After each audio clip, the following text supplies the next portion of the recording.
Crunk in the club with a beat crunk with a couple hundred thugs. Everybody round, everybody round, everybody round, everybody round here.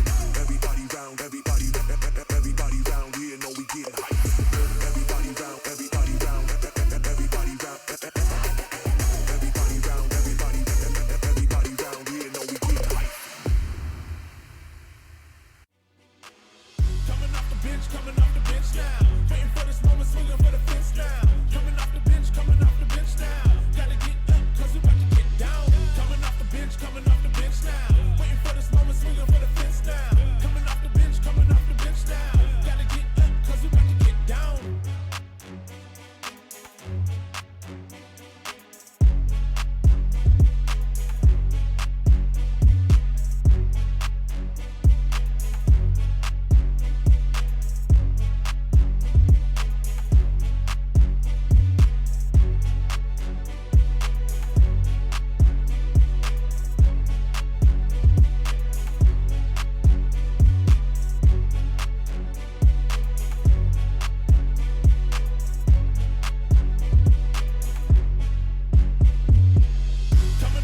Coming off the bench now. Waiting for this moment, swinging for the fence now. Coming off the bench now.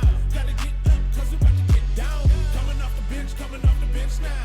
Waiting for this moment, swinging for the fence now. Coming off the bench now. Gotta get up, cause we about to get down. Coming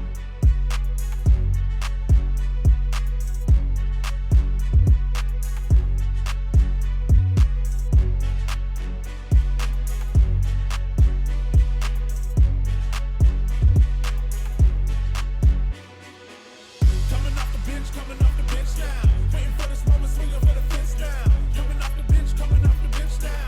Gotta get up, cause we about to get down. Coming off the bench now. Waiting for this moment, swinging for the fence now. Coming off the bench now. Gotta get up, cause we about to get down.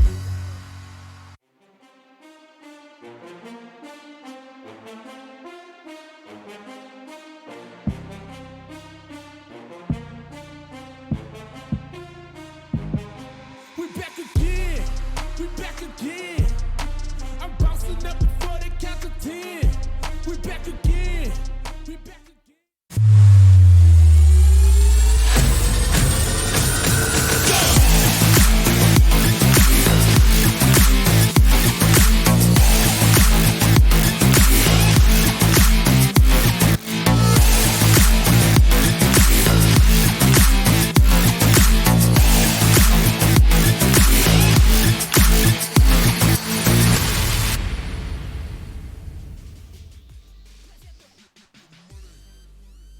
Hello, everyone, and welcome, folks, to the VCT Game Changers APAC Open Overtime now, and it's the last day. We've already had 2 teams qualify, and of course, that's the amazing Orangutan Esports, Zolmaraki, and then now, between NGX and L-Streaks. Hey, we're casters. Hey, I'm Quack. This is Key.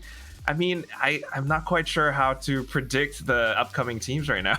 Yeah, it's difficult. I mean, this is going to be the last slot from overtime, not the final slot just yet for Elite. This is going to be the 6th team coming into or qualifying for Elite. Of course, we have the teams that have qualified already. We'll show you that in a little bit for sure.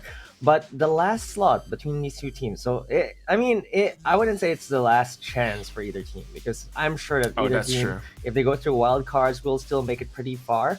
We've had some pretty surprising results, I would say, for the past few days as well.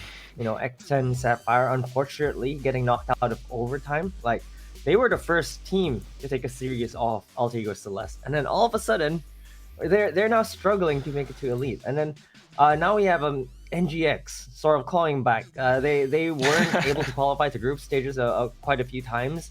They did so in Open 4, but that was too late to get any points. But now they're on the cusp of qualifying for Elite. So I really love the level of competition right now, because you can see that teams are improved, teams are shifting. It's just so much better now. And then like you said, because of that, in fact, we don't know who's gonna win. It's a best of 5, so it is still going to be very competitive, but we don't know who's gonna take the 6th slot.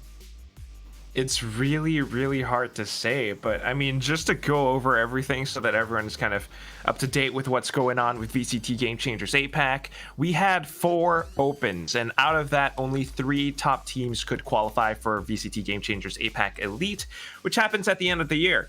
And the one winner from Elite gets to go and compete in VCT Game Changers champions, I guess is what you call it. The international one, I believe it's a LAN. You get to play with the teams from Game Changers NA, EMEA. It's going to be crazy.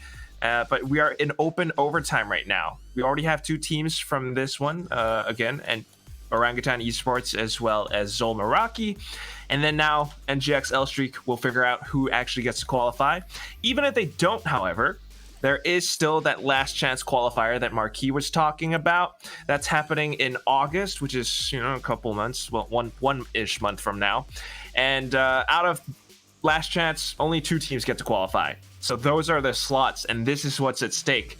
Because if they don't actually qualify, they won't get to play in the Elite for the tasty, tasty prize pool, and they won't get to try their hands at maybe dethroning the queens of all time, Alter Ego Celeste. And if they actually can, they could be that team that gets to fly over and compete against the rest of the world. I agree, and there's only 1 slot, right, for APAC, so it's going to be extremely competitive. You already 3 teams on the left. These are teams that qualified from the circuit points: Alter Ego Celeste, Bren Esports Victress, Team SMG. Of course, we're going to overtime now. 2 teams have already qualified, and basically these teams are really just fighting for. The 2 teams that qualify, Orangutan, of course, and Zol Meraki, and these teams are really fighting for the last slot. We're going on that 6th slot now, the one you see at the end of overtime on the rightmost. And yes, so here are the teams that you could actually see. These are the further seeded teams. These are the teams that were that gained circuit points and are within the circuit still, but didn't make it to the top 3. Of course, Zol Meraki, you see them at the 6th seed, and Orangutan, the 8th seed. These are the 2 that have already qualified through overtime. And the last 2 are Nigma Galaxy on the 9th seed and L-Streaks on the 13th seed. These are the last 2 teams remaining, and only 1 will get through overtime at this point. Only 1. The other one, they kind of get, eliminated. I mean, this is the last series that we have, of course. And it's not going to be easy. I mean, they fought so hard, so long. I mean, this is basically lower bracket run for both teams, except for L-Streak perhaps, because they lost to Meraki yesterday. But then again, it just shows the level of competition, and not to mention the growth that we have in VCT Game Changers APAC, because L-Streaks, they're kind of this new South Asian org, if I'm not wrong. And then they picked up this Thai squad, Thai team, and they managed to get some players along from the old Aresta squad as well, which is, I think it's pretty cool, right, Marky? Yeah, similar for Orangutan, right? There's a lot of orgs are picking up the players, and that's really the sign of growth for this league, for everyone, for the players as well. Because we're starting to see orgs pick them up because they have faith in the teams to be successful. Of course, Orangutan picking up a mixed roster as well. So South Asia, Philippines, and now with the latest edition of Chloe, also Singapore. Ooh. So it's just such a great sight to behold that these orgs are picking up the players, and of course they're showing up in the tournament as well. So this is what we were talking about. Overtime, there's already been 2 teams that have qualified. Saw it in the brackets just now, and of course this last team is going to be between Nigma Galaxy Female and L-Streaks, who, you know what, L-Streaks, for a team that calls themselves L-Streak, they're actually in the finals. So maybe W-Streak instead? Maybe. We shall see what happens today, right? Because we haven't actually had these 2 teams play against each other, especially with the new L-Streak roster. And at the same time, it's been so long since we really saw Nigma Galaxy perform. I mean, you talked about it. First 3 opens of VCT Game Changers APAC this year, they were missing. They were MIA. They didn't qualify to groups, through groups, excuse me. And then in Open 4, they actually did. Now they picked up Chloe. No, they didn't pick up Chloe. They lost. They swapped Chloe out. They have a secret agent. You were talking secret about agent? it. You mean Maybe. they have we could take a look at it. A trick up their sleeve? Trick up their sleeve, maybe. Of course, we're talking about Trix. She was a panelist on VCT APAC Stage 2. Really smart, but also very capable as a player. And she was the IGL and basically coach for NGX Female last year.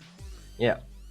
So I mean, she's also a hell of a player. I mean, she flexes as well. So in the series against X10, she played Reyna, she played Killjoy. She just plays everything. And of course, introducing the players first for L Streaks, of course, it's the I squad, a mix of ex Aresta and ex quintuplets players. Yeah. Cupcake, Dolph, Mimi, Noxy, Rosie. I believe Nuki is also part of this roster. So it's a 6 roster. They've been performing quite well. We've seen them last year as well in earlier opens. They're kind of like always hovering in that top 8 sort of ranking. Didn't really make it to the top 5, I would say, but they've been pretty competitive. They're a staple in playoffs and opens. So I'm excited to see what they can bring this time around, because they're retooled a little bit, but they still have the key players that we've seen all the time in the top 8. Meanwhile, for Nigma Galaxy Female, we have Alaka, Aya, Gwen, Hannah, and of course Trix. We were talking about this now. Going to be really exciting to see this squad as well, because likewise, they are also a staple playoff team, always in the top. Well, used to be always Used in the to top be. 8. Until this year, because this year we've had a higher level of competition. There's so many teams right now to beat, and I think Nigma Galaxy Female, honestly, they're still a top 8 team. They've just been unlucky in terms of their brackets, because some group stages they've had to fight off against Victress, and it's just like the luck of the draw. I would say that they're probably the only team that's probably been unlucky to draw such strong teams in the group group stages. So that's really interesting, and you can see right now that they're actually really good, because they made it all the way here. They have a chance to qualify for Elite. They beat X10S. I mean, they beat X10S. So they've definitely got something up their sleeve, and I just want to see what we're in for in this best of 5, because best of 5s are actually pretty rare, right? We only reserve it typically for the grand finals, and this is a grand final in its own right, because it's a qualification slot. It's a slot for Elite. It's a slot for the biggest tournament in APAC for this year, for this circuit. Right? Like we can put it this way: if they qualify through this one, they can kind of relax. They don't have to worry about losing their slot, and then they have to actually go through wildcard, go through last chance qualifiers. They qualify through this one, they can chill. They can, in fact, study up and watch how the other teams play, and kind of stay on top of things. But of course, it all comes down to this best of 5 series, and here are the map picks. Fracture and Breeze being banned right off the bat, Marquis. Yeah, we're going with the classics. The 2 newest maps getting out, so we're going for all the classic maps, of course. Haven by Ascent Split, the first 4 maps released. Icebox, the first map released after the first set. So we're going old school here. No Fracture, no Breeze, and honestly, I still don't know where this is gonna go. Like, it's just, I can't tell you who's gonna win at this point, because both teams, they've been playing for quite a bit, but they haven't really shown significant favor over certain maps. But I would say that NGX have very, very strong defensive sides. So the fact that I see 3 defenses for NGX, I think I would say I'll give a slight edge to NGX. I'll say 3-1 NGX. I would have to agree. I mean, just looking at map picks, right? I think NGX, they're pretty strong on Haven. That is their map pick. Bind as well. Icebox might be the only one where they're maybe a little bit shaky on. Ascent, though, that could be where we see things really start to define NGX, because they have had quite the history on the map, and they are quite competent on it as well. They've got a win rate of, according to our stats, 78% on Ascent. L-Streak, on the other hand, maybe not as much, but that could also be because we don't have such a large sample size. They are a fairly new team / org as well, so it's really hard to say. But if there's any indication, perhaps NGX beat Armory Aresta, kind of this sister team, perhaps you might say, to L-Streak, because some of the players currently in L-Streak came from Aresta. Yeah, NGX actually beat that team 2-1 a couple of days ago, and then afterwards they went on to beat X10 Sapphire, another Thai team. So Hold on, yeah. This- So yeah, right? This might be the third Thai team they knock You out. see of where I'm going with overtime. this? I see. Yeah, they have to face Thai teams. They've eliminated 2, and basically L Streaks right This is the now. last one. They're gonna want revenge the for the fallen final sisters. boss. Yes, and on the side of NGX, it's like, okay, maybe you go 3 for 3 here. We'll see, Ooh. because I mean that's really spicy to me, because honestly, we've seen Thai teams. They're really strong. In fact, when you watch APAC, Yeah. the Thai region is typically Sersha. the strongest. Sersha, you had Full Sense. It's just absolutely insane how the quality of the players from Thailand is, and that also goes to show how insane Nigma Galaxy female are, by the way, because they're able to take down these top teams, and even with a slow start to this year, they're definitely finding their stride now. And while it might not have been very clean against X10S and Aresta, both 2-1s, they've shown that they can hold their own in longer series. So I think that they're still a force to be reckoned with, especially with Trix. Oh, Fanboy. Key is quite the Trix fanboy. We love her. I mean, she was our panelist, and she's really, really good. She's very capable of basically doing everything. She's a Swiss Army knife. But again, I think this does come down to that bit of a marathon, because it is a best of 5, and you are definitely going to have to perform on your own map picks, which is why I think it's exceptionally important that this first map goes away of NGX if they are to win it. Of course, L Streak, their own map picks are going to have to be that important as well, because they were the ones who picked Ascent. They don't have quite the high win rate on Ascent as compared to NGX. But of course, like I said, that could be due to sample size. We don't really know. The Thai players really love Ascent, though. I mean, so many of those teams, I think there was one from a couple of days ago called Fear Eater Sierra. I mean, formerly known as Scam Dang, Fear Eater Sierra now. Yeah, it's such a back and forth kind of thing sometimes that the teams are going to have to adapt around how they play each other. Yeah, for sure. And you know what? I also just realized that NGX, there's some members of this team have actually made it to the grand finals in previous opens last year against Altigo Celeste. So they've had their own experience going to best of 5s. It's really a shame that they didn't make it to the playoffs this year that often, because they can take it to the best teams. Like on a good day, like their potential is actually pretty high, and it's really just right now. Bren Victress are just so strong. So that's one of the reasons why NGX unfortunately couldn't get through.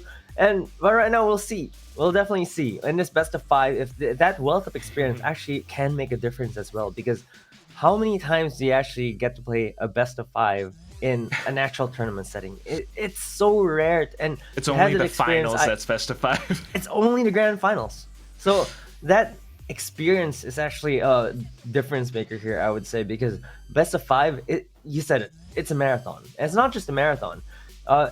Even the map picks, agent selections, just being able to have that stack to your advantage in the first few maps might get you that 3 score before the enemy team does. So that's NGX, I think that's really the difference between these two. And for NGX, I really want to see them show up here. I really want to see them in Elite. And you know what? I mean, I wouldn't mind. Not to say a little bit of PH bias.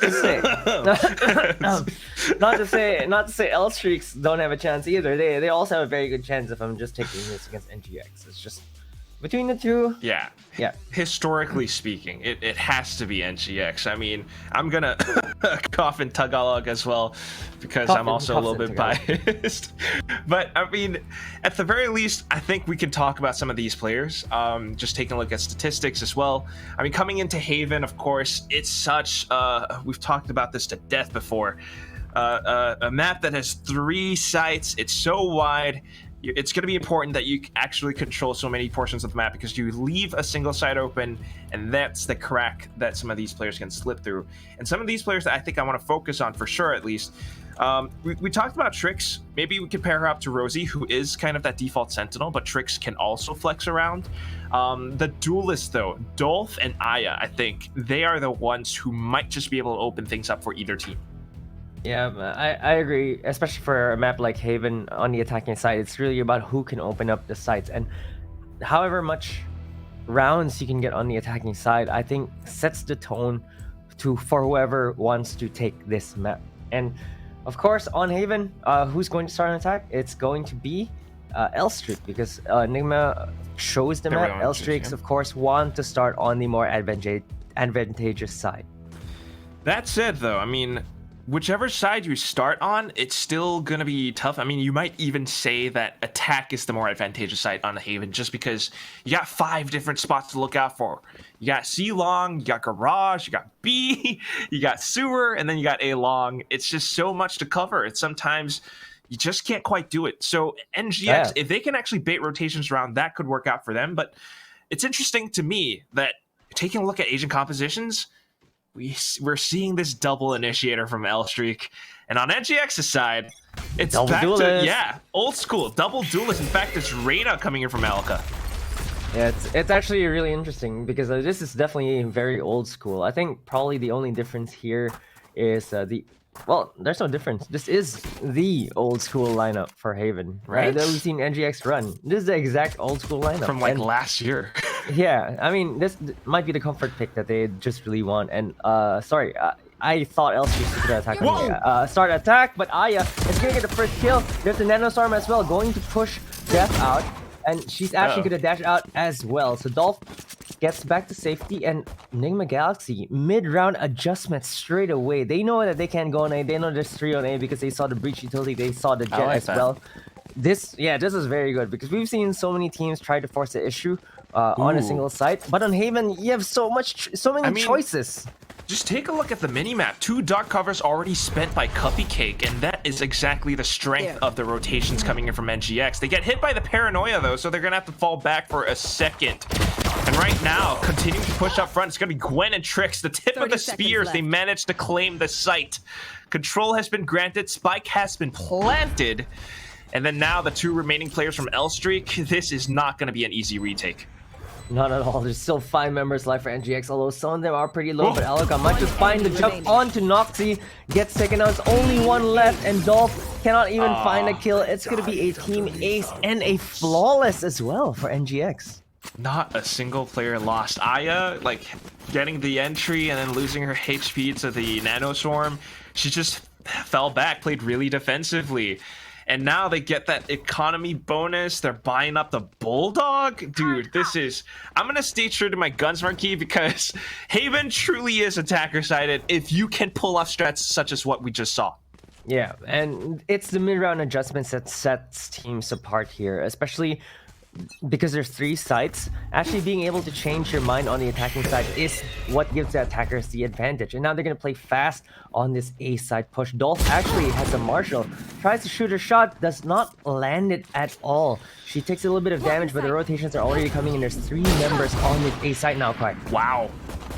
What the heck is that movement from Aya as well, though? Outstrapped and then tailwind to the back of Sewer. Unfortunately, though, they continue to push up front, and with all the players already on the side, they can't for this. But the thing is, you've got Alka. She dismisses away and buys a little bit more time for teammates to push up front, and now, Thorn in their sides. 4 of them gone. Cupcake, the last one left. They already know where she's coming from. It's an easy, fairly clean 2-0 start, I would say. I mean, they lost 1 player, but that's not too bad. Yeah, it's not too bad, and don't forget that Alka actually didn't buy up a gun in the previous round, so they only lost nothing because Alka just picked up the gun anyway. So it's a really good bonus for NGX right now. Hannah is still able to purchase a Sheriff and light armor to try and dish out some damage to Elstreaks, because Elstreaks, they forced a few guns there. They had some Marshalls, they had some pistols, so 3 of them are actually forced on light armors. And that might actually be dangerous, especially with an aggressive NGX squad right now. Exactly. I mean, a single shot from the Sheriff, if it's a hit tap, light shields means it's an instant kill. But that said, they are playing so conservative right now, just holding these angles from so far back.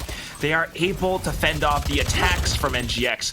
But Aya is not backing down. Updrafts, and then just like that, the presence has been made known. Aftershock a little bit late, so the spike still gets planted.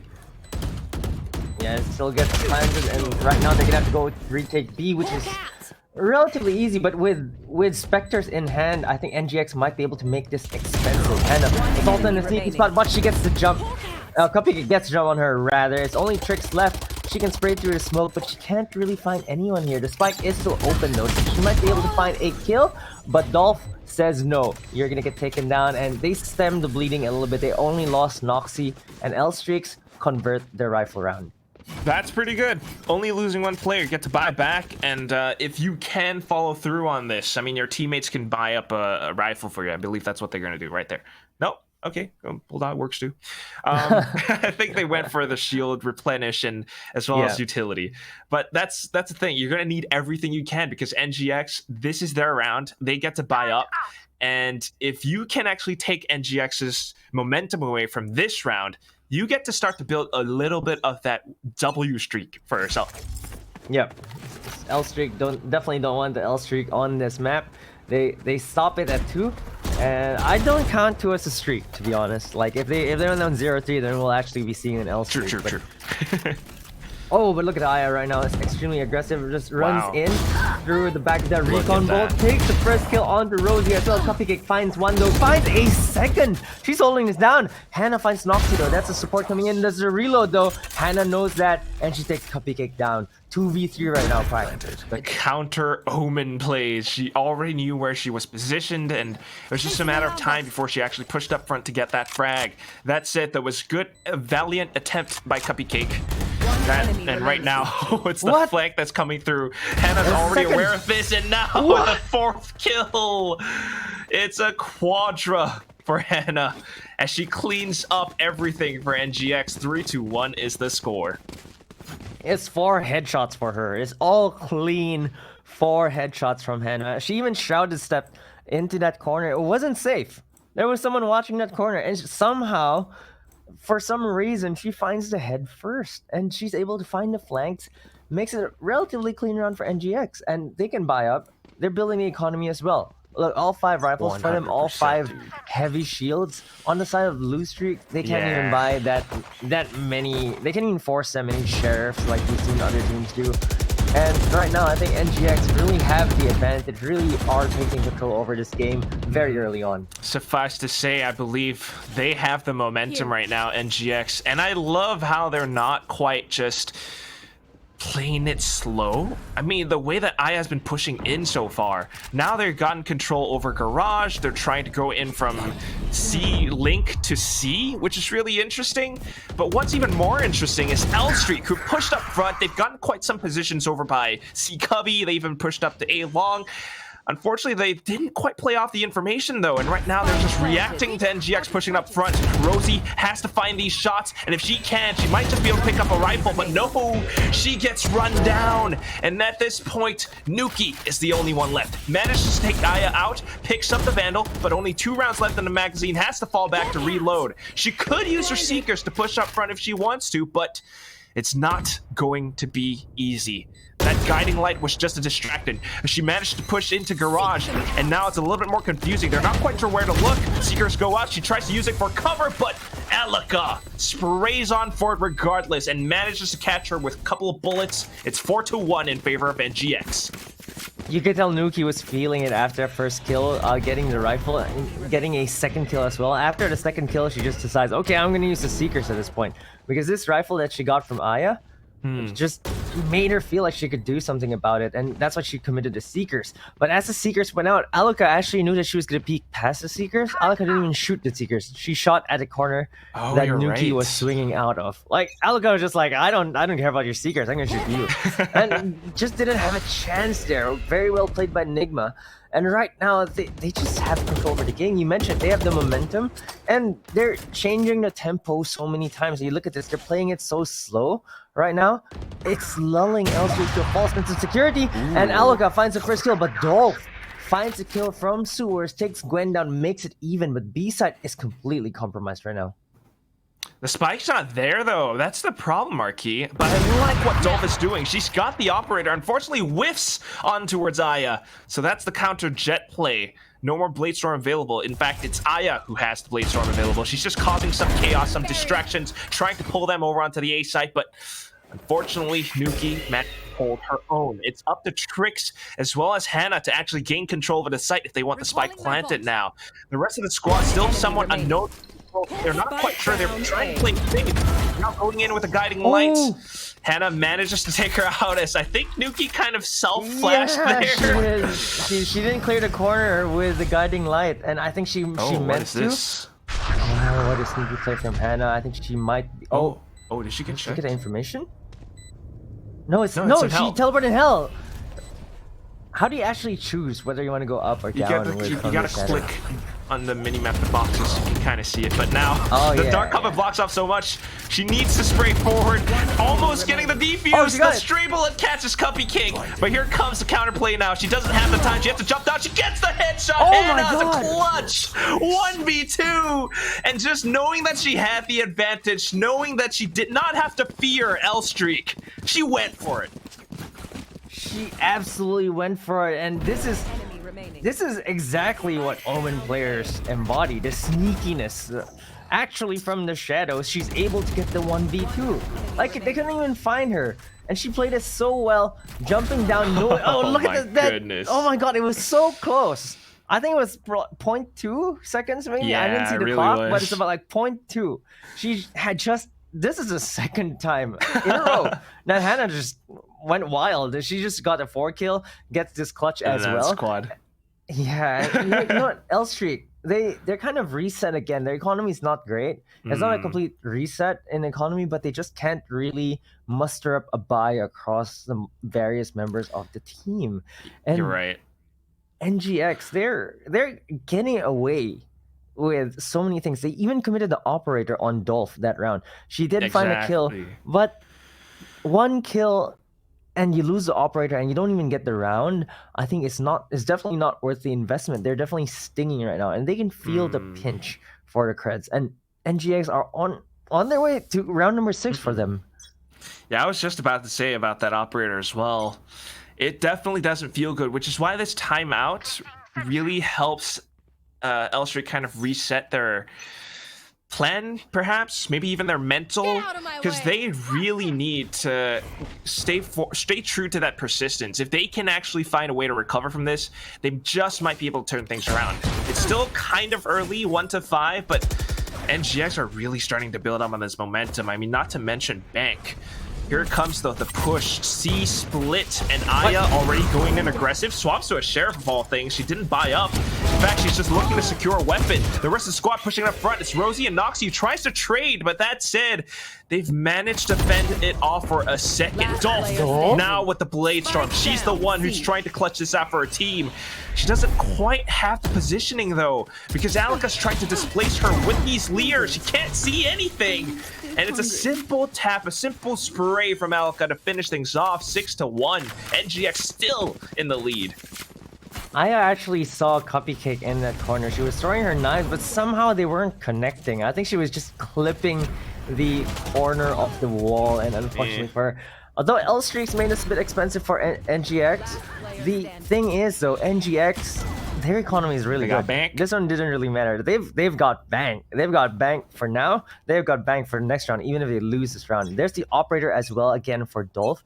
And I'm just gonna say one of the worst things as a Jet, if you have your Blade Storm out, is a Leer, because you don't want to be committing your blades on a Leer. But you can't do anything. You're just blind, and Dolph finds the kill onto Gwen again. That same corner, that same part in sewers, finally makes this work. It's a 1-4-0 right now, and that feels good for L-Streaks. I don't know if NGX can still capitalize on this. Well, it's not going to be easy, to say the least, but they do have quite the number of ultimates to work with, and Alika is going to pop hers first. The Empress activated, and she's trying to embody this queen vibes right now. She pushes up front, gets the entry, and now dismisses into the corner, gets the headshot as well. Sight control gained. And L-Streak trying to go in for that retake play. Noxy has the Rolling Thunder, which really makes this doable, but they have to wait out the lockdown first. Yeah, they're gonna have to wait, and the positions from NGX also pretty good. The plan is for long, and they can just hold. Even if the Rolling Thunder comes out, I don't think it's enough to clear it out. Dolph finds the first kill, but Aya is gonna be there for the response. Going to jump out to safety, uses the Cloud Burst to buy a bit more time. But look at NGX, they're just positioned in C long. They can shoot whoever tries to defuse the spike. And they're not showing anyone at all. They can't even tap the spike. They're in their heads right now. Aya finds the kill. Dolph, he's gonna have to run out, but Trix even takes her down. This hurts so much. And look at Aya, she makes it. She makes it out just in time. The spike explosion was just behind her. And look at NGX. They're in such a big lead right now. That's how you know she's badass, right? Like, don't look at the explosion, just dash away. She planned that. She knew she was safe from it because she already had the Gust of Wind activated. All she needed to do was tap E one more time. That said, though, you are absolutely right because NGX are in the driver's seat right now. They've got a vice grip on the steering wheel, and they're not letting go. I mean, I can't even count how many rounds in a row that was. Maybe you can, Marquis, but this is now 7-1, and they are still pushing up. It's 5 in a row because it went 2-0 and then 2-1 and then now 7-1. So it's 5 in a row for NGX. And look at L streaks. They have to eco yet again. And this is definitely an L streak for them. Of 5 rounds in a row right now. Maybe 6 at this point. They're kind of A site. It's free. They're kind of lost. A little bit of ring around the Rosie with Rosie herself. She managed to control long still, though, but the lurk from Alaka. She's going to go in for that third, and now maybe the quadra. Maybe even an ace. But unfortunately, she looks away, and Nuki will be able to claim vengeance. Picks up the Vandal. Now trying to mount a bit of a retake, but it's not going to be easy. Look at this little contact play set up over by Sewer. Rosie completely avoids it, though. No, wait, she's going back in. Oh, and that's just an easy pickup by Trix. You said it. There's a contact play in Sewers. That's completely not normal. And Gwen, the lone defender on site, doesn't matter. Takes Nuki down, and it's just easy pickings for NGX. It is smart. They knew that someone was in window. They knew Rosie played, like you all said, the way back. Ring around to Rosie, all the way back, and she just gets taken down. And you said it though. Alaka had a chance to go for the ace there. I mean, she got 1, she got 2, she got a third, overhealed to full. Unfortunately, chose the wrong 50-50 because she knew someone was behind her, but didn't expect the person in front to peek out first. So Nuki was going to take the jump. The Trix with an upward flick as well. Just clean play from NGX. It shows their level of adaptation because once they get bits of information, they immediately know how to respond to it. Not to mention the fact that they were playing so defensively post-plant was because Gwen has the Hunter Fury. They're just waiting for L Streak to make a move, and then they come in with the counterplay. This time around, back in towards B, completely smoked off, and just Aya dashing in once more. Space created, and look at L Streak. They're afraid. It's up to them with the flank, though, because Trix is just holding this now, expecting it, but not quite taking the shot. They just might be able to make this work with the Seekers now. I'm not kidding. I think her mouse hit her keyboard, and she lost control or lagged or something. But look at NGX. They're just holding strong still. Oh, but it's only 1 left, and oh my God, L Streaks cut their L Streak to 6 and finally get a second round on the board there. You mentioned it, Trix had the position there, and then all of a sudden her crosshair actually veers left and then gets stuck. So I don't know if, like, you know, your mouse ran out of battery or something, but definitely something went wrong there. Could have been lag as well. But sorry for laughing.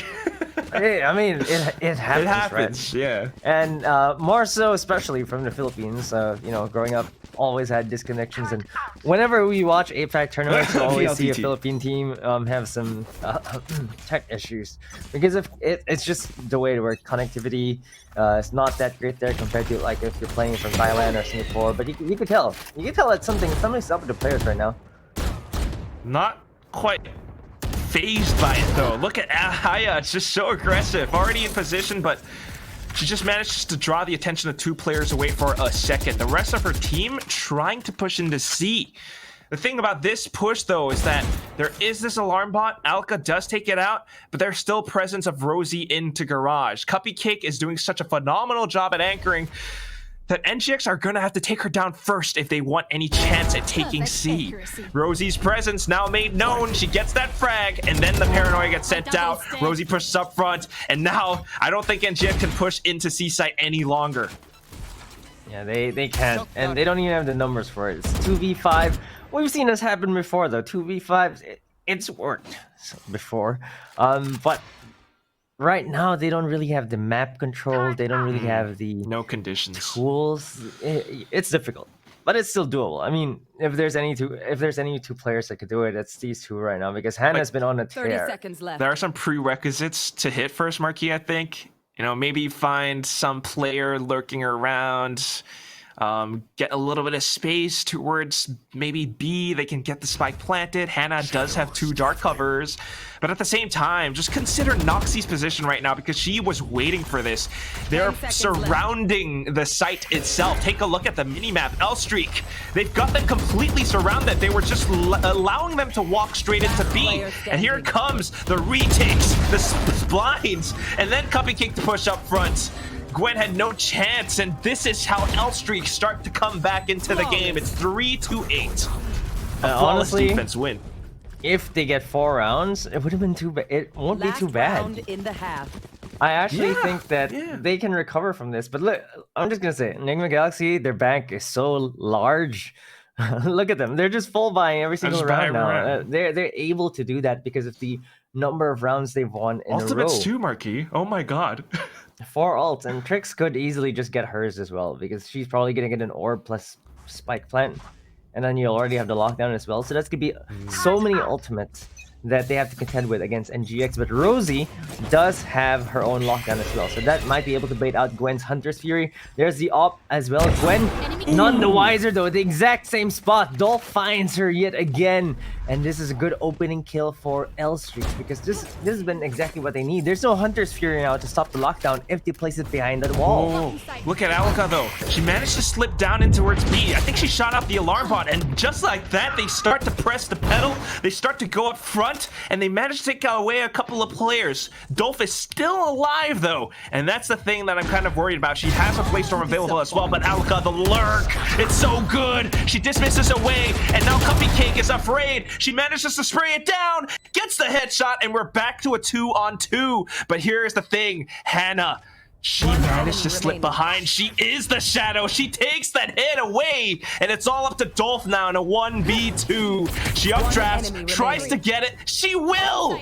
And now it's down to the 1-on-1. Trix, how do you look for her? Dolph, she can move around. She has the run and gun with the Blaze-Storm, but Trix gets the flick. Oh my god, she heard those footsteps, and she instantly tracked on through. Switching sides. I think she deserves a name change right now, Trix. Change her name to Flix because that was a nasty flick through.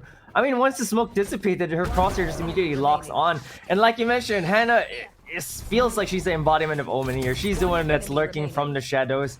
She's the one that's looking for you, and she's your living nightmare. And Trix, of course, seals the deal with that flick straight onto the head as well. 9-3 right now, and you know what? Someone recently published some results as well. The 93 curse actually isn't real. Oh, what do you mean? What do you mean it isn't real? So someone released a statistic for stage 2 for VCT, and the teams that have lost from 9-3 are mostly from NA. I think okay. This is something like there's 22 9-3 streaks that ended up with the team winning 9, losing. 22 of those instances, 18 were from NA. Something along those numbers, and most of them are actually from FaZe. So honestly, I just need to put it out there. But I'm just gonna say, Nigma Galaxy. I'm gonna say 9-3 is not a curse. Nigma, they are going to take this series, and I think that honestly, watching them from that first half, they were in complete control over the game. Elstrix found a few openings here and there, but you can tell that Nigma Galaxy, they're just so much more in control over this map, at least. I wouldn't say they're a superior team just yet, but we know that Haven is their map, and there's a reason why they picked this first.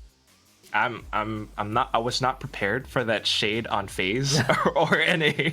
But yeah, you're absolutely right, because NGX are so much so in control.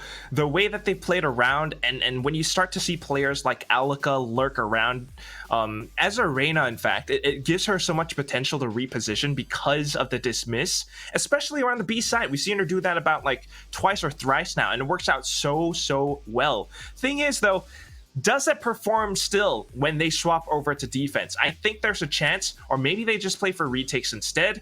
But I think, you know, NGX, they just need a couple more, well, not couple, they need 4 more rounds, and they definitely close this out. You're talking about it, the 9-3 curse. I believe it's an analyst by the name of Willminder or something like that, M1ND, like on Twitter somewhere. And he posts a lot of these graphs. So I think I've seen it before. It comes from NA.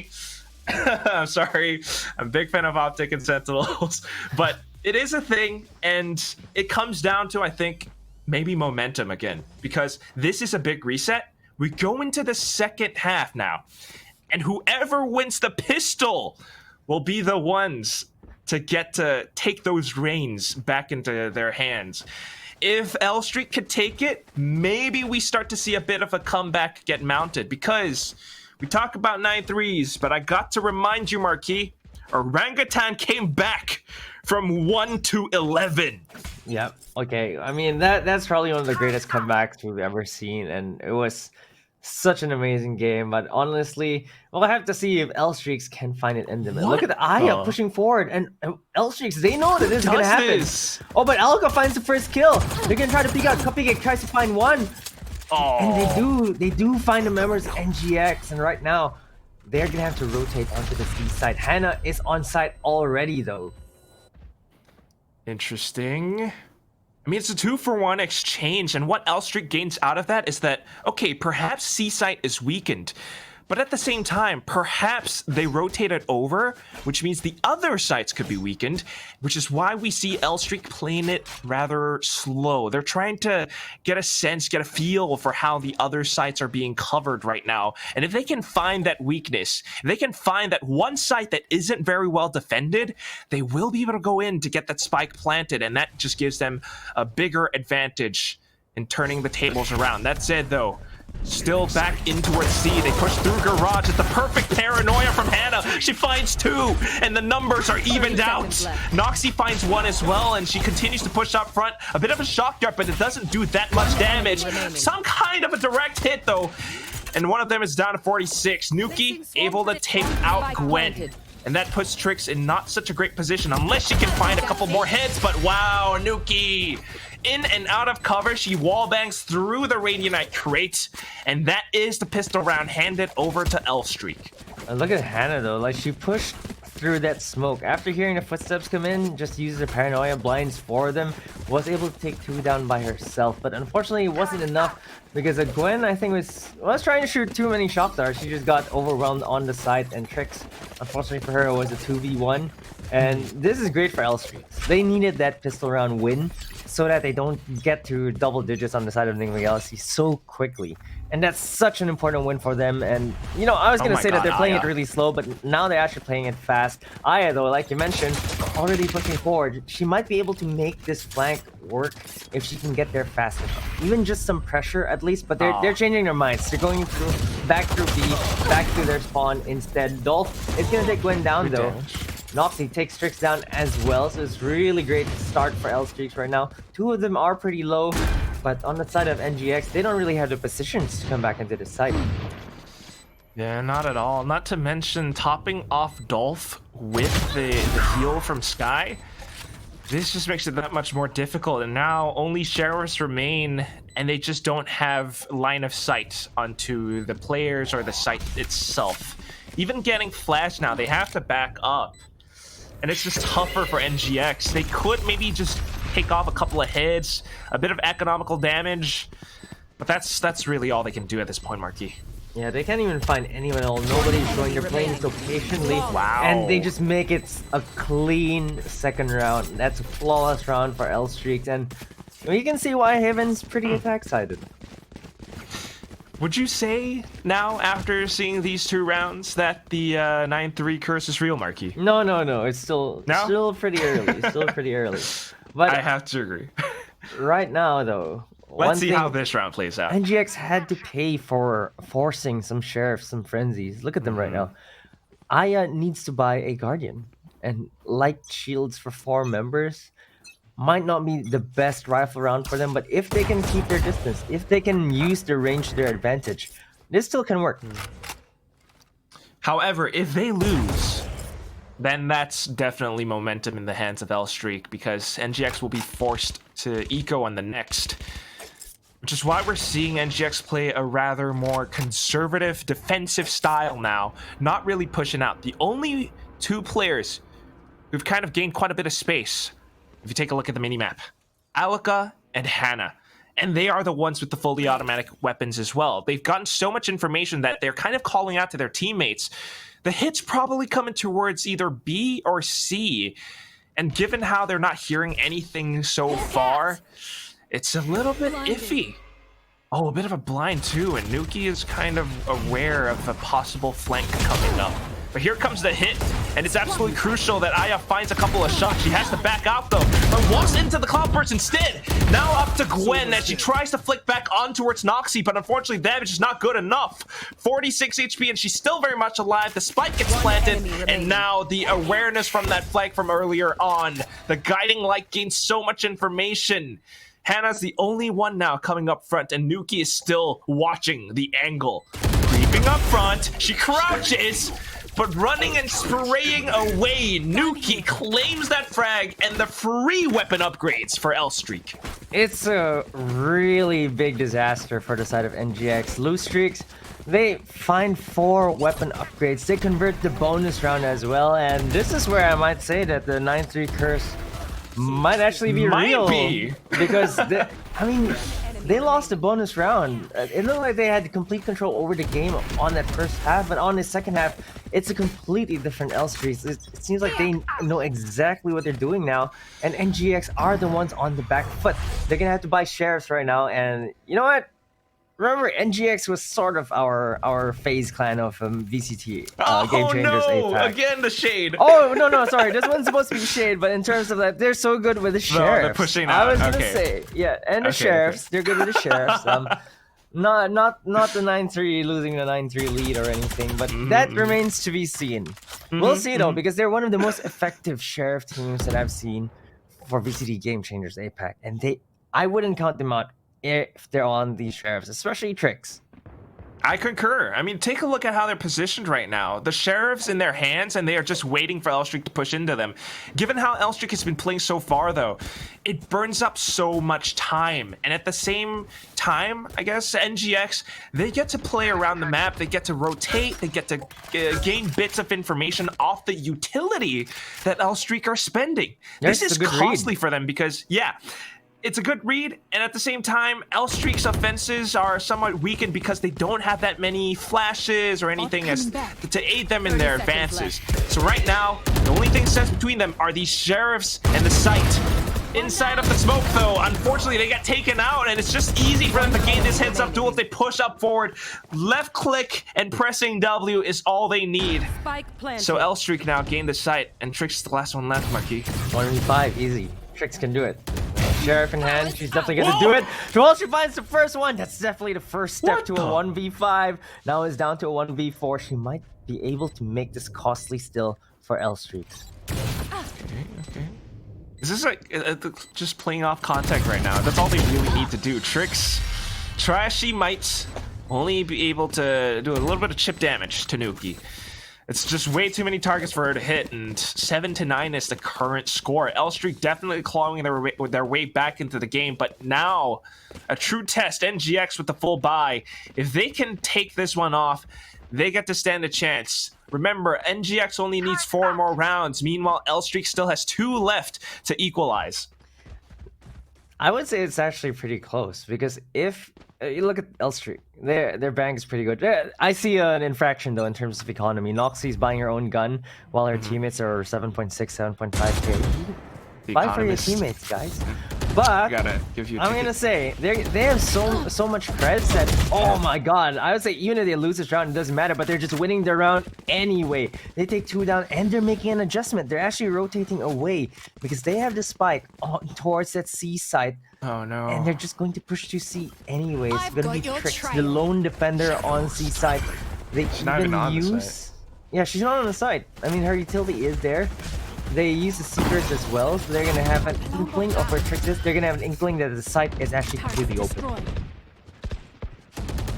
I think if she can get 1 frag, they might just be able to find a way to retake this because she will have her lockdown available. But unfortunately, teammates pushing up front, they lost that numbers. I might even choose to eat extra frag or save at this point. She gets lockdown, but Nuki instantly trades, and at this point it's just so tough. Hannah able to get another shot though, but yeah, it's just truly too overwhelming for them to retake at this point. So that said, the score will be 8-9 in favor of Elstreak, and this round is kind of like what we just saw a couple rounds ago. They get some opening frags because NGX pushes up to 4 positions, and then Elstreak rotates to the complete opposite side of the map. I completely agree. It feels like NGX just aren't showing the discipline that they need to receive the attack from Elstreaks. It just seems like they want to push forward. They want to go for the aggressive information, but I think they get traded too quickly, or they're not there to find a 1-for-1 trade even. Like, they just lose the members. They lose the duels. In fact, I would say the Elstreaks really finding their stride here, and they've won at this point 5 rounds in a row in the second half. NGX have yet to convert, and right now, taking a look at the economy as well, I'm gonna say she saved that gun, but she's gonna be stuck. Okay, this is better. She's not supposed to be buying armor right now because otherwise she's just gonna be stuck with terrible gun in the next round. So she has to stick with this Vandal with no armor, or has to give it away to a teammate maybe. Maybe, yeah. Might somewhat just be better to hand it off to someone like, I don't know, Gwen perhaps, maybe Alika, because even. Alika could heal up, exactly. So it's a really tough spot for NGX to be in, because the last time that we said these things, like really thinking hard, oh, what can NGX do, hasn't really happened today. They had such a strong lead. It was 9-3. And at this point, maybe the curse is real, Marquis. You jinxed it. Elstreak are so strong right now just because they're kind of playing it safe, you might say. Yeah. I mean, I'm not. They need to play it a little bit. I'm not safer. superstitious, but yeah. For sure, I'm definitely not superstitious. But you know, it's almost a 9-9 at this point. They're on an eco. It's not a great buy for the side of NGX, and lose streaks. They're definitely win streaking right now. 5 in a row, might be able to make it 6 as they already chipped down Trix and Aya. They're already rushing into the C site. They just want to clear NGX. The spike's not even there. Dolph finds the first kill. There's gonna be a second one though. Aya is gonna find the back of Dolph's head, but Cupcake is there for the trade. 4v2 right now. The spike, they're not committing it to C. 1 enemy remaining. Not at, well, rounding back into it. They know they have the numbers at this point. They're kind of just playing deathmatch. Hannah does have heavy shield, so she could make something happen, but just playing around these spots, it's a little bit, I don't want to say, but obvious. Elstreak can expect her to come from garage. I mean, if you take a look at how they're watching these angles, 2 of them, 3 if you count Rosie, and it's just an easy spray for them to finish things off. We truly are at the 9-9 now, and things have been equalized. I don't like this. I mean, we talked about 9-3. We talked about the curse, and I am not sure what's going on NGX's side, because it feels like they're the ones that are lost here. They're the ones that are not ready for the breakneck speeds that Elstreak's bringing to the table right now. Right? I mean, maybe just hang back for a second, play some retakes, and they could snag some rounds back. But that said, Elstreak are doing such a phenomenal job, and right now, with the confidence that they've gotten, they are pushing up front. That said, though, it's a little bit of hubris as well, because the cloud burst dissipates. Alka with the double, Aya with the double now, and Cupcake's the only one left. She's coming in all the way from A lobby, but go. She's the only person left. She's able to burst down the first, but of course, a quick trade off of the information gathered. 10-9, NGX. They managed to stem the bleeding for a second.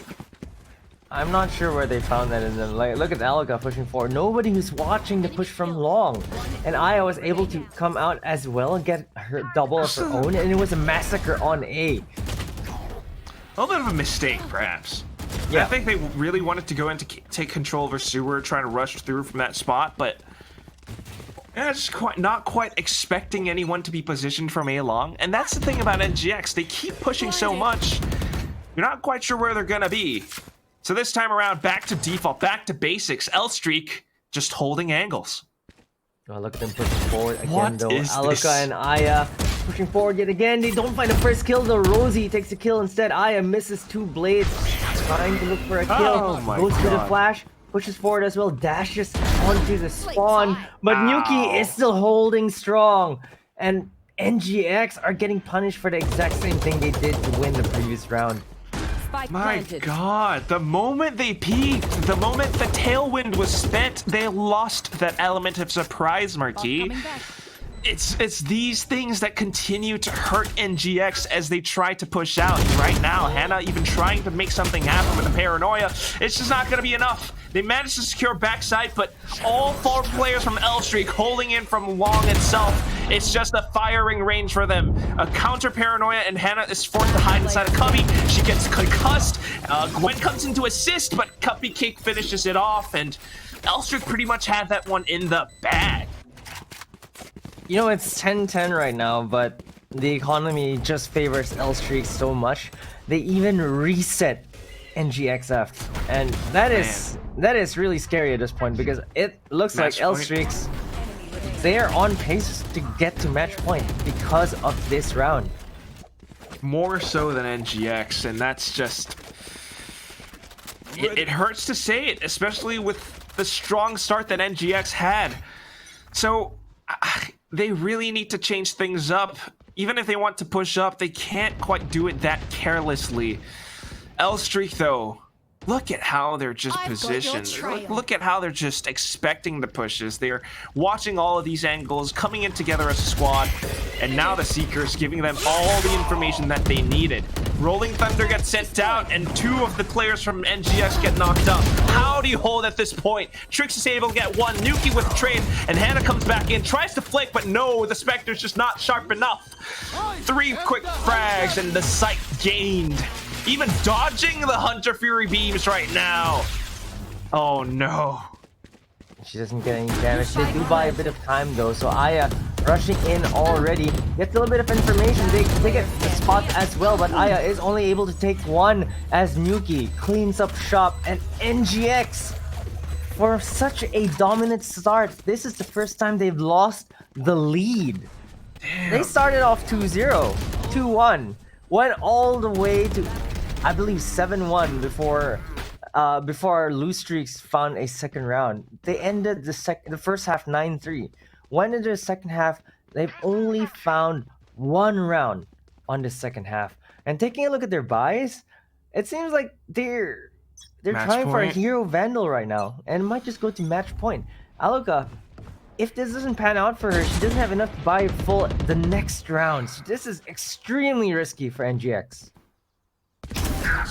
Way too What? risky for my taste, but a sudden shot from Dolph through the smoke. She gets 1, Nuki with the trade, and that's the Vandal from Alika gone. Aya, though, some heroics, she's able to get that numbers back to her team. It's an even 3-on-3 right now, but they just don't have the guns. What a push from Trix, though, and okay, this could be something. This could be a gun. Oh, She no. looks away. Oh, she got the timing. And Rosie is none the wiser. She's getting sandwiched, Rosie. Only thing there's an alarm bot, but it's not a problem. No factor for Rosie. She pushes up, and 2 quick frags. Trix is now the only one left. Takes out the alarm bot. She has the lockdown, but I'm not sure if this is the round to spend it on. But it's 3 players on the other side, Marquis. Yeah, it's a 1v3, a tall task. She does have light shields, and she does have the Phantom that she picked up, so there's still a chance for her to do something here. But with all the utility coming out, it's gonna be so difficult. The Nanostorm almost takes her out. The bot doesn't spot her, so unfortunately they don't get the kill. The paranoia comes out as well, and now she just can't find an angle. And Cupcake takes the kill onto Trix, and now Loose Streak are on match point. Match point. What a way to reposition as well. Lose Streak. They are just doing such an incredible job. I mean, starting things off, Rosie, the way they were able to find the opening frags, and then coming up against Trix. Yeah, they lost one player, but Cupcake with the paranoia, and then to position off to that off angle, it is just absolutely masterful for an Omen to make such plays. I mean, we saw heroics from Hannah earlier, but now it's Cupcake that's stepping up to the plate. 12 to 10. And this is just tough for NGX. They've got the buys now, but they need to keep this up for 2 rounds if they want to send it to overtime. Yeah, 2 rounds. It's still doable for them. They have 4 rifles. They have the Guardian on Aloka as well. Retake. Not the best buy, but it's definitely doable. Yeah, I agree. I mean, Oh my they should. I mean, God. Aya says no. She takes the first kill, and this is exactly what they need. NGX, I think they still have a chance to send this to overtime. I got the Well, spike. they certainly do, but you can't squander that chance. You can't push up all that much. Because L Street, at this point, just expect everything that you're throwing at them. Aya continues to peek out, finds a head, but not quite connecting the shot. She's going to have to fall back for a second. Off of those plays, though, L Street are kind of getting a read that A might just be empty. So if they can actually clear out the site, they can push in, they can get the spike planted. That said, NGX are setting up for a retake play. Look at the positioning on the maps. Yeah, they've actually pushed forward, so they know that's going to be A. But the A players are also playing pretty defensively. So great. But the shot through the wall from Rosie. Alka gets taken down. That window is made out of thin plywood. But Aya finds another kill. And right now, Loose Streaks are the ones that are pressured. Lockdown. 15 seconds left. They're going to have to plant this spike. Lockdown. Lockdown not been committed though. Hannah finds a kill. It's now down to 4v2. And GX are making it work, and they find every single one of L Streaks. What a way to come back in. Just a couple of opening picks from Aya. The confidence regained. And then the shots start to land. And from those plays, NGX start to feel a lot more comfortable. They get the reads, and they just absolutely sandwich L Streak back into the A site. It was an easy way for them to contest the spike plant, and along with it, getting the defuse. A bit more money that could help them go into overtime. Trix was saving the lockdown for this round. Yeah, they can use the lockdown for this round, and they knew they had control over that site. That's why they didn't commit the lockdown, and they just might need every single ultimate they can muster for this round to send this to overtime. But look at Trix. She's pushing forward again. Okay. I'm not sure if I like that, though. It's a bit of a one and done spot. Drop the spike. She is calling that C is clear so far, however. No, God, she's continuing to push up, and that's not good. No more lockdown available. L Streak, they get to push into C for free. The one thing that could stop them possibly is Hannah lurking inside the garage. She might be able to take 1 or 2 players off, but no.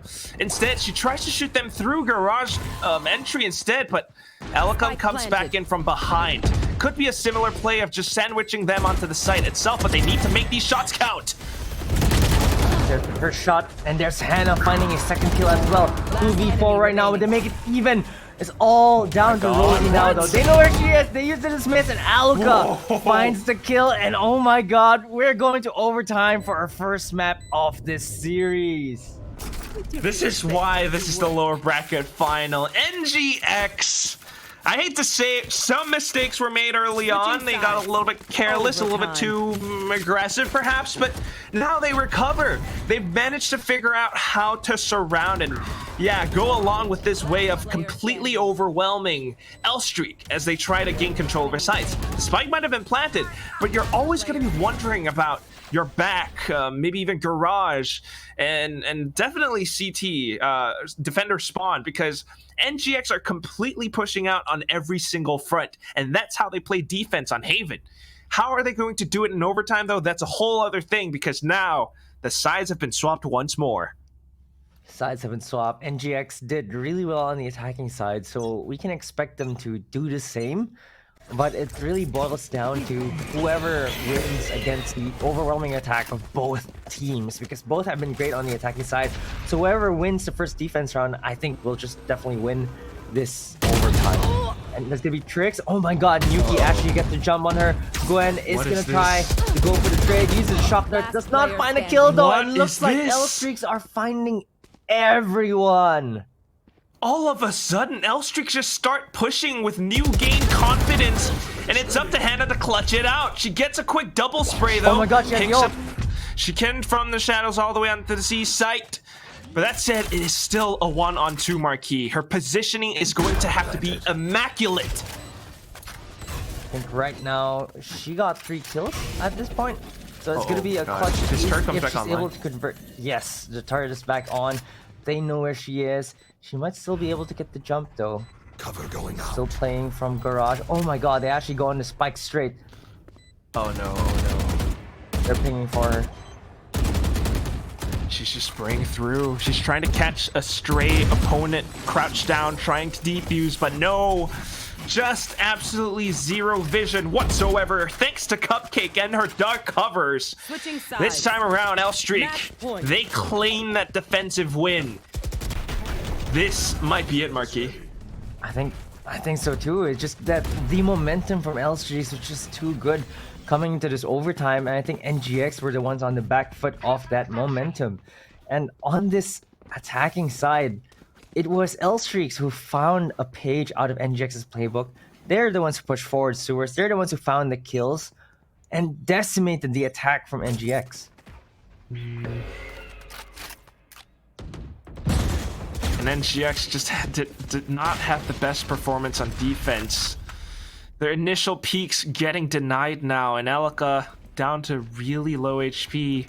The only way that she could come back and provide more value to this round is if she finds a frag somehow and absorbs and gains her health back. But man, just playing ever so defensively now. NGX, they look scared. A bit of a peek from Aya though, and she tailwinds away, gets the information for her team, just buying a little bit more time. L-Streak though, not staying still. Look at how they're going back and forth.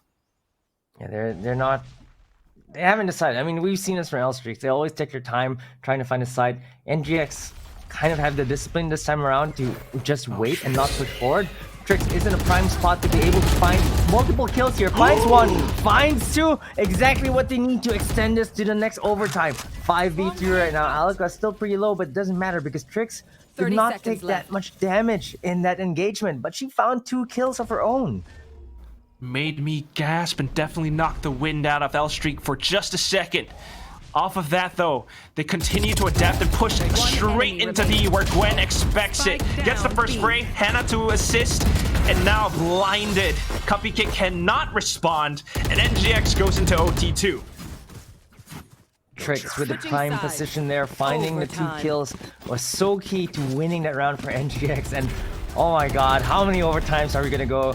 How many overtimes can we go between these 2 teams? One enemy remaining. Again, it comes down to that defensive player, right? It's L-Streak's turn, and I don't know, if they continue to push out, they just might confuse NGX even further. And that's where things start to get really interesting. sight. It keeps NGX on their toes. Definitely, and Green NGX, sight. let's see if they can convert this attacking side this time around. Oh, boy. They're already pushing to garage, so it's a little bit of a different page from their playbook. They're gonna dash in shorting. They don't check the corners though, and Cupcake is gonna be there. Oh Rosie my- and Cupcake just holding. It's all down to Hannah yet again, but Rosie, the one tap. What is going on here? They did not check their Switching corners, sides. and they just got Match point. decimated. I'm speechless, Marquis. Pressing alarm Speechless. How did that happen? I mean, you could see the plan that they had. Leer out, Aya to Cloudburst and Tailwind onto the site itself. But because there was a little bit of presence from backside, I think they were trying to look for that opening duel. And it just kind of tunnel visioned into forgetting about that one corner right outside of garage. It's something that really sucks for NGX, but now they're back on defense and they really need to make this one count. L-Streak though, full 5-woman squad straight into A. And it's up to Aya as well as Alaka to try to find a couple of hits or two. Gets one, but instantly traded. And then the adaptations come back in again. Yeah, this is the great mid-round adaptation, but it seems like they're not going to go fast. Or they're able to reset their defenses on the side of NGX. In fact, they're pushing forward on this A long to get more information. They know that L-Streaks are actually changing their minds. They're actually adapting, doing this mid-round adaptation. I, though, gets spotted by the alarm bot, and Rosie is in a prime position to stop this flank. Oh, man. She's definitely going in for it. She gets the first one, doesn't quite expect the second, so Hannah will be able to trade. Just like that, we've evened up the odds, but still, the anchoring potential coming in from Trix and Gang, it needs to be good. Gwen will be the one to find that frag. Unfortunately, loses Trix, though. 30 seconds And left. now maybe the Shock Dart can take out Cupcake, who is down to 10 HP. Unfortunately, not quite getting it, but it does enemy corner remaining. them into the site itself, where they get the two quick frags. Gwen with the triple kill now. NGX, they send us into yet another overtime, Marquis. We're going to OT3, and this is the first map of the day. NGX, both teams rather, somehow Overtime. finding a way on the defensive side, which is really funny because both teams were so strong on the attacking side. And now it seems like defense is the side that's winning. I'm not sure what's going on here, and I can't tell you right now that who's going to win this because it's just back and forth. It seems like they figure something out. But look, there's a timeout being called finally in this overtime. It's actually going to be NGX going to call this timeout because they're the ones back on attack and they want to make this work. Their attack looked rather shaky for the past couple rounds that they've tried it. On defense, not the worst, but not the cleanest either, right? Because they lose so many players in the process, and at times it comes down really close. Every time they try to peek out, L-Streak are expecting them. So I think this timeout really helps them rethink their strategies, and if they can find a way to win on the attack this time, they just might be able to gain that bit of momentum and confidence that they need to turn things around. Yeah, exactly. And right now, NGX, you can see they're starting to feel it again. Like they're slowing the momentum from L-Streak as well. The momentum coming from the second half. It's been completely reset. It's anyone's game at this point. No kidding. And that's it. I mean, just taking a look at the scoreboard. Wow. I mean, Hannah, Alaka, Aya, they've been doing so much, not to mention Trix's utilities, but it comes down to this round, and NGX are trying to find whatever they can inside of their pockets, outside. They're sending players in towards A, possibly sewer as well. A really deep smoke just to block them off from pushing out, and it's one hell of a choke point. But we've seen this strat before, because take a look at your minimap, Marquis. Where is Alaka? She's the one cutting the flank yet again on B, but NGX need to find the kills on his site though. It's gonna be a 1-for-1 as Gwen finds the trade. But right now, it seems like NGX are a little bit stuck. They're still not finding the rotations on the side of Alaka. She might just find a killjoy here, but she's looking in the wrong side. Oh my She just misses the killjoy pushing forward. Rosie actually was the one to ring around the Rosie onto Alaka, and Alaka might be able to find her this time. She's pinging. I think she knows. She saw the barrel of the gun. This is just such a deep lurk position that regardless of where they are, they're gonna have to go through her first. And at the other side, though, Cupcake trying to anchor, does not quite hold her ground against Hannah. 30 seconds left. And this is now NGX in control. Look at Alaka repositioned around. They are clearing out Gong, but they just can't quite find her. And this is so smart. Lear's at the ground. They are completely blinded. They walk up front, and it's a collateral spray. A triple kill for Alaka, and one heck of a lurk to gain that attacking win for NGX.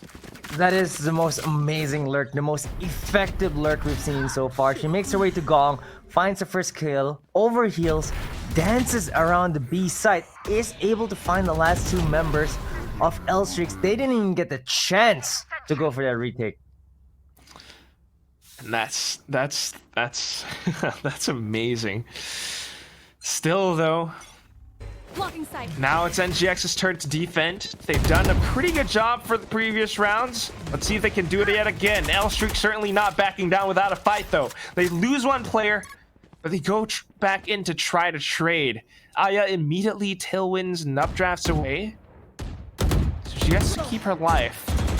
And now A long for contest. Stealing sight. Nuki takes some chip damage as well. They're gonna flash Aloka out, but the defense is set on this A side already. There's already 3 members of NGX, and Loose Streaks, they might want to change their minds, but Rosie is still pushed forward onto the sewer, and she has the spike. If they can take her down, this might be difficult for L-Streaks to recover it. Aloka is gonna try to peek out, and they do take her down. Down The overheal comes in as well, and they have control over the spike. What was she doing there alone? That is such a mistake. You just can't quite have that happen. That's it, though. She might have been alone, but now her backup is here. The cavalry has arrived. They send out the paranoia to try to retake it, but this one dark cover kind of blocks them off. Yet another collateral spray, this time 30 from seconds Aya. left. And we're back to a 1-on-2. Cupcake has to take down Hannah if she wants to make this possible. Looks to the wrong side, though. Defenders win. And just like that, NGX off a bit of a rough journey, a bumpy ride. They come back in full swing, 2 rounds in a row, and they clutch it out in OT3. And this feels very tiring for L-Streaks though. I'm gonna say that they tried so hard. They actually got so far. They had the lead 12-10, but in the end it doesn't matter because NGX says, okay, we're coming back for this lead that we built. And it seemed like it was supposed to be NGX's win anyway, but we took a while. We took the scenic route to get there. we truly did. But that's it. I mean, it really shows what L-Streak has to offer, if anything, because they have what it takes. I mean, taking that many rounds away from NGX in the second half is not a simple feat. So I think we can expect more of them going into Icebox. But that said, I mean, what a play from Alaka and Aya in this round as well. Yeah, they really made sure to win this round. And on the attacking side, I think that's really the biggest difference here. They won the attacking side finally, and that just allowed them to convert this overtime victory. And between the two teams, man, what a close game. Like, Loose Streaks, I thought they were kind of done with this map after going down 3-9. And then all of a sudden, they just find it in them to go in, to keep going, to stick it to NGX, sending it to overtime still. Unfortunately, they couldn't convert in regulation, and that just allowed NGX to claw back in this overtime. I mean, just so many star plays from all of these star players, and it really shows you how NGX is trying to play to their composition. I mean, Alaka with the lurk is something that's such an effective play. And at the same time, the rest of the squad, I mean, just take a look at Hannah. She had such a phenomenal performance in the first half, and then coming back to the end of it, she had so much value in trying to contest and anchor down sites with her smokes, her paranoia. L-Streak, they really took everything. A lot of teamwork for them just to turn things around. And you really have to credit players like Nuki at that. I mean, highest kills on the board for sure, but also the rest of the squad. Yeah, for sure. And it's everyone just contributing to the win for both sides. Like, they're just setting up each other, pushing forward. Like, we've seen flanks, we've seen lurks as well from like Aloka and the rest of the team. But I think that everyone was just showing up here, and that's why it seems so difficult for either team to actually win. It's really so close, and this is just the first map. Again, this is a best of 5 series. It's a marathon, so the teams are really going to have to reset their mental and really regain their composure and re-energize, because the next map, that is going to be Icebox, L-Streak's map pick. Yeah, it's their map pick, and I'm excited to see what they can bring in for that map. We're gonna see the highlights right now, and we're gonna see. This one is first Aloka lurk. This is where she actually gets a triple. Was kind of Had a chance for that ace on the anti-eco, but unfortunately chose the wrong 50-50. And then we saw L-Streak start to dominate on the attacking side. NGX, some heroics as well to come back into the second half. The double kill from Aloka, double kill from Aya as well, and then just finding the last kill. And then suddenly it gets sent to overtime, and it's just such a close game. Both teams were just finding ways to decimate each other on overtime, and then we actually went to triple overtime in this map. Triple overtime because both sides all of a sudden started winning on defense. It's really interesting, and it shows that L-Streak, when they want to, they have the potential to just push out despite being on defense, and when that works out, it really throws NGX off. I mean, some of those rounds in OT, they actually won because of such plays, and NGX were kind of, like you mentioned before, they looked kind of lost at times. Icebox is the next map. That's the next question, and I mean, how do we answer that? I don't know, we're just gonna have to wait and see, because this is gonna be L-Streak's map pick, and we'll see if NGX can take it up to them against their map pick.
Wanna get it crunk in the club, crunk in the club, with a crunk in the club, crunk in the club, crunk in the club, crunk in the club, with a get it crunk with a couple hundred thugs.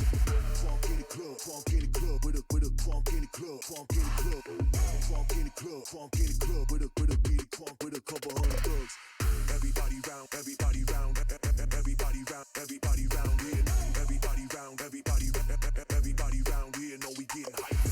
Everybody round, everybody round, everybody round, everybody round, everybody round here, know we getting hype.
wanna get it crunk in the club, crunk in the club, with a crunk in the club, crunk in the club, crunk in the club, crunk in the club, with a get it crunk with a.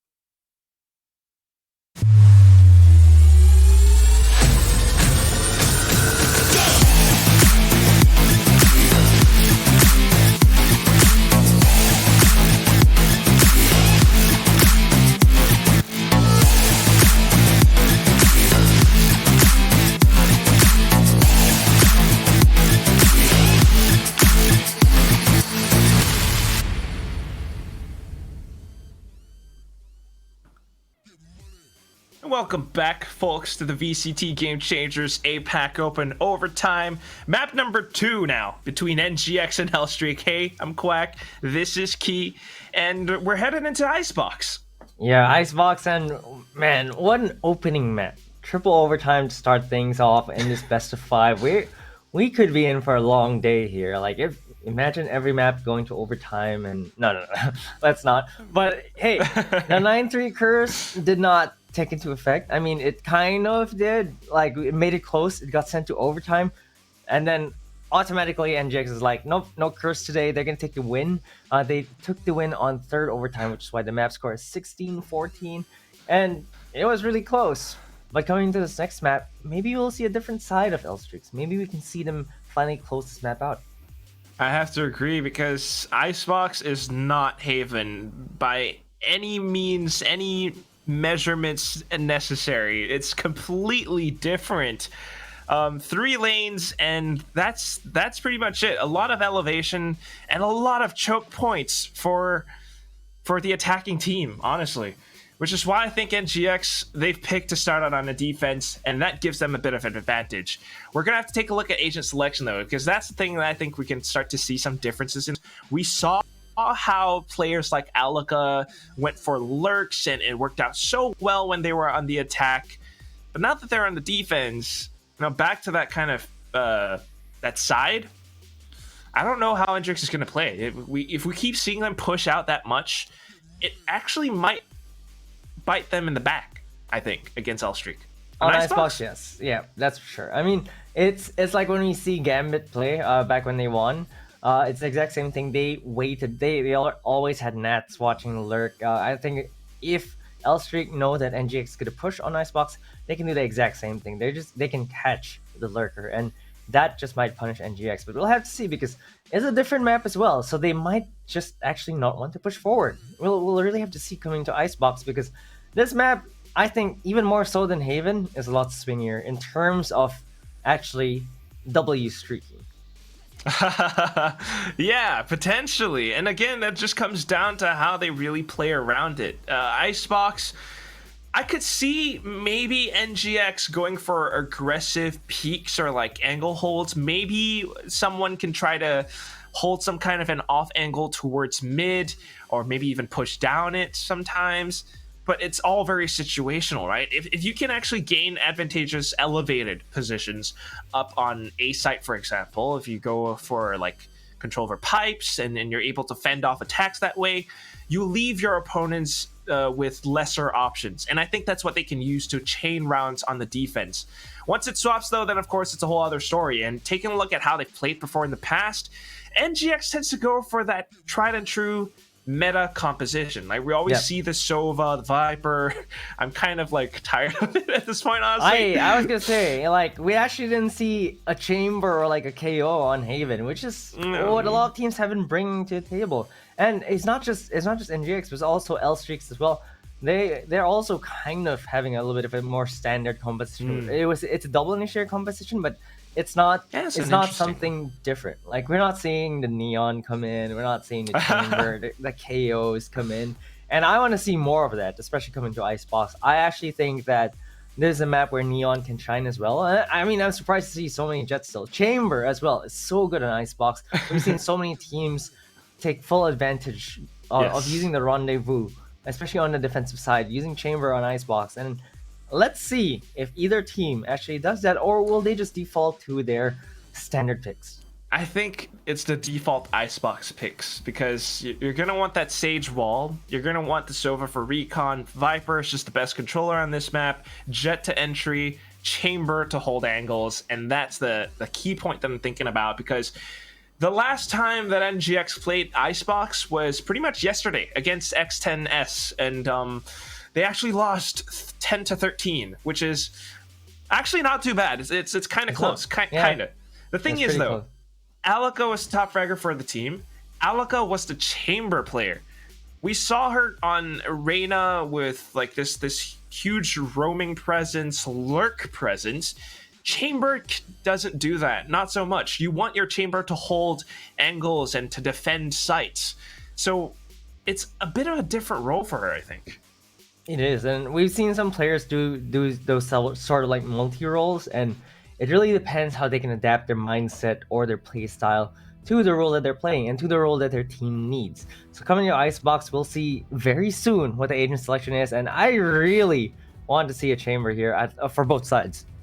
We probably will. I'm just going to take that bet for you right now, Marquis. The interesting thing to me, though, is the duelist on the side of Elstreak, because we've seen this before when they played against Zol Meraki for their placement into open overtime like a couple days ago when they played.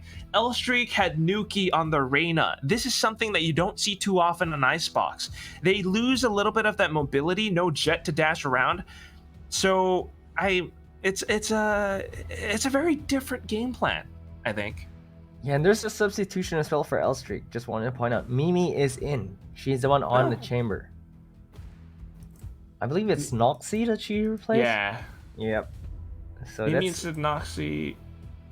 interesting. And for both sides, there's a small difference in terms of their lineups. There's a Jet on the side of NGX. It's going to be a Reyna on Elstreak.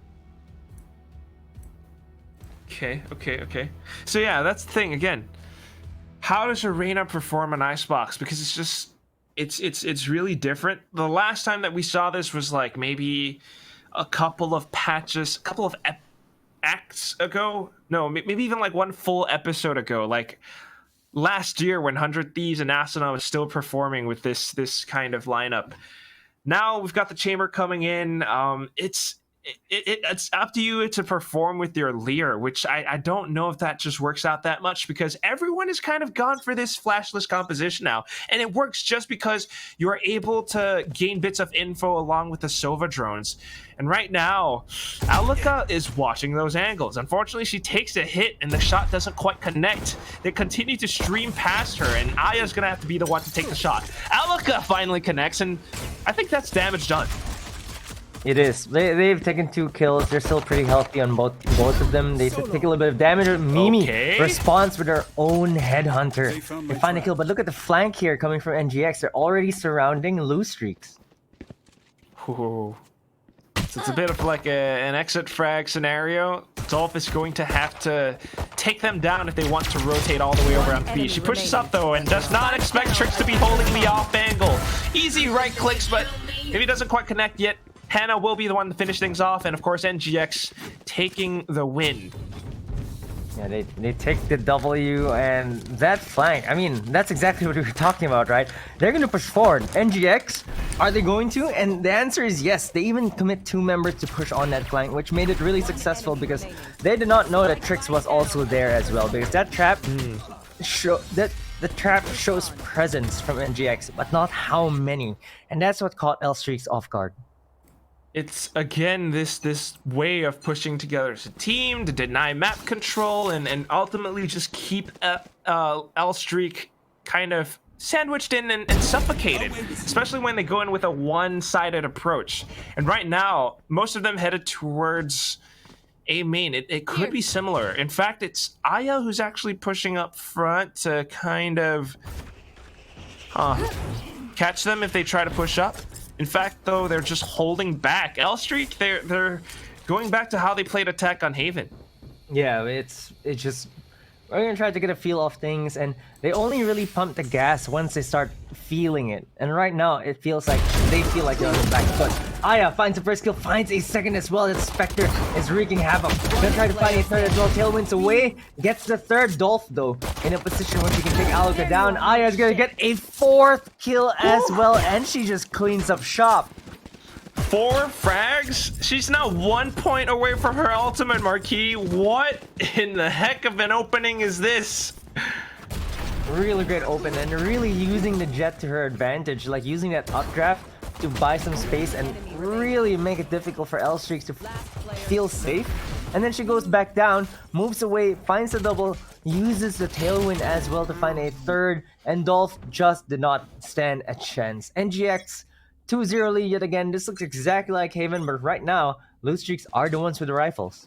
Yeah, this is what I want to test from NGX. Like, how deep is their strat book? How many different approaches can they really take? Because if they keep on pushing out, this is what happens. Now that L Streak has the guns, their shots are going to be that much more damaging.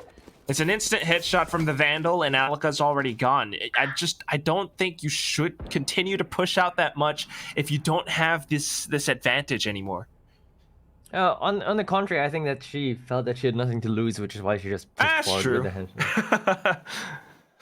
But look at this. A site completely open. NGX tried to rotate mid. They thought it was going to be a B. They wanted to do this rotation where they find the mid to B push, but they actually went to A.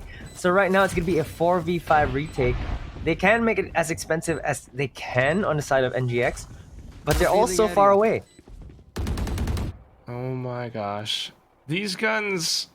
Oh, unless Trix lands some nutty shots, it's not going to be that easy. She does tag one up, but it was a bit of a wallbang, so I don't think it's going to be that bad. Cupcake can just dance back and forth around on this thing and still pretty much stay alive. Meanwhile, the rest of the squad pushing all the way through onto the side already, but Mimi, she's the one that's been anchoring down, going back around all over the place, gets a quick quadra kill, and now L Streak back on the board, not to mention Mimi with the tour de force at the ready. Tour de force already at this point. There's also the Blade Storm onto Aya, like you mentioned. And Mimi starting off the round with that kill, blocking it down on the side. We were watching the Trix fight, but Mimi was just slaughtering the rest of NGX on the other side of the map, completing a quad kill. Now, something interesting as well between these two teams, there's an operator already on Alika. For Mimi, I don't think she'll want to use the Tour de force here. Yeah, not yet. No real reason to, unless she really wants to pull some kind of a specific play off of it. Might as well just save it for an eager round, right? But that said, though, it's going to be the aggressive plays from Aya once again. What a quick strafe and then the headshot to dash away. L Streak are going to be thinking twice about hitting A at this point. Not to mention Alika. She's on top of Rafters, locking down Belt. Yeah, that operator is going to be a difficult thing to contend with if they peek on Belt, but it seems like nobody wants to peek on that Belt side. And for the side of L Streaks, they're slowing it down yet again. And I'm not sure if this is for lack of a strategy or just trying to play default or really trying to hope that they find Aya pushing again, but it seems like Aya's winning the duels that she wants to take right now. Oh my goodness. Oh, here we go Not again. just winning duels, she's pushing up front once more, and she's able to connect onto the next one, but then Mimi comes in with the trade. Pulls out the tour de force now. What? Okay. Going in for the sniper versus sniper duel, but unfortunately for her, Alika will be able to take out her teammate. She continues to go up front, though, on the aggressive. She needs to land so many of these shots in order to make it work, but Alika already prepared for it. Up top with the headhunter, she gets a triple kill. I hunt down your heads. I get that third win for my team. And completely denying value from that tour de force. It was so good as well. The decision making on that was that she had an operator. It's slightly slower than a tour de force. She decides, okay, then I'll just whip out my headhunter, and takes the last two members down from Blue Streaks. And this flick was really great for Mimi. But the moment she peeked, look at this. Alika changed position because she knew that she could whip out her headhunter. And she even finds Rosie on that last frag. Just the positioning, just the aggressiveness from her. Blue Streaks are now on the back foot, and again, they're gonna have to eco. And look at this situation is not great for them. Kind of feels like Haven all over again. I'm just not seeing the value from the Reyna just yet, but maybe when they feel like they've got nothing left to lose, they're gonna go a little bit more aggressive, and then they hit the site with an execute. That could be a way for them to push in, but there's a lot of contests right now. Asaya comes back in from behind. Oh no. A little bit of a careless position, and she loses her life. Barrier orb comes up, but this is a free Vandal for LSF. Here we Vandal. They know they have to concede. Oh, look at this, the rope play. Hannah just moving forward. Mimi finds a kill though. And what is going on here? It looks like LSF are the ones that have the man advantage. All of a sudden. Again, though, firepower just not quite strong. Spike planted. But they do get the drop on the B site. And now it's up to Elika to try to find a shot. She spots Rosie, but look at how she just went past the crosshairs, even popping the Viper's pit now. Gwen's inside of it, tries to take out the Viper, but unfortunately gets shot in the back by Nuki. And now such a heavy investment. Elika is backing away. L-Streak just converted this into basically a thrifty win, Marky. It is a thrifty win. They get an upgrade on the Vandal. I believe they can find another gun in this pit. Yeah, they find it. Rosie picks up the gun. So it's 2 free upgrades to Vandals. They still keep the Spectre. They might even find a third Vandal for Nuki. Oh, there it is. Oh, what? Rosie gets clipped. Huh. I guess Right they wanted to around make garage. sure that nobody was on that spike. She stayed behind for that. Okay. Well, could have passed the Vandal on, but it's all right. It's all right. That's it though. I really have to talk about Mimi right now because as the sub, she's getting so many kills on the board, and She has it's something 10. that exactly gives The her rest of so her much team, value to her team. 1 each. It's the fresh eyes, the fresh hands, really coming in. Like everyone is so fatigued over that triple overtime game, and Mimi comes in and is like, "I'm fresh, guys, easy." 10 kills already on this chamber. The rest of her team, her teammates, all have 1 apiece. Elika, though, the opposing chamber, also topping the scoreboard for her side. She's pushed up in towards garage and pretty much calls that B is clear. So rotation's already through. They should be able to defend this one, but Nuki's positioning is something that has me nervous. She might have been able to take Gwen out. Thankfully backs up instead. They're reassessing their options about how they want to hit the A site. Yeah, they're still playing it slow. Like, it's the 6th round in the game right now, and it feels like L-Streaks want to keep playing the slow default. And I think that one of the biggest differences is Aya doesn't push every single round, and they're trying to catch that, and they burn so much time. Right now, they're forced to make a decision. They're forced to Look go at onto this Elika. B side, and look at that. That's going to be an operator that's staring them down here. Come on, Tricks. Elika. Oh, she misses the shot! Teleport's broken. How the? Well, that's just unfortunate. She has to back up. She's even tagged. And now that operator has been weakened. She watches the angle, though, and that just might be enough for them to deny time for them to get the spike planted. Aya comes in, takes out the spike planter, still alive. But can't quite do much from that spot now just because of the barrier. Hannah even wants to rotate, but it's not going to be easy for her to do so. Arez comes in, Aya still refreshing her blades, gets yet another one. But now the positioning from Yellow by Nuki picks up the second, and all of a sudden it's Trix alone. Does tag Dolph, but that's 3 players that she has to take out. Goes in to close it in the distance, but that's the most that she can get. Yeah, it started to look pretty interesting. She even got a ding onto Dolph through the wall. Unfortunately, it wasn't enough to convert, and Blue Streaks, they're finding ways to make these attacking rounds work, even though they just burned down the time. I think NGX gambled too much, and Blue Streaks are the ones winning these gambles. They've picked the right sides, they picked the right sides, they picked the right fights, and now it's even. It's interesting because it's not even set executes that gives them these sites. It's They just walked just in. yeah, slowly trying to get info and then slowly creeping up front, bound to bound, and that's really how they were able to take down Elika. Maybe it was a bit of a whiff as well, but now, I mean, they just heard that much noise coming in from A. They heard the tour de force. That's why they're backing over onto B. L Street. They should be able to get this site. Yeah, it should be pretty free, but then there's a Viper coming in, Rosie. Oh, I'm sorry, Hannah rather. It's holding it up. Rosie just trying to find Hannah. actually in the smoke. Alka though, at 44. Oh, there it is. Aya gets a headshot as well. Mimi's gonna be there for the trade though. Alka gets down. Oh, look at Hannah. She whiffed shots though, but Aya is gonna be there. She Spike finds down, one. Still a 2v2 right now. remaining. And they find another kill. Gwen with her sheriff. All down to Mimi right now. Hits Oh, no. the shot with her operators. All down to Tricks. 20 HP on her. She does have the res though. Only a frenzy, but Here okay. we go. Does Alka have her tour de force still? She Yes. has a couple more rounds. But Mimi's repositioning seconds as well. 30 seconds, spike not yet planted. Alka flicks upwards. 1 round left. And now Mimi going back in. Oh, look at where Does Tricks not is. expect Tricks to be on the outside, but because it's a frenzy, the shots just aren't that accurate from that range. She has no bullets. Still buying 0 time bullets. though. Absolutely 0, and Alka crouches. 2 shots to the body. And just like that, it came so close, so tense, but NGX sneaks out the win.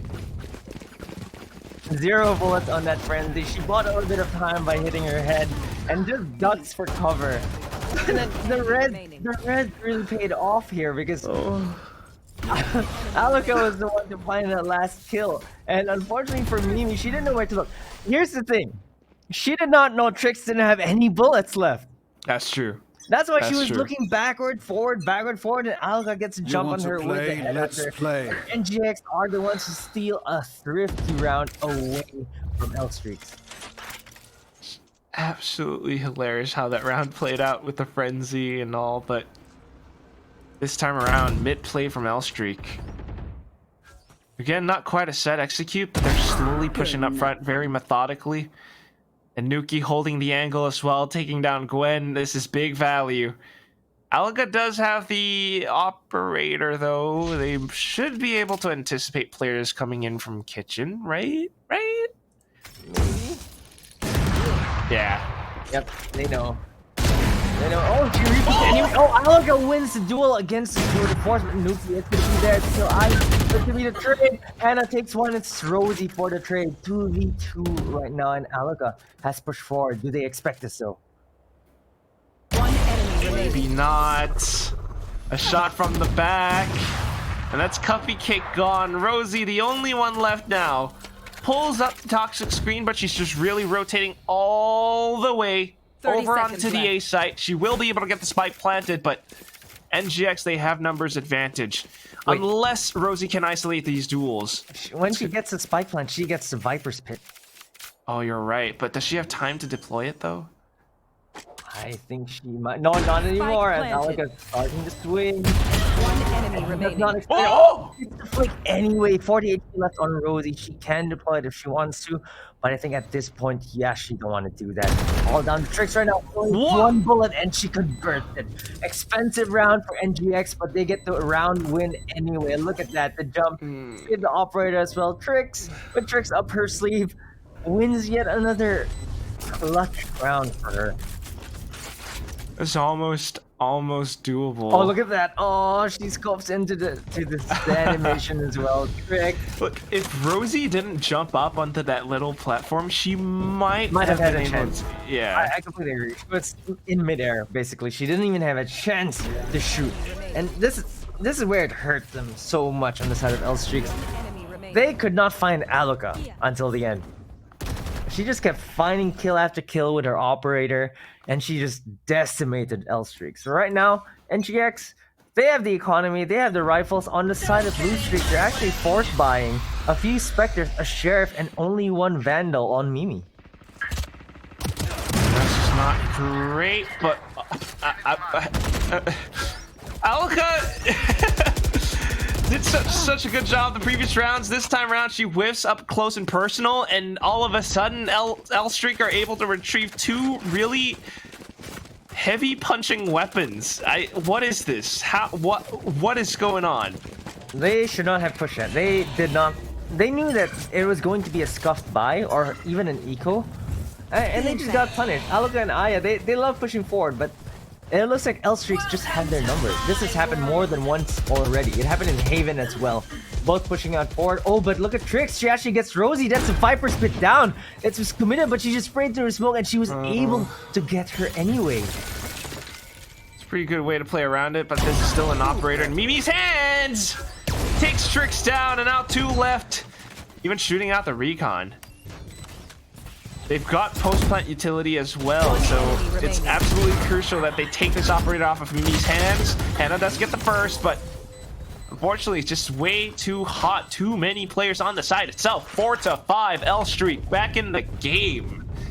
And they did that just because there were some careless pushes that went forward. Yeah, and they're gonna have to pay for it because it's another reset to the economy of NGX. NGX, they looked like they were poised to win a few rounds in a row at this point, but because they lost those 2 members at the beginning, Losers were able to capitalize to upgrade their guns. Even gave up an operator to Mimi of all people, who already has 16 kills in at this point. Oh boy.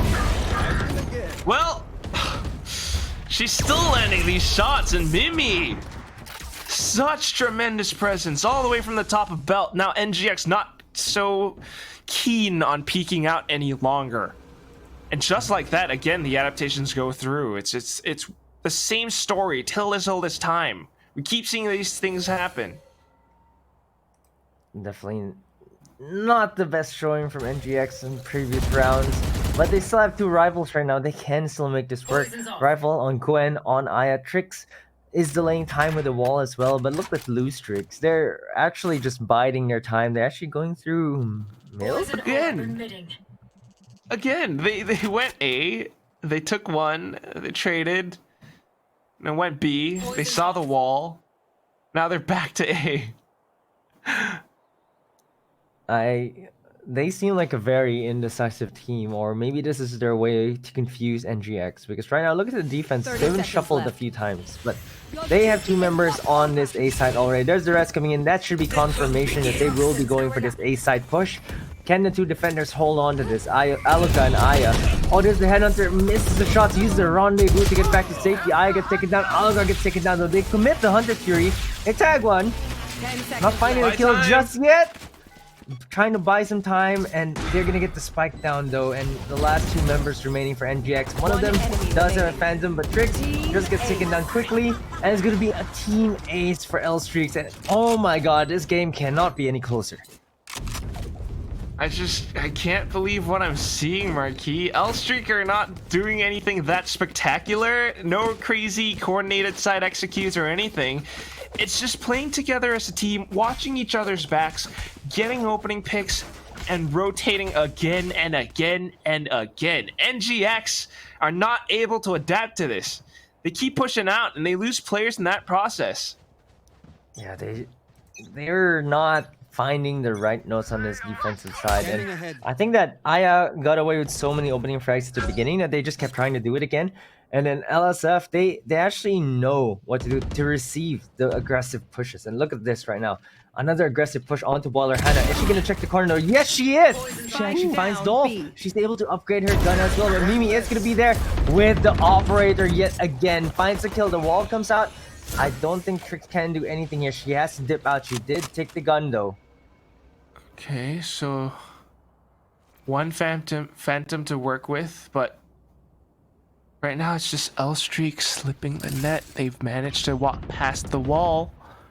Toxic screen comes up, and this should confirm the hit coming towards B. Strix is trying her darndest to slow this down, but they just walk past the slow orbs regardless. She's still in the corner. The own Yuki finds Aya boosted up all the way on top.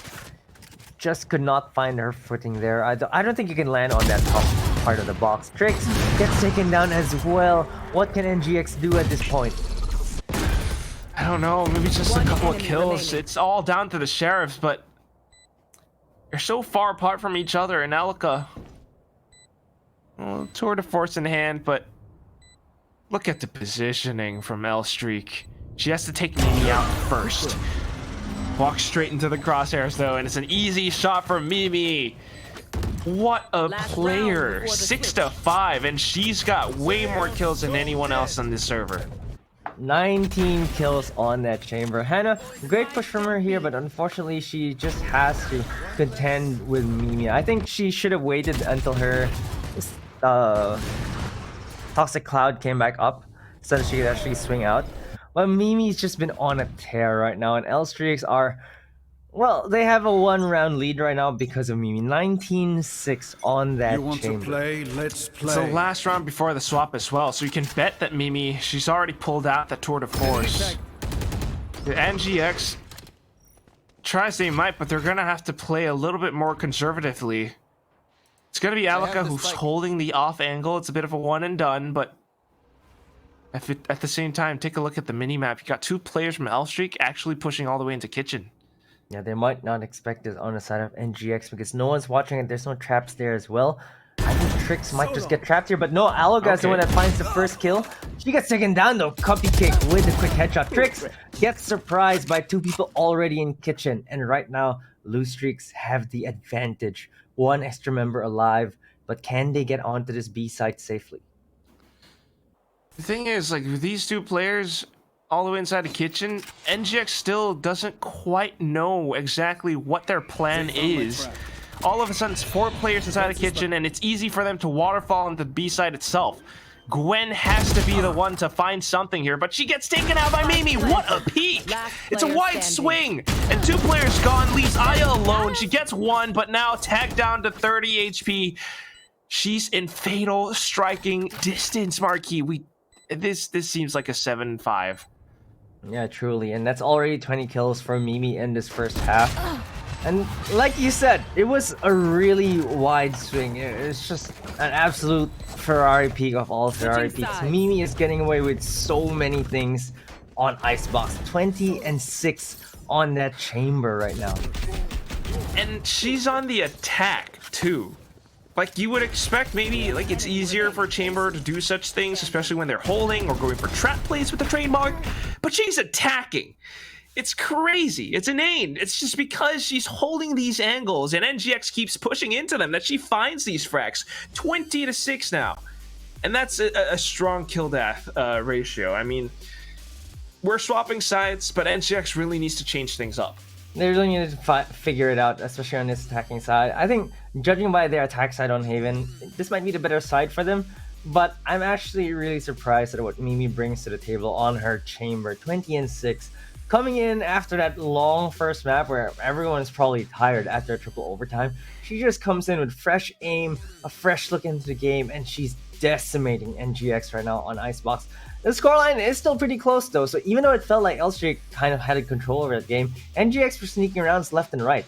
And that's why they're on 5-7. It's still pretty close. It's just a tiny lead for L-Streak.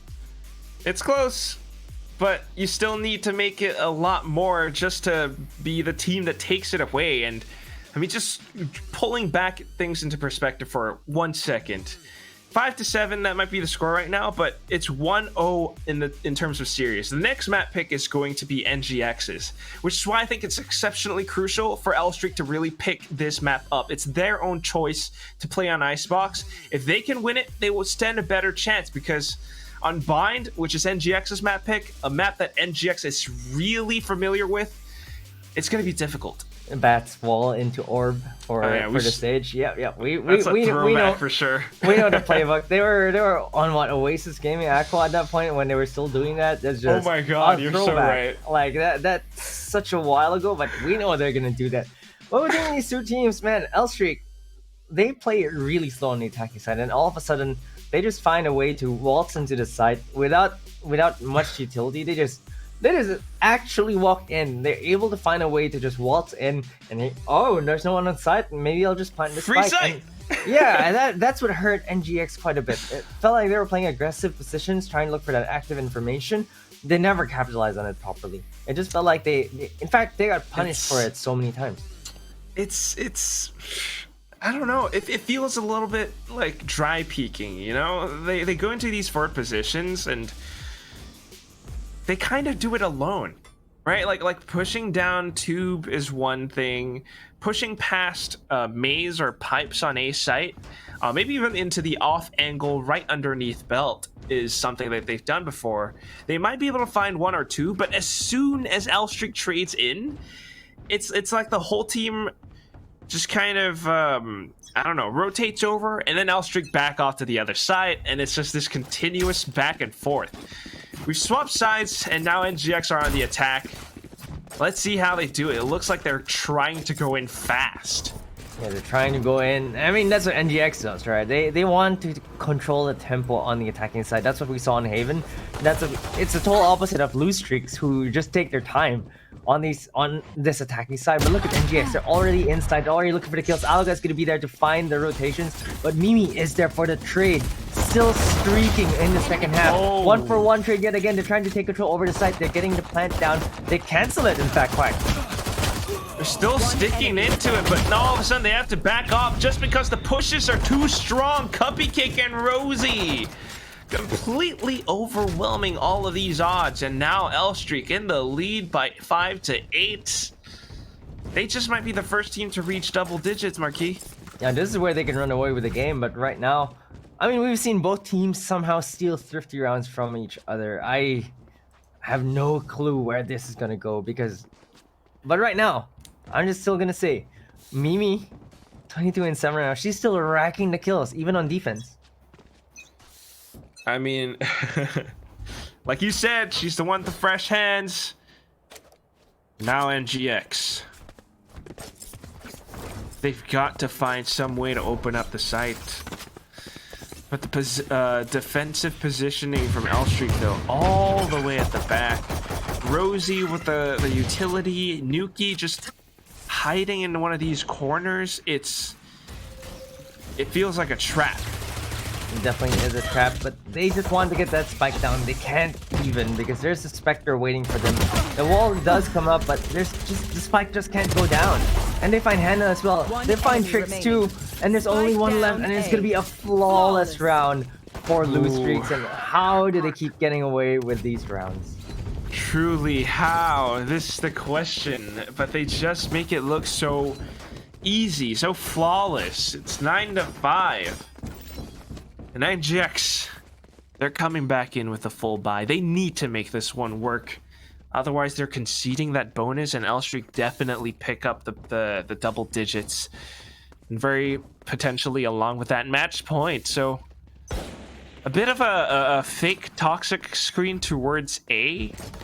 I don't know how much of a fake that's going to sell, though. It seems to be working as Cupcake actually rotates to the A site. And it's taking a while for them to rotate back in here, even though NGX are already running into this B site. The toxic poison cloud is going to be annoying, though. They're not gonna get their plant so easily, but they use their own poison cloud to actually cover Tricks, who gets the plant down. And now they can play this post plant so well because they have the weaponry, they have the range with these rifles. That's interesting. Well, Tricks For you. managing to get the spike planted. Now the rest of them just all holding post-plant positions. Aya to watch the flank. But it's all 5 players already up ahead, and now Nuki leading the charge up close and personal. They just swing right around yellow. Close range, close quarters combat. The Spectre reigns supreme. They run and gun, and they take that bonus away. 3 weapon upgrades for, well, 2 players from LSF. The MVP of that retake was the toxic screen from Rosie. This is the one that allowed them to get up close and personal, to use their Spectres for all these kills. And for the side of NGX, they just couldn't use the guns to their advantage. They were forced to play up close, and now they get their bonus round taken away from them. They steal the guns, they get free upgrades. They just really made bank with that single round on the side of Blue Streak. Get out of my way. And NGX are at a loss. L-Streak, like you mentioned, that toxic screen, they haven't deployed one yet, and maybe they don't need to. They're just holding the angles. They got the first one. NGX are just not quite able to find anything. Tricks takes out the trademark, but doesn't see a single chamber peeking off of it, so... She gets the alt orb for free. The rest of her team maybe waiting for her to rotate over before they start pushing. Yeah, it's just a little bit of patience. The funny part is, Blue Streaks, they're not finding any information, but they seem to be rotating most of them towards B. And this A site just might be free. Look, they're already crept up onto a plantable spot. And Rosie is just going to let them in. Revealing area. Maybe, but they know they can go in for the retake. That's why they're doing this, I think. L Streak, they are prepared. And they were just holding the angles. Right now, okay, no, everyone's coming in from screen, from rafters. They slowly close in around the distance. Again, it's the same similar play to what we saw on yellow from before. Just like that, 2 players gone, even holding the angle. It's an easy way to retake the site. NGX did not have the firepower, but you know what? Elstrick will have that 11th win. Great team play from them to peek together. They know that they can give up the A side because they could just go for the retake. It's even a flawless round for them. So it's like you mentioned, the side might be free, but what comes after that is just complete domination from L streaks. And right now, NGX need to find a way to stop the bleeding because they're the ones that are on the L streak. Oh my gosh, how much of an L streak actually? Let's count this one. 8 in a row. Right, it's 8. Oh my god. It was 5-3. Or I mean, NGX are the ones that are susceptible to these L streaks, it seems. Once they lose that momentum, it's just so hard for them to gain it back. And definitely on the attacking side, they just haven't quite found the answer. They clear out the initial positions up towards green, but they still need to take out yellow and subsequently Dolph if they want to take this site.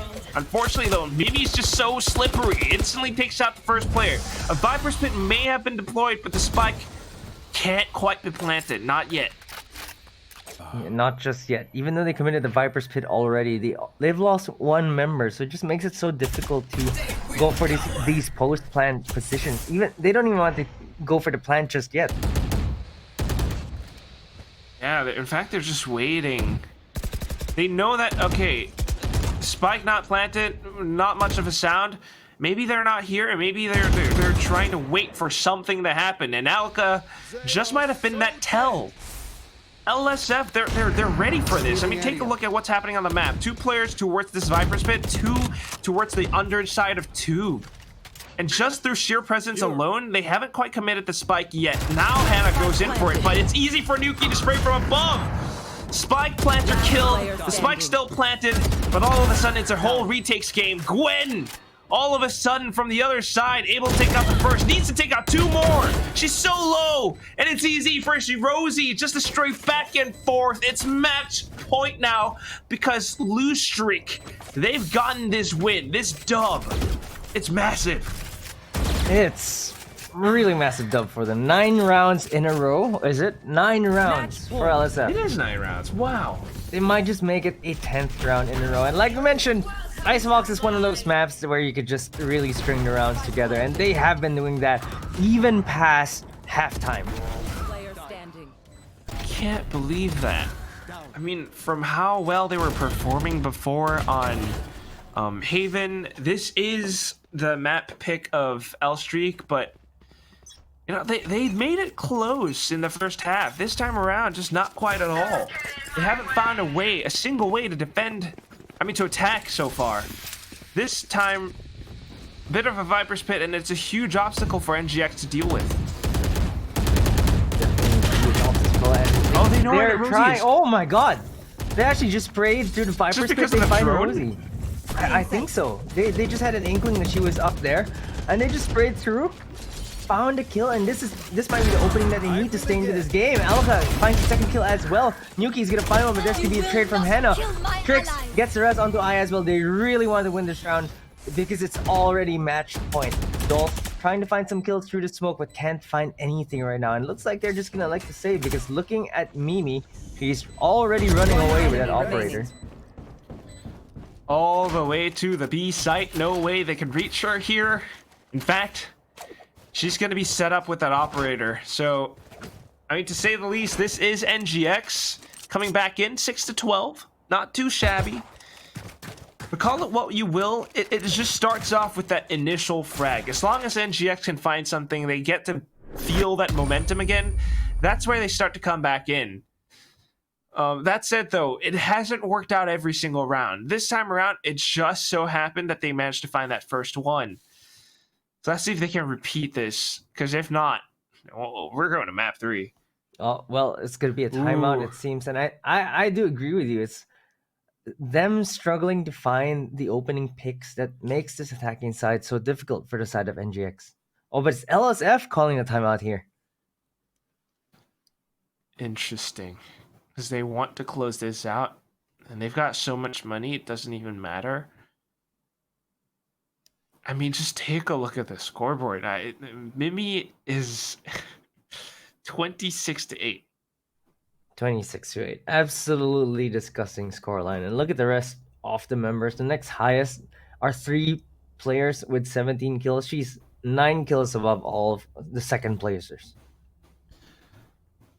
NGX really need to find a way to make these rounds happen. And I'm just trying to think how they could actually make it work. Because so far it's been these pushes and sometimes they get taken out by players like Mimi. Yeah, it's just Mimi finding kills left and right, multi kills, finding a way to decimate the defenses. Maybe if they pick the side without Mimi on it, they just might get it. Like just now. Oh, but actually dashing into this B site where there's already 2 defenders waiting for them. If they can find the first kills though, that just might be what they need. Another retake scenario perhaps. It's an instant commitment with the wall, and they're trying to make something out of it. There it comes up, and then the Hunter's Fury. That's what they were waiting for. Spike planted is a quick double kill for Cupcake. Oh my god. This is it, Marquis. Yeah, this just might be it. They even find Aya off the shot from Mimi. 2v5 right now. It's a mountain that they have to climb, and I don't think it's a mountain that they can scale right now. They do have the Hunter's Fury on Gwen, so she can use it. And they're just waiting it out, but there's still so much time left on the Spike.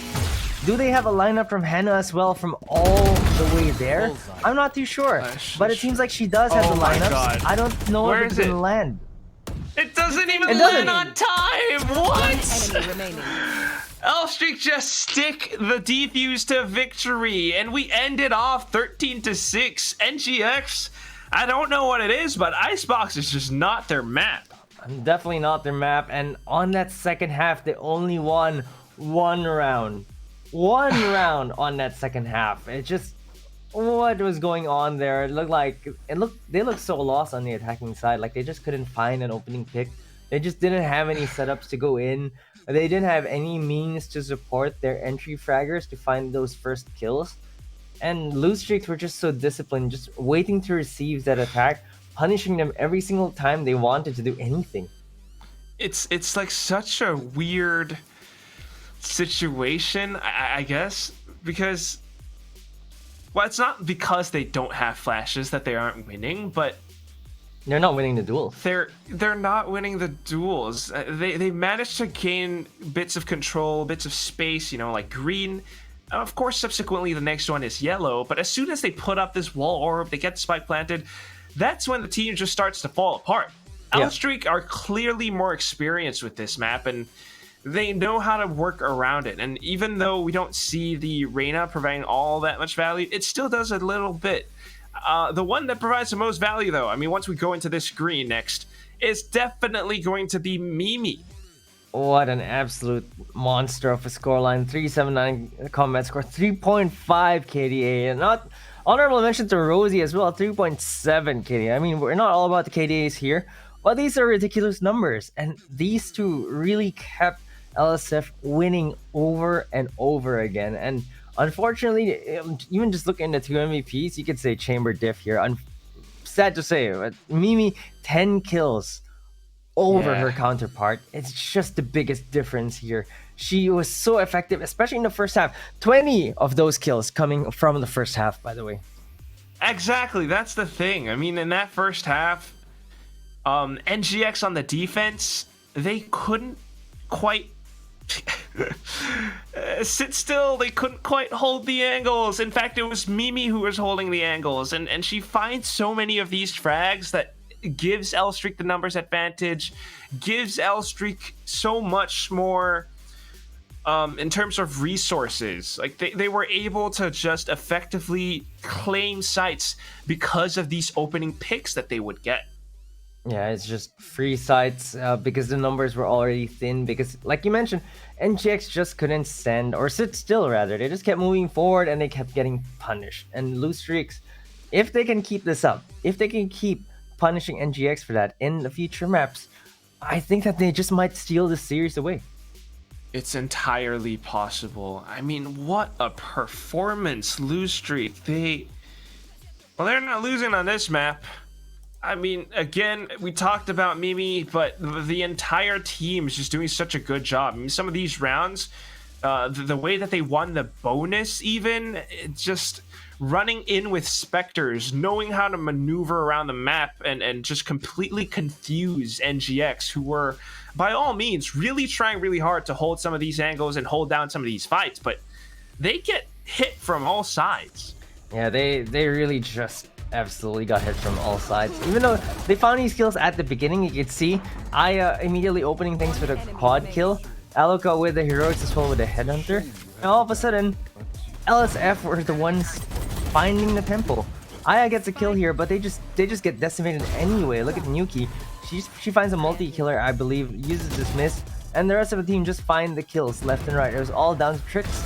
And they just, look at this. Every time someone dies on the side of lose streak, they actually go in for the trade. They've been really successful with that on this map, and I did not see that from NGX in this map. It's a very loose / defaulty play style that L-Streak goes for. No real side executes, just playing for information, playing for an opening duel or pick. Once they get it, they work around that. And NGX, I just have, they're completely clueless for some reason. Yeah. And even then, like, they managed to win a few rounds. They made it a lot closer on the first half. Once they swapped over, they just... I don't think they won a single round on the second half, did they? They won one. One. It was 13-6, so it was 5-7 coming to the second half. So they won one single round on the side of NGX, and that was on match point. They were able to stop the bleeding. It was the A side push, where they actually went in, found the kills, and then all of a sudden it just broke down from there. They just couldn't find anything after only one round on that second half. It's just really so amazing to see L Streak actually get a double U streak that spanned from the end of the first half all the way to the second half. That's just absolutely amazing, and you can tell that they are up for this competition. And we are going to come back to this competition because, I mean, wow, it is a best of 5 still. The next map isn't even going to be the last map, but we're going to have to go for a quick break before we go to map number 3.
wanna get it crunk in the club, crunk in the club, with a crunk in the club, crunk in the club, crunk in the club, crunk in the club, with a get it crunk with a couple hundred thugs. Crunk in the club, crunk in the club, with a crunk in the club, crunk in the club, crunk in the club, crunk in the club, with a get it crunk with a couple hundred thugs. Everybody round, everybody round, everybody round, everybody round here. Everybody round, everybody round here. Know we getting hype. Everybody round, everybody round, everybody round, everybody round, everybody round here. Know we getting hype.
And here we are once again. Welcome back, folks. VCT Game Changers APAC Open Overtime LBF map number 3 NGX against L-Streak on Icebox was such a honestly we were talking about it a little bit stiff, I think, from both sides. We're not quite able to adapt to it, and L-Streak just knew the map a little bit better. Now on to NGX's map pick, though, and that's going to be Bind. Hey, I'm Quack. This is Marquis. What do you think's going to happen now? It looks so difficult to actually predict because it always looks like NGX find a hot start on the first half. But on the second half, for both maps, for both Haven and Icebox, for the second half, they don't do so well. And it's not even the side, because on Haven, they struggle on defense. On Icebox, they struggled on the attacking side, which is actually really strange because on Icebox, attacking is generally the more favored side. So coming to Bind, I would say that they would have the advantage here because not many teams play Bind. And I think that NGX, like you mentioned, NGX, since their previous iterations to their team, Bind was one of their staples. And I think that that alone might just give them the advantage. Pretty much so. I mean, they played Bind like just yesterday as well against X10 Sapphire. 13-8 was the score. And of course, NGX, I think they did fairly well. The first half went 6-6 though, so I don't know. Like it could be really different. I'm more curious about how L-Streak plays Bind because they don't play this map all that much. They have a decent win percentage, but not fantastic. Yeah, that's why I'm surprised that Breeze was actually the map banned against NGX instead of Bind. I just feel like Breeze probably still have a little bit more of that chance to win the aim duels. You kind of have that chance. But on Bind, I feel it's one of the least forgiving maps if you're not used to the map at all. Yeah, but then again, it just could be a personal preference, comfort kind of thing.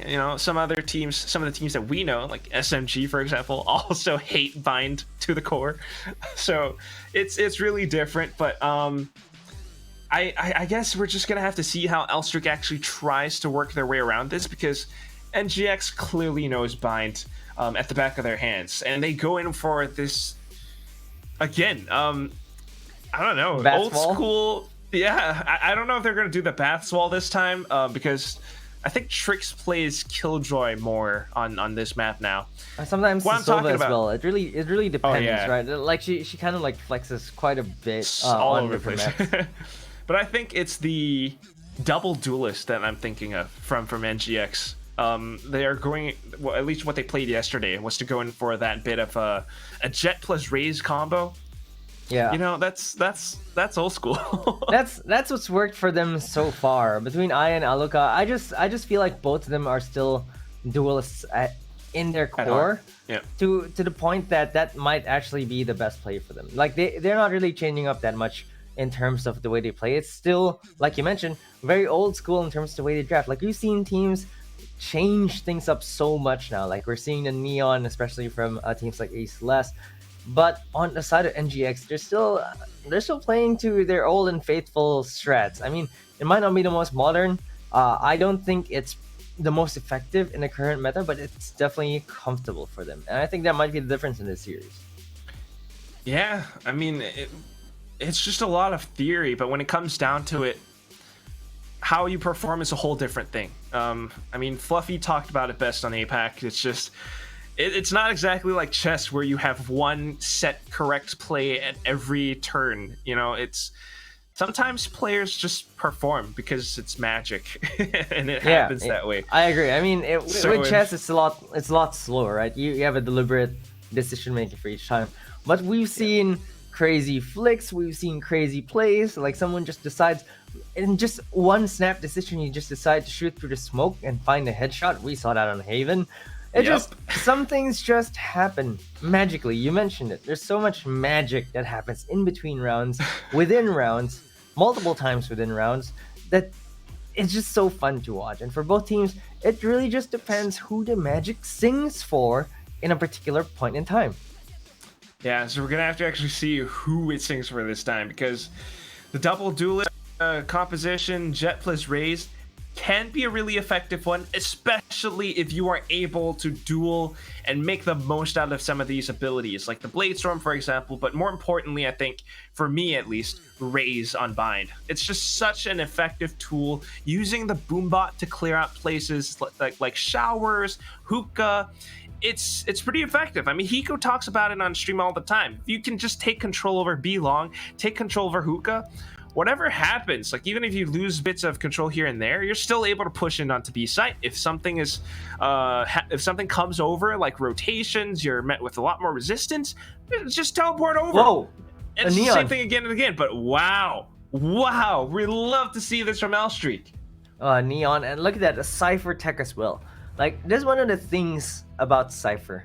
When teams bring out a Cypher in the map, it's because they really know how to take advantage using his trips for the setups. So a Cupcake is going to try to trap Aya every single time, and that's going to make Aya's life, especially on the attacking side, a living hell. And then you can catch a Raze as well, like with properly placed the trap wires.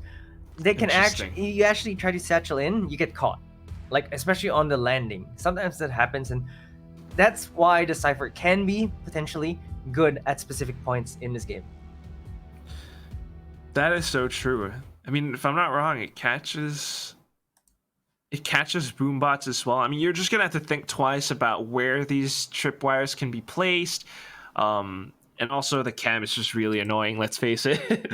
But that said, though, the last time that Elstreak were recorded playing Bind, they were under quintuplet. This was 2 opens ago, in Open 3, and that was a group stage game. They did not have the Neon then. Now they have it. I'm very curious and interested to see how they actually make this work. Instantly rushing it down showers, though, and Aya instantly reacts, not to mention the paint shells being spent. Alaka, they're pushing them back, but all of a sudden the frenzy comes in. Alaka trades once more, and then the push comes in from A short. They managed to claim the site for a second, but how do they actually hold it down secure enough to get the spike? It's all the way stuck inside of showers, not to mention Hannah coming in from heaven. Yeah, they just cannot recover the spike safely. They're gonna have to take the duels. They don't even have the utilities to do anything from where they are at right now. And Hannah has an inkling of where they are. Might have heard a footstep or two. She's peeking again and again, but 2 players, and now it's just a game of catching or tag, just running away from each other. Tag, you're it. She gets that one, but now Rosie's the only one left.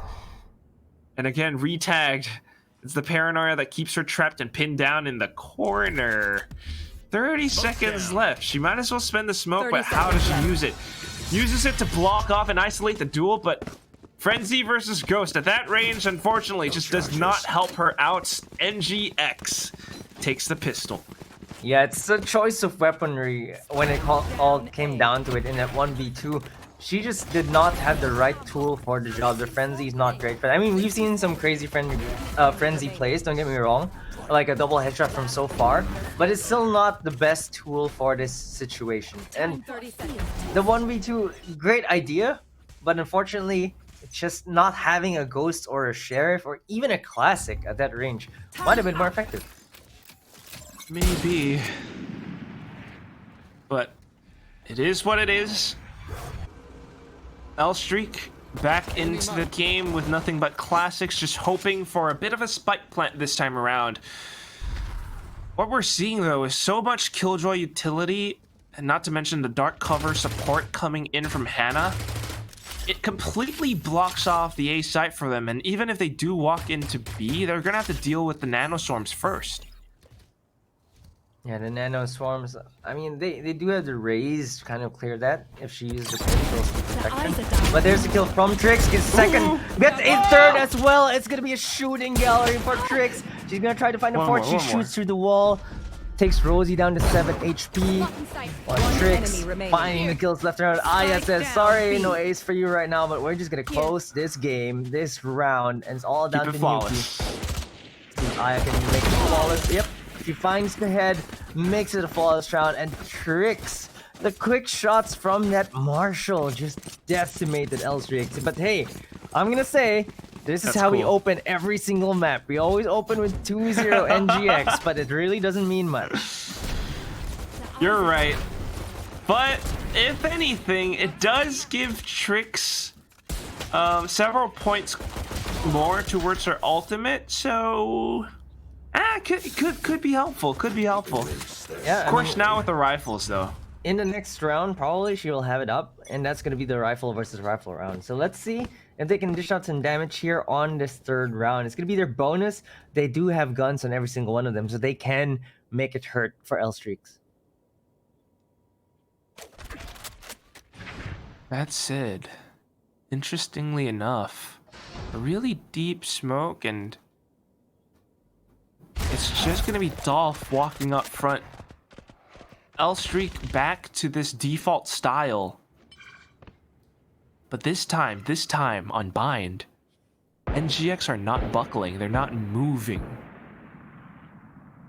Yeah, they're not moving at all. There's the patience from them this time, which is actually funny to see, especially after the first two maps. They get some information using the owl drone, and we see Gwen can hold this. She finds a kill! That's exactly what they need.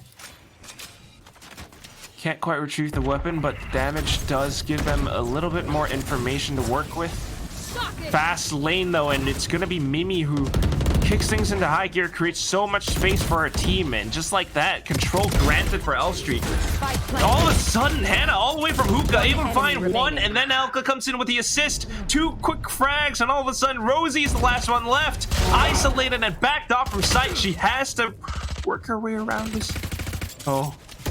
They kind of know that she's still in there, but yeah, her health was just way too low. It's a run and gun from Hannah that finishes it off, and NGX, they take this bonus marquee. Wow. They get 3 upgrades as well. Hannah was hiding in her own smoke. They also smoke hookah. They just thought it was safe. She's able to find 2 on that site, and after that, it was just a piece of cake for NGX. And now it looks like it's a total opposite. It looks like L-Streak are the... I mean, we know that they don't really play this map, and you could tell because they did not really clear the corners. They weren't ready for the setups that NGX had, which allowed NGX to steal this bonus round with 3 free gun upgrades. That's just absolute value for them. Ooh. Huge value, not to mention, even with the light shields, L-Streak... Or it's safe to say they're playing against the back foot for this one. Back to the same old defaulty approach, though. And it's pretty much the same as the previous round. Dark covers. Alstreak are just looking for some kind of a pick with the sheriff. Yeah, they just want to see if they can. I mean, the rounds that they won for Thrifties, they find someone pushing forward, they take the gun, and they kind of convert that win. And NGX are very disciplined to not let that happen this time, as Hannah sees someone on that corner of the wall, shoots through the wall. Oh, but she gets shot on the head. Rosie finds the headshot, and then the wall bang to finish off Hannah, making it a 1-for-1 right now. The way that Nuki backed off away from that boom bot kind of makes them think that there isn't a single player up over by Showers. Doesn't but matter. Aya's positioning, it's so strong. She goes back in for the repeated strafe, but all of a sudden Cupcake able to make it a trade. Alika there for the assist once more, cleans things up and puts NGX at the 4th. They managed to make it out again, and it's not too bad, but Alstreak are starting to find ways to work around it. Yeah, they found a few kills. They made it a bit expensive, but it doesn't matter because NGX, they upgraded free from bonus rounds. They got kills. They have 3 members alive yet again on this round.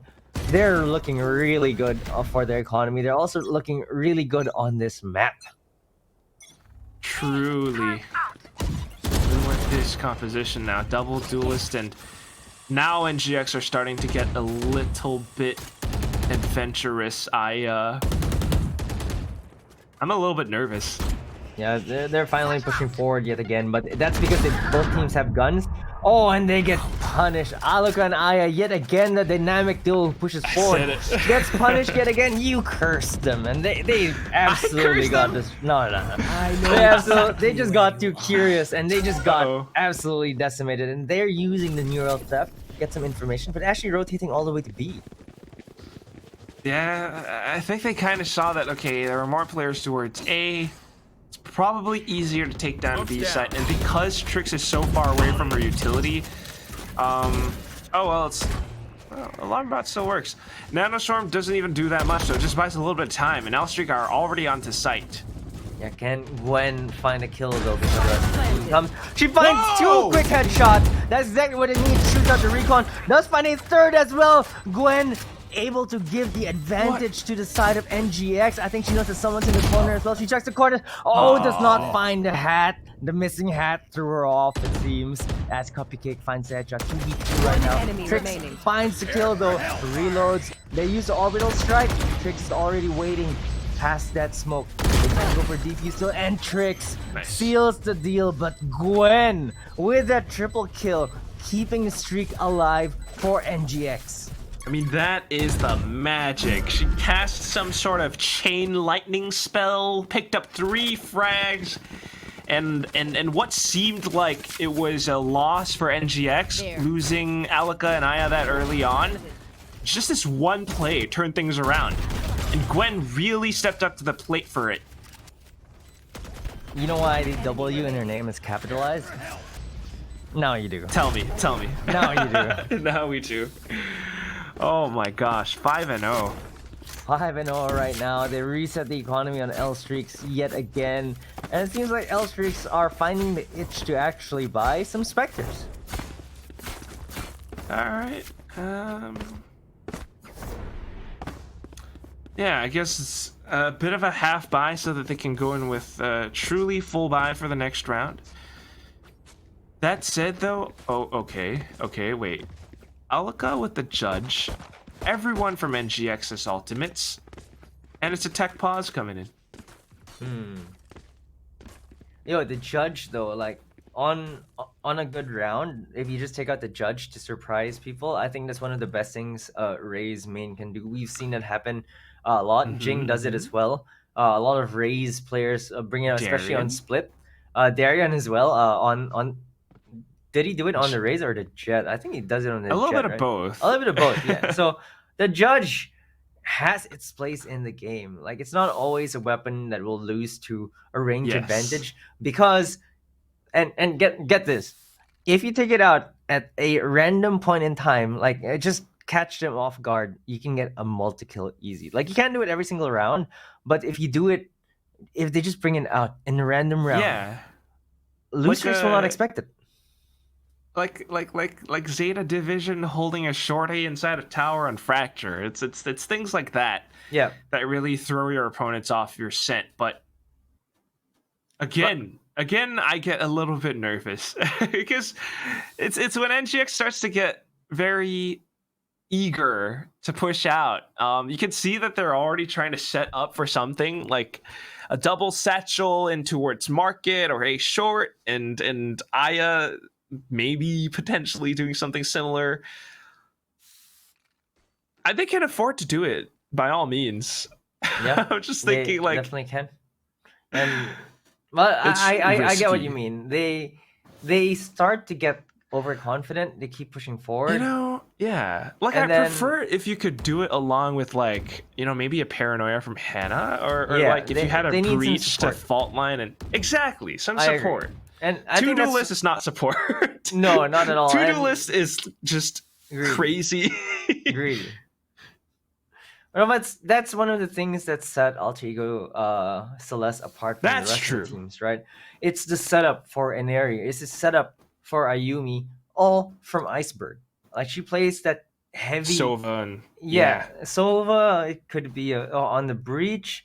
She just finds the control, finds the initiations for her teammates, and that's something that's lacking from NGX's side. And one thing I realized for NGX as well, they don't actually bring out the hard flash. Oh, you're right. Not so much. Even on On Haven, even they on didn't have Haven, it was They- just they Alaka had with a- the Lear. That's it. It's a Lear, Paranoia. That's it. There's no hard flash. We haven't seen the breach from them. Haven't seen a Sky from them. No KO on either side either. So that's something really interesting, and that just might be why I would say their setups are a bit more one-dimensional. They don't have the hard flashes to get into the site safely. Not even just sites. It's the peaks that they really love to go for. Yeah, that It would have been works out great on with a a map. flash. Yeah, it works out on a map like Haven because Haven's so wide. You got so many different spots to look out for. Maybe even Pearl. The new upcoming. Well, it's already out, but not in competitive play yet. Maybe Pearl. Like when you have so many different spots to look out for, you might just be able to catch your opponents off guard. This is trying to catch opponents off guard, but look, they could hear that. They instantly expect it. Cupcake might have been tagged by splash damage, but all this does is to just buy a little bit of time and space. Look at what's Look at the happening site. outside of showers. They already gained control. Mimi has the overdrive as well, so this could be dangerous. Shock it. Could really be dangerous. She gets the stun as well. charges. Finds the first kill. Not the best ultimate to get multi-kills from, but if they can make it work, they can make it work well. But Aya is going to shut that overdrive down real quick. Oh my god. Look at this. 2-on-3. 2-on-3. Betrayal. 2-on-3, but it still feels like NGX sort of have the advantage. All three of them are pushing onto Trix right now. But Trix, on just being prime position to take them down, only takes one though. Hannah is going to be there 1v2 right now. She's going to go for the defuse. Oh, is she going to stick it? No, she gets shot through the smoke. And L-Strix, No. you just said it. It's when NGX tries something this fancy, they get punished for it. They lost control over the site. They didn't even get a kill off of that showstopper. And this just might be NGX calling this timeout. Out of charges. It's possible. See, the thing is, against a team like L-Streak, when they consistently play defaults all the frickin' time and they just wait and wait and wait, if you make a move, they'll expect it. They can play off of it. Like the moment they heard 3 players pushing A short, like, okay, A side's probably clear. Let's just go in from showers, guys. Like we could do this. And then you got Mimi to lead the charge with the fast lane. They managed to take it. That's how L-Streak operates. The way that NGX is playing is not bad, but it doesn't quite work out against L-Streak, who is waiting for them to make such moves. Yeah, they're always just waiting for NGX to do something, and I think not finding that first frag really bit them in the back, especially because they committed 3 members to push out A short. They did not find a single kill, and it just allowed L-Streaks to come in to the map. So NGX, let's see if they just need to slow it down. I mean, it's been working for them so far. I'm not sure why they went for a super aggressive strat. I don't know. They're having a little bit of fun, perhaps. It wasn't that big of a loss, I guess. I mean, they still have money to buy up. Alika was the only one who used her ultimate. It's okay. And then, of course, we've got Aya with the Blade Storm TM buy right now. But look at this. It's the same thing from Elstreak. The default. Holding short, holding showers. Maybe not quite hookah, but nobody really pushes out of there anyway. So they're just committing to all these different points and waiting for NGX to push out. They punish it. Watch out. Aya missing the blades. She hits 2 on the body, but like both of them kind of missed quite a few shots. Nuki though gets the advantage, and Hannah nice. gets one down. Shrouded steps back to safety. They can still find Nuki, who can't heal herself because she's the Sky. So that's a little bit of a disadvantage for Elstreak. But off this default now, okay? We got a little bit more confirmation on where Nuki is, but just again, on the mini-map, all 4 lanes on this map, all being held by at least one player from Elstreak. A lot of ultimates spent in this round. Yeah, I'm surprised Trix actually used that 30 lockdown seconds to left. just buy some time. I think it wasn't really necessary, and could have used TP it as for a well. retake. But right now, it looks like it's going to be the A-side hit, Quack. Oh, they go on through. They did not quite check Hannah, but she's only able to get one because of the trade coming in from Rosie. Now, Dolph instantly finding another as well. Gwen trying to 10 slow seconds down the left. spike plant, but Spike going for the planted. same spot, it just doesn't quite catch Rosie. Easy spike plant for Elstreak right now, and it's 2-on-3 again, similar to before.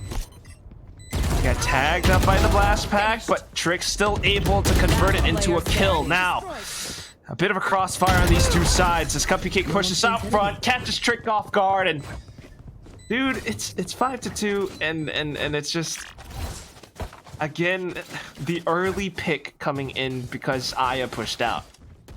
Yeah, I mean, it's really the pushes that get punished that allow Elstreak to find an opening into the sites, and it feels like So after that happens,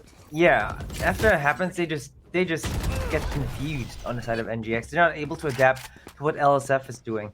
They So had right now, all the ultimates before, now completely Yeah. empty. and they lost both rounds where they actually used ultimates. That's crazy. Like this should not be happening, but still 5-2. NGX still in the lead. They're pushing themselves into forward positions once again. You know something's up when Trix brings out the operator. It's on Trix, not even on Alika or Aya. It's on Trix.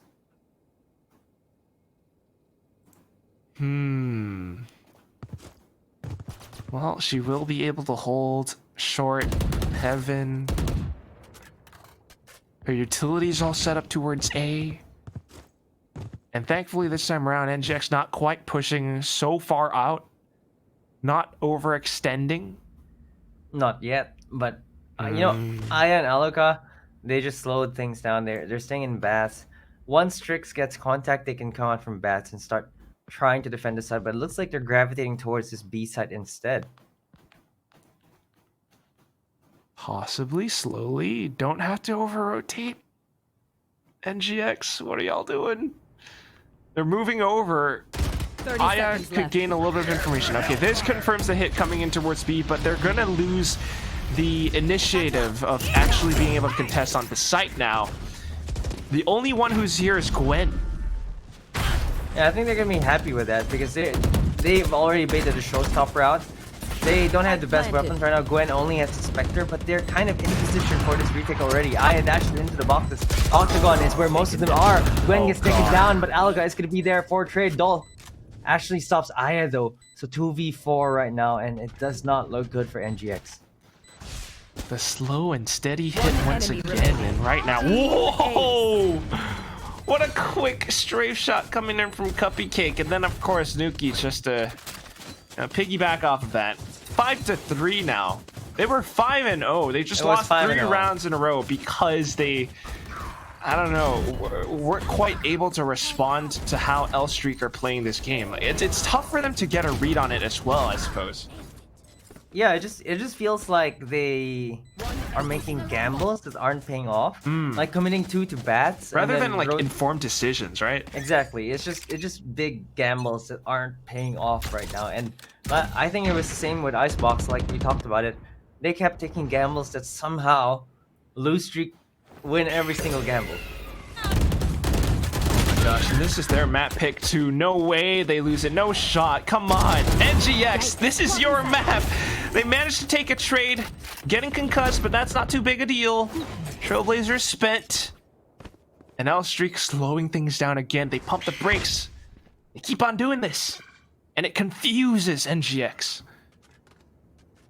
Yeah, NGX a little bit more disciplined this time around though. Look, the rotations didn't come in here from the B side. L Streaks on the other hand, waiting patiently, but has not committed to either side just yet. I've got your trail. Well, the Seekers might be a tell. Flies forward and kind of scours the site. And just like that, they kind of know where these girls are positioned. But Aya! What a peek! A quick double, and all of a sudden, Mimi's the only one here. Backed up by Rosie coming in from short, but she's gonna have to find a way to make this thing work. She sends out a relay bolt, 30 denies a bit of seconds area, and all of a sudden, quick teleport to play through. But Gwen is prepared for this. remaining. Comes out with the Guardian, takes the Spike head down, off of B. Rosie, and then sprays and tracks down Mimi as she hops out of hookah. NGX back in form, 6-3, because of the discipline. And because of Aya with a peek onto that double kill, this swing Oh, out, yeah. she just finds 2 in a row. But she was not expecting Mimi to be so up close in bats. Might have found a kill as well if she didn't weapon swap. But Gwen, like you mentioned, it's the discipline. Gwen staying on site is part of that discipline, and they finally win the round because they did not lose too many members peeking at the very beginning. That's my biggest takeaway. I'm exceptionally happy about that, Marquis. But this time around, back into it. Aya really wants that alt orb. It's not going to be easy to pick it up though, because again, L-Streak, it's always this freaking default every single round. Look at this. They're doing it again. Yep. And NGX are not biting. And I think that's the biggest difference in how they can win these rounds. They're not biting, but Aya peaks. Her blades have not been the sharpest this series, and she just gets punished by Nuki. Incredible. I mean, it's always this slow and steady build up, and then once the pressure is huge, they start to slam onto the side all of a sudden. But this time around, Hannah's a little bit more prepared than that. She takes out 2, but Mimi with the flicks back and forth. Alka has to be the one to anchor, and she is able to take out 2. The only one here going to be Rosie, but unfortunately, no. NGX ran out of a little bit of steam towards the end, and Rosie was able to capitalize. 6-4. She cleans things up. Yeah, running out of steam, that was the worst feeling. Like, you saw Trix as well. She was trying to shoot over the tube, ran out of bullets, and then Rosie just jumps up and finishes her off. It felt like they had a chance to win this round, but they squandered that opportunity off of Hannah's double kill. And all of a sudden, Mimi evens things out. Alka tries to make it happen, but Rosie just finds them and finishes this round off. Enemy remaining. Man, I'm not even quite sure how to analyze at this point. Again, it's just L-Streak back to the same old defaults. And they're going to make a move off of it for sure. NGX pushing slowly out of showers now. One down. Oh, Okay. wait. Aya? She found a kill, but she can't recover the gun just yet. It's a bit too far. Hannah gonna sneak up, but she's gonna get taken down. There's neural theft getting committed as well, so they know where everyone is right now. Oh man, they're just not quite getting it. A bit of whiff with the paint shells as well, but that's not too big a deal. They know they have the firepower. They know they have the rite of passage just to push up front, because no way that NGX actually withstands their advances. And right now, just holding for the angles, Aya. Maybe trying to pick up a bit of a frag or 2. But of course, L-Streak, full control over the site. Yeah, it's full control, 2v4. Proper weaponry on the side of L-Streaks. Meanwhile, Sheriff's on the side of NGX. Gonna be a difficult One task. enemy remaining. but they might be able to find kills. But as I say that, the last two members just get taken down quickly. Last round in the You would have half. expected NGX to gain a much bigger round differential, but here we are. Last round before the swap, and it's 6-5. Could even be 6-6. Out of charges. Yeah, it could just be 6-6, and the clawback from L Street. We've seen that on Haven. We saw that on Icebox as well. NGX are so good at starting the map, but just do not find ways to adapt while the enemies do. I'm out of here. What, did that bolt land on Sky? I'm not sure, but they shot it down. And then again, back to the default. This time around, NGX not quite peaking though. No, not at all. And they're playing it slow. They have the guns. This is the last round. They want to be careful. They really want to take this win. They have some ultimates to work with as well, but then again, so do L Streak. This is a really annoying team to play against, because if you think about it, you want to gain bits of info or active map control, but you just can't. Like, even if you want to peek out, you have to make it some kind of a jump peek, and even then, say if you jump peeked out a hookah right now, it's an easy way for L Streak just to wallbang you, and just like that, you are denied information, denied map control. That's why it's a gamble every single time for NGX, and that's why they can't really push out. 30 seconds left. Yeah, they can't push out at all, but they're holding strong, and they can hold strong on his A side. They might just be able to stand this push. There's the teleporters coming in as well. Oh my Going God. to distract L Streaks a little bit. The showstopper does not connect. No but way. Yuki is gonna find the kill. Finds a second as well. But NGX clean up shop on this A side. Last two members remaining, both are in bats. Yuki's damaged. Dolph is also getting chipped. They're all getting sprayed through the smoke, and it'll be suicide. He got through the smoke right now. They're just trying to spray through it. It looks like they're about to swing forward. Dolph gets taken down, and Hannah takes Nuki down as well, and NGX are going to the second half with a 7-5 lead. Man, call the cops. I mean, suicide Switching or sides. homicide, because NGX started to wake up at the end of that round.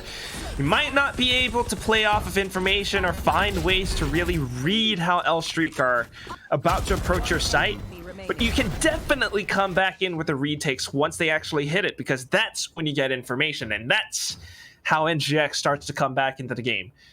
First half, 7-5 marquee. I mean, how do you think the second half is going to go? That's so difficult to predict at this point, because you know what? I think NGX still look more familiar with this map. Just by how the rounds went, even in the rounds that they lost, they knew a bit more what they wanted to do. On the side of L Streak, it's like you mentioned, they're playing sort of like a very, very loose default, because they don't really know what to do. They just want to react to whatever NGX is doing. So on this second half, I think it's going to be different for NGX. They've shown that their attacking side is now better than their defense, which is actually absolutely hilarious to me. We don't see we don't see the Sage anymore, but it's working out for them. They're finding the rounds, they're finding the kills. They are mixing the aggression just right this time, I believe, because in the previous maps the aggression was just too much. Like, they're actually just holding W. I'll move forward. I want to get some more information. This time around, they're not doing it all the time, and when you're less predictable, it's a lot easier for the enemy team to not read you like a book. Yeah, it's a little bit more tamed, to say the least. That said, though, I just want to draw a little bit of attention to NGX's agent composition. It's very specific, I might add. It's one that's really flexible, just because these agents don't really rely too heavily on any particular style or skill set. It's up to you how you want to perform along with it. You want to use your Killjoy lockdown defensively? You could. Trix did that for like 1 or 2 rounds, in fact. You want to use it for a retake, use it in an offensive situation, you can do that as well. Same goes for an Omen with the Paranoia and all of these different things. And that's why I think they have quite a bit of potential, but they're not going to have the best toolkits for certain situations. And it's going to be up to them to try to find ways to work around that. It's a bit of a puzzle. On the attacking side, because they have double duelists, they might have a pretty strong advantage in just rushing down a site, right? Like Yeah, tailwind, satchel cloud in, versus satchel. tailwind. Yeah, But then Both- holding a having both post duels plant, come in. holding a post plant could be a different That's thing. been the biggest problem for Exactly. NGX, and we're gonna have to see if they can do that on this map. It's not going to be easy, but if they can make it happen somehow through position or Sheer shock will. darts have been nerfed, so I don't know. Let's see. I mean, looking at Aya and Aluka, they, even though they got punished multiple times for being too aggressive, it hasn't phased them a single bit. Like they're still playing aggressive, and I think you need that on your duelist. You need that sort of True that. attitude to try again, to try and keep pushing forward and try to get the duels, win the duels at some point. That is very true. And take a look at what's happening on the minimap right now. It's the aggression that we're looking for. They could just overwhelm this site, take out Cuppy Cake, and all of a sudden everyone will be alone. But look at what's happening as well. The 3 players from L Streak just went through the teleporter. The only one who can stop that is going to be Trix. And right now, Cuppy Cake with the right clicks, it's just able to push them off. How is this happening? Enemy Trix getting remaining. taken out, and another right click. What is this classic? This is more than just a normal classic at this point. Marquis and then Mimi coming in with a frenzy to finish things off. The headshot as well. What just happened? Charges. That's a classic. I mean, how Spike's does dead. Cuppy Cake get away with that in that corner? Just whipping that pistol, just whipping the right clicks out, getting a triple kill from that corner. Preposterous. No way. What? Cuppy Cakes. Did you? I don't. Oh my God, Marquis, how is this happening? Everything seems like on paper doable for NGX, but then when they actually go in for it, they get pushed back. Yep. I don't know how they got punished so hard. And it's like you mentioned at the beginning, it's their post plans that really need to work. They got the spike down, but it didn't matter because they couldn't establish a post plan. They couldn't even flush Cuppy Cake out of that corner. My goodness. So now they got sheriffs. They're going against a full Spectre squad. Thinking about using utility, perhaps. But they don't want to waste it too early on as well. Well, there's the paint shell, but... Kills. Ouch. Watch out. Man, look at this quick reaction as well. It's just... At this point, NGX cannot take over showers. Because... Yeah, there's just too many members. No! Showers. Oh no, she missed the classic. That gun does not work for Gwen the same way it did for Cuppy Cake. It just that hurts. She should have had to jump on that. And right now it looks like only 1 point of damage has been suffered on the side of LSF, and it's Dolph taking 1 point of damage. Dude, I can't. 30 Hannah, seconds left. how are you? What are you gonna do? It's perched on top of that thing. Not much Waiting you can for do from that point. Yeah, I mean, I think Rosie's about to swing out. I think probably just wants that information, or... Oh. Well, no, she doesn't actually swing. 10 not seconds there. left. Oh, there we go. She swings with the knife though, but Nuki is on the Contact other play. side. Great contact play from Lou Streak. And we're even now, 7-7. Dude, after that whiff from Gwen, timeout. That's a tilt. I'm watching it and I'm getting tilted. I can't believe this. And they don't have Bulldog. Well, Push them now a little bit more utility. They should be able to make something happen. And GX, come on, they should have this on paper, or at least be able to take a site somehow. Yeah, they have the guns, they have the rifles this time. I think that this is their round to lose, pretty much. They need to win this. They have the range advantage, they have the firepower advantage. But okay, there we go. Trix finding the first kill on the B-Long. You really putting that gun difference to good use. Having that range, and Alka finds a kill onto Dolph as well. Aya What? jumps onto a teleporter. They're rushing into the start right now. They need to clear Octagon still though. I like As it. Strix swings forward, but Oh, no. Nuki is gonna find a double dink with the Spectre. 3v4 No. right now. The blind is just so good. She runs out of bullets though, has to use the frenzy, God. and Aya takes her down. But man, if that's not such a big loss, I don't know what is. They lost 2 members from that Spectre Spike alone. planted. This could impact the next round as well, but right now, focusing on the matter at hand, 2 Spectres. That's the threat that lurks and looms around the corner. Not quite within striking distance, though, I think, Marquis. No, definitely not at all. It's not player the best gun standing. for this range, as Hannah shows, and Alaka shows as well with her Bulldog that the range reigns supreme. And you know what? Alaka could have grabbed the Vandal, but she just chose to run away. I saw that. I see you. I see you, Alaka. I'm thinking about it too, like... And she had a Bulldog, and yeah, there were Vandals on the but floor. okay, you do you. It could work. Then again, it could not. You're going up against full Vandals and 1 judge this round. Rosie could Rosie with just, the judge. she Not could be even looking me. to hide inside sky smokes.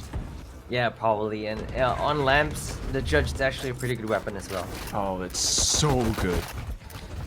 You're gonna have to be very careful. Swap to the classic to take out the drone as well, so they might not know that she has a judge. Yeah, Hit by the not just paranoia. that. There's the trap wires as well, just waiting for them. Yeah, they get the information. That's exactly what the Cypher is for. But they don't have the weaponry to actually take down Gwen.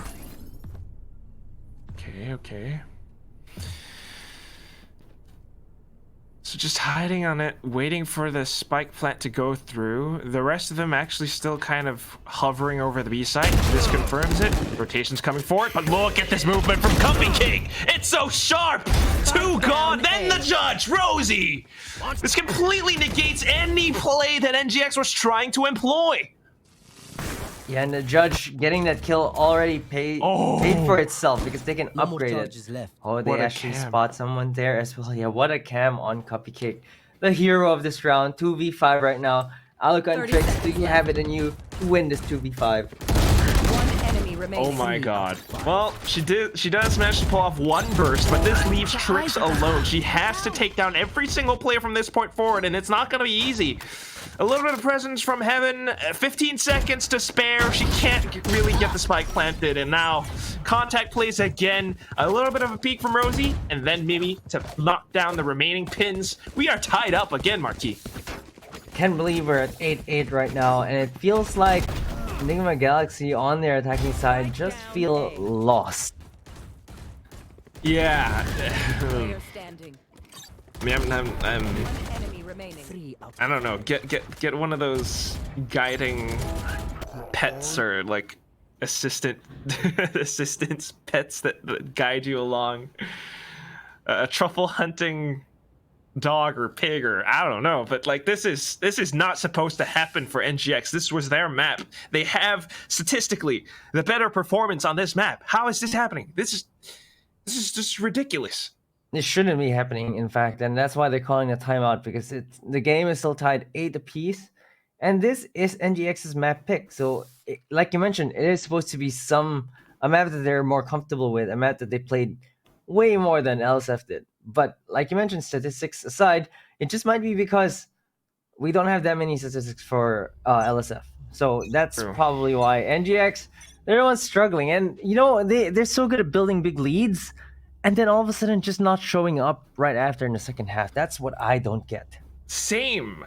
We've seen this for 3 maps now. They perform so well at the start. They take pistols sometimes, and then they just lose it like after we go into the second half. Like maybe L Streak are just that good at adapting because they really are just playing very conservatively. And they're able to Reactionary. react like that. Exactly, reactionary. It's really strong and fast reactions, and well, they're able to capitalize off of whatever NGX is trying to throw at them. I mean, sometimes it's a little bit of mistake here and there, and right now a tiny gap inside of the cyber cage. They can kind of see the players, but here comes the flick. Nice job! And just like that, they will be able to take out the B site. Yeah, tricks with the flicks, with the sheriffs, and they're able to upgrade their guns as well, which is huge for NGX because 2 of them did not have guns. Now 4 of them have guns. Gwen also picks up her own gun from the floor. And right now, it looks really good for NGX. Aluka, stuck between a rock and a hard place, uses his satchels to buy some time. Tricks finds Rosie. 5v2 right now, and the satchels are just coming in and out. Aluka finds the first kill, the smoke pops. It's all down to Mimi, who I think will be saving. Yeah, might as well. One of NGX, I wonder if they're gonna go hunting. A nice little exchange and trade of blast packs there, but oh, when it comes down to it, now they're reading the situation, and Mimi is kind of stuck. Is Gwen gonna peek out? No, not quite.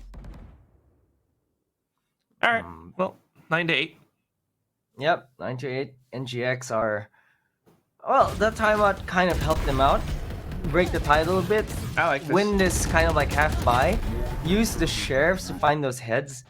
And it's really so confusing for me because the rounds that NGX are supposed to be winning easily with full guns, they don't. Come on, NGX, show up for me. Like I don't think you need to bring out sheriffs just to win the rounds. You got the full rifles this time. It's more or less an anti-eco with a hero vandal on Mimi. I think you should be able to take this round. On paper, very much so. 100%. Even in that last round, they had sheriffs and they managed to convert that into a win. Off of Cuppy Cake's Cyber Cage, they managed to use that to their advantage to push around the positioning. This time, instantly smoked off. NGX playing a little bit more conservatively, and then they go in to tag down Mimi to 16 HP. I can feel it. They should be able to take down this site. They should be able to make something happen. I agree. Or rotate it over. Okay. Oh yeah, they just might rotate. There's already 4 defenders on the A side. Okay. If they can find B side open, it'll be really good for them. Oh, thinking about it, it went through the teleporter. But the rotations are just as fast. Look at LSF. I mean, this is great. This is why L Streak are so good at adapting and able to find these rounds back into their hands. But okay, showstopper right now. Went into a corpse, but a little bit of splash damage and 2 players down really low. Even topped up to 70 HP, Mimi. I don't know if she's going to be able to find that much because the positions are being read now. Gwen holding elbow, able spray, quick double, and that turns into 3 for her. And of course, trading it off, Aluka able to capitalize on this and turn it into 10 and 8. We're starting to see NGX come back into their own, Marquis. Yeah, they're finally finding these attacking rounds, and with much more confidence than I saw from them earlier on. That's just really surprising to me that this is the same NGX that we were watching just now. They're able to string these rounds in. They're able to take the lead. Double digits already for them, and 10-8.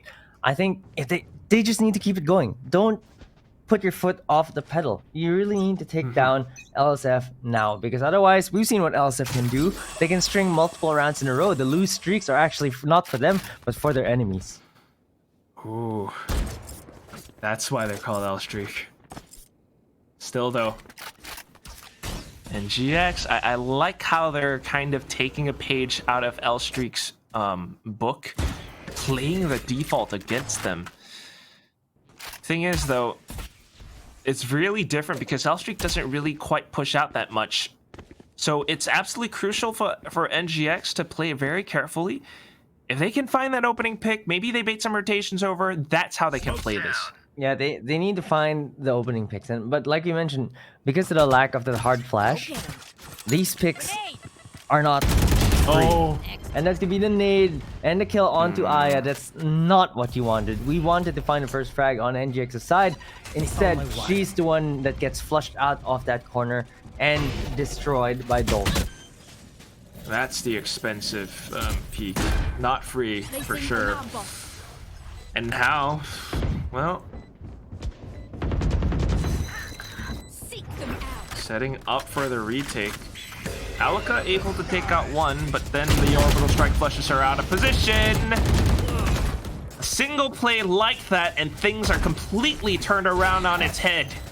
Cupcake, support from Nuki. They're able to take control over Garden, and all of a sudden, Hannah just can't quite do anything against this. The sudden flick from Mimi as well. Wow. I'm out of here. NGX.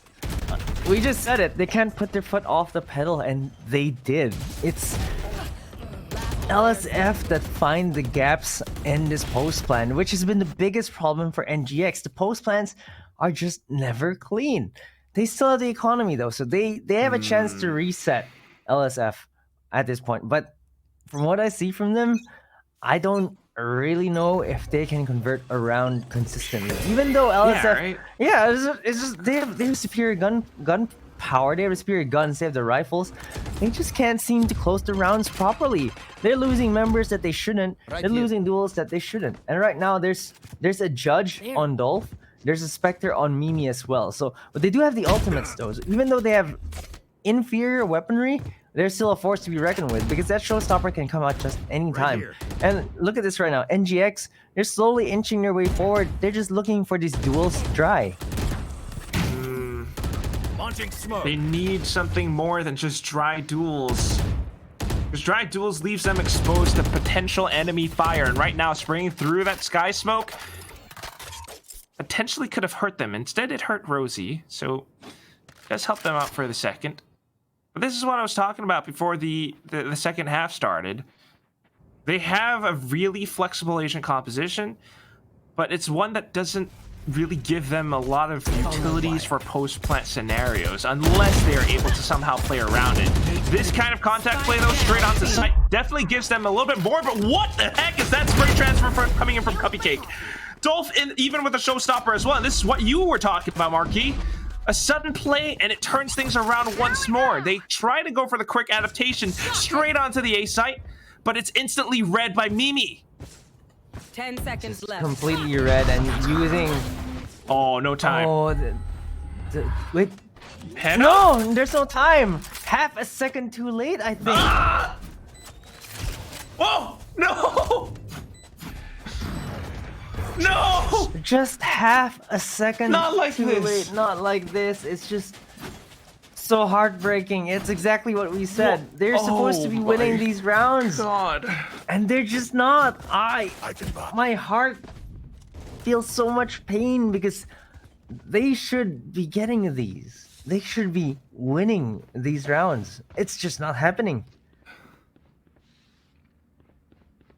It's tough to pinpoint exactly what it is because it's just such a minute and micro play that sometimes affects them in the long run. Like 1 second ahead of that from the shadows, that spike would have been planted. Just because it was like one tiny little second too late, things were completely different. And right now, it's just a complete Hail Mary onto the site itself. The Cloudburst to assist Alaka. Cupcake's still alive, and all of a sudden a trade comes through. They try to use this to their advantage, to try to slam down the site, to take quick control over it, but the retakes still. The retakes, Marquis. That's the retakes, and well, NGX don't really have the site just yet. Trix finds a kill. Okay, this is what they need. They need to find the kills, but oh my god! Spike down B. LSF turn things around yet again. It's all down to Trix right now. She's the only consistent member that's been performing on Bind right now, but Rosie finds her. I think she spotted her. They know where Trix is right now. That spike is not safe. She can't recover it. She has 40 seconds left. Pushes forward a little bit. I think she can still do this. Mimi is very low. Rosie has been tagged down a little bit as well. It's whether 30 she seconds finds left. the duels at the right Got the time. spike. She picks up the spike, fakes the plant, sees Mimi. Oh no, she gets dear she gets God. tagged down. Mimi survives with a sliver of health. But Trix, does she actually have the time to go to this ace site? No, not anymore. I think she did, but now definitely not. So she has to plant it right now 10 seconds left. into.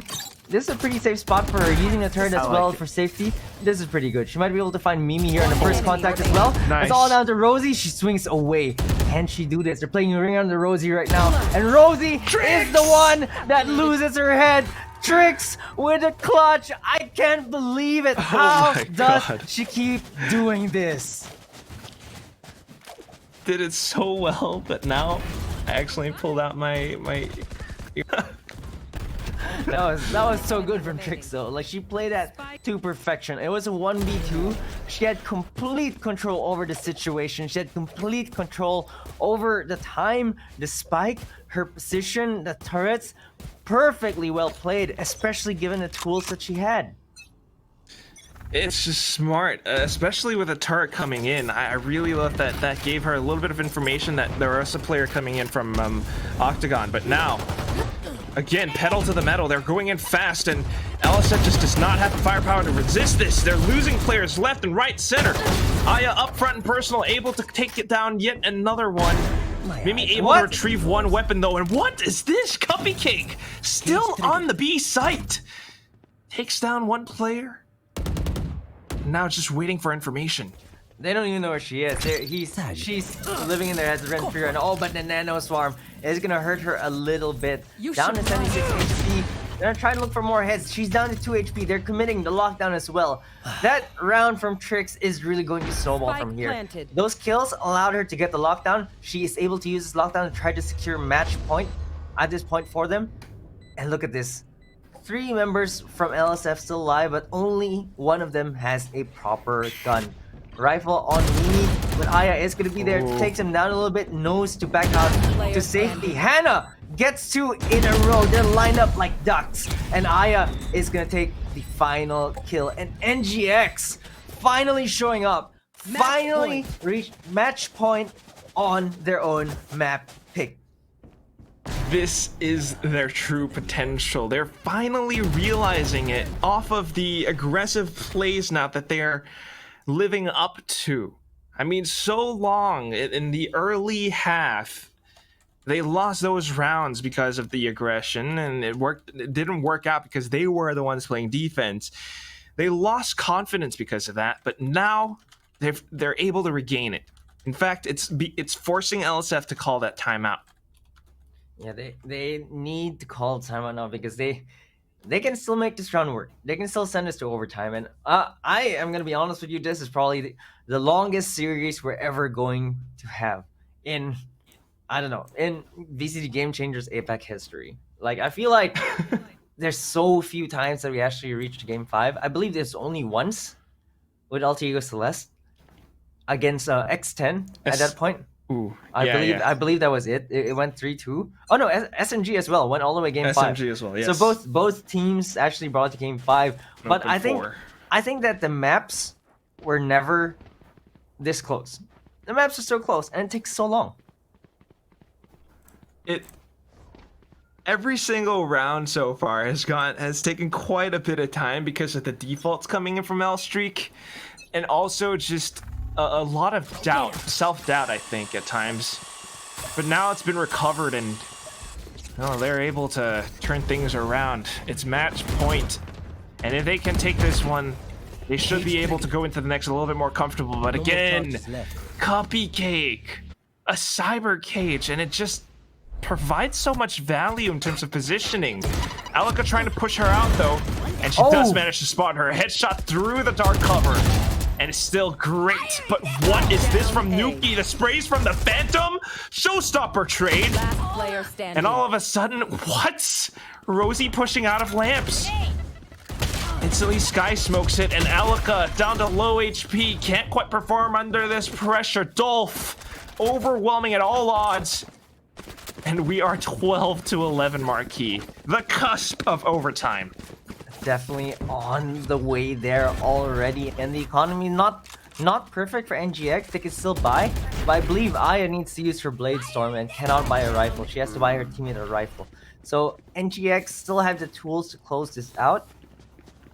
But okay, well, Bulldog on Gwen. Okay, NGX have the tools to close this out, but I would still give LSF a big chance to send us to overtime. Very good chance. LSF again, they're just so good at adapting and then changing things around. I mean, a sudden positional play coming in from Cupcake, and that's all it took. This time around now, NGX slowing things down. They really want this win. They don't have information up over by B, but I don't know if going through long is the right call. Hookah is not clear. Not clear at all, but it looks like NGX are Placing just swamp gonna grenade. flush in on this B long. They're just gonna take a hammer onto the side and go in. They're already going in. They find a kill onto elbow. This might be what they need, but Dolph is gonna stop that a little bit. NGX, they're making this work. 4v2 right now. They might just be able to close this out here if Rosie and Cupcake can't do this clutch. Oh, they're certainly gonna try. They don't have much utility left to work with though. Rosie planted. pushing off. She's going in towards elbow. Gets the shot onto Alika, but turns right back around. What she doesn't know is NGX still has more players on the other side. The dark cover now just blocks it off completely. And NGX has the initiative. They have the advantage, but again, what a heads-up duel coming in from Rosie. Takes out Gwen, earns the orbital strike, and calls in the Hellfire. Pushes them out of position. They're holding off angles and stuff now, but down to low HP, Rosie! She's coming online. She's setting up full turn mode. She's getting the quadra kill and earns that clutch win. L streak. They send this into another overtime. What? How did they make that work? 2v4, neither of Switching them sides. died in that Overtime. engagement. They got the orbital strike out. They played it to perfection. And we're going to overtime yet again. I thought NGX had that. In fact, they did so well to open it, but the post plans really left much to be desired there for them. How? I don't understand it. I can't analyze it. It's the play up over by elbow. Two players, if I'm not wrong, or maybe even three, just sent into maybe take Rosie down, but for whatever reason, they just weren't able to take out those duels. It was just madness. They peaked one by one.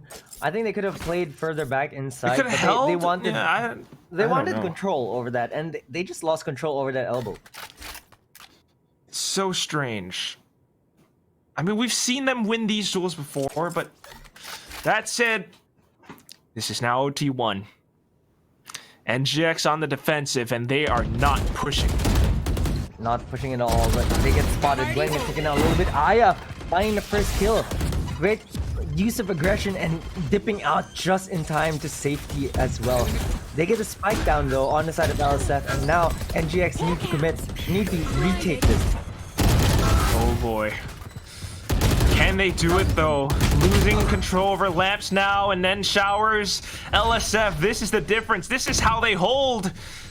They're not even pushing. They're waiting for NGX to come into them, making use of the utility to give them the advantage. Look at Rosie playing inside of that sky smoke. Now Mimi holding down the angle as both players rush out from the same exact angle. LSF, Switching 13 to sides. 12. Match point.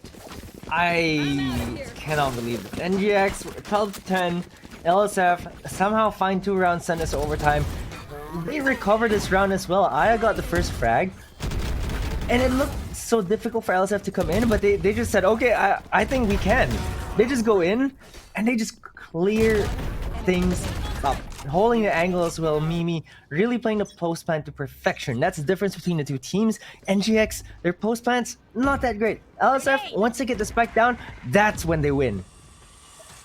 It just leaves so much to be desired, and looking at this positional play from Cupcake again, no presence inside of Shower itself, but from the sheer utility alone, it actually gives so much value, information and position because of this cyber cage that she hides inside of. She can play in and out of showers because of this thing. Now the boombot gone, and NGX are having a tough time trying to break into the A site. I mean, this is a perfect off angle for Cupcake to play off of. Oh, Alika slips the net though. Yeah, she gets through. I think that just might be what they need. If she can sneak up and find a first kill, that might just open things up on this side. There we go. She finds the kill off the recon bolt. NGX finally playing off each other. Nice. Utopia, they get a second kill. Rosie though gets taken low by the shock dart, the pin shells. Gonna try to flush her out of you all, but Hannah is gonna be there to receive 2v4 yet again. But we've seen this before. LSF are able to do this. They did this before. They might just be able to do it again. Nah, I think it's different. Look at how NGX is playing this time around. They're just holding, expecting the push to come out.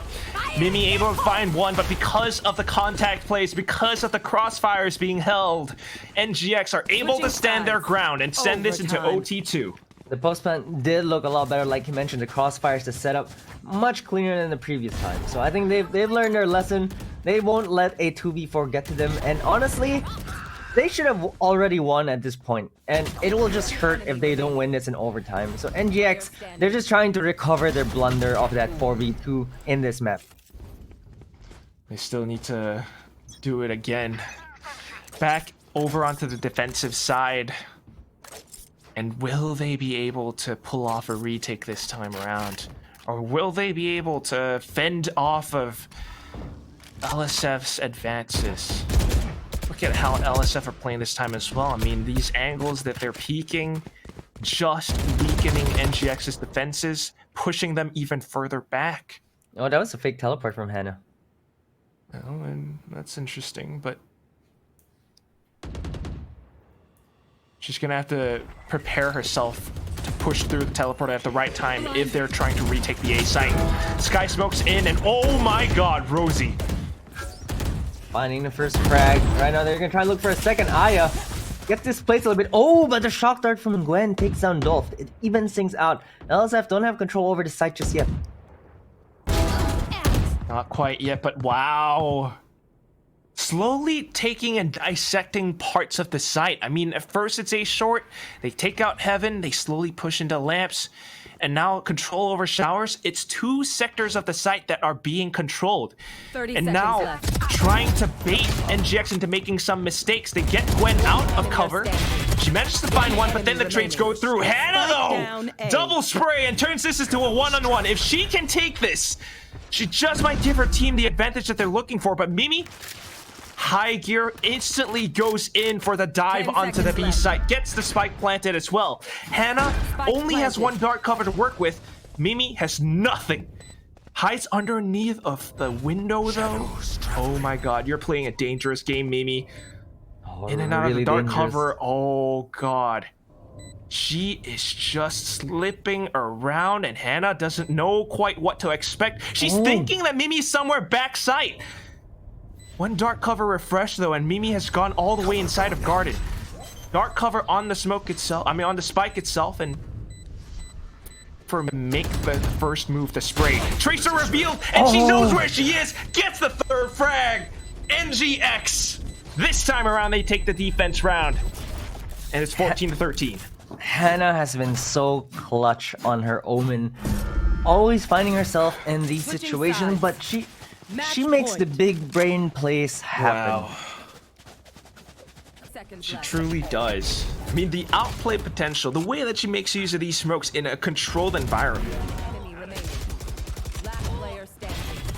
And that was pretty much a 1v3 clutch. She finds it too, makes it a 1v1, plays this 1v1s to perfection. That putting that smoke down, it's like you mentioned, the way she positioned that smoke is so perfect that it forced Mimi to have to run forward to ensure that she wasn't really on that spike. She wasn't really defusing that spike, and Hannah was ready for that. She already swung to that corner, ready to catch Mimi off guard, and it just worked out for them. NGX though, they need to convert this attack around. All right. Hold it post plant. That was what we discussed before. That was what they weren't so great at. But off that one win now this time. Going in off of it. LSF are just setting up to play retakes. I mean, look at their positioning. Oh no, Cupcake. We've seen this before. Spike planted. Yep, Oh, she was able to God. hold. She got one. But But Nuki's is that here to enough? back it up. Yep. Oh my She- god, oh. Hannah, no! TP'd upwards and now backed up into Garden. These are the 2 last players. The fast lane allows for Nuki to push up front, and they are able to take out the first player. Incendiary lands right underneath Gwen as well, but then Dolph is the one that tops it off. 15-13. Well, no, excuse me. 14-14. We're going to God. go to Playing yet there for a another second. triple overtime, Switching same as sides. Haven. Overtime. And really, every single time NGX forced that plan, look at their post plans, it's non-existent. The teleport from Hannah as well is just so mistimed. There were no teammates to help her like get up there safely. And LSF just took advantage of that, and I cannot believe that NGX still tried to force these plans too much. Man, I mean, to no fault of their own, they thought that the site was free.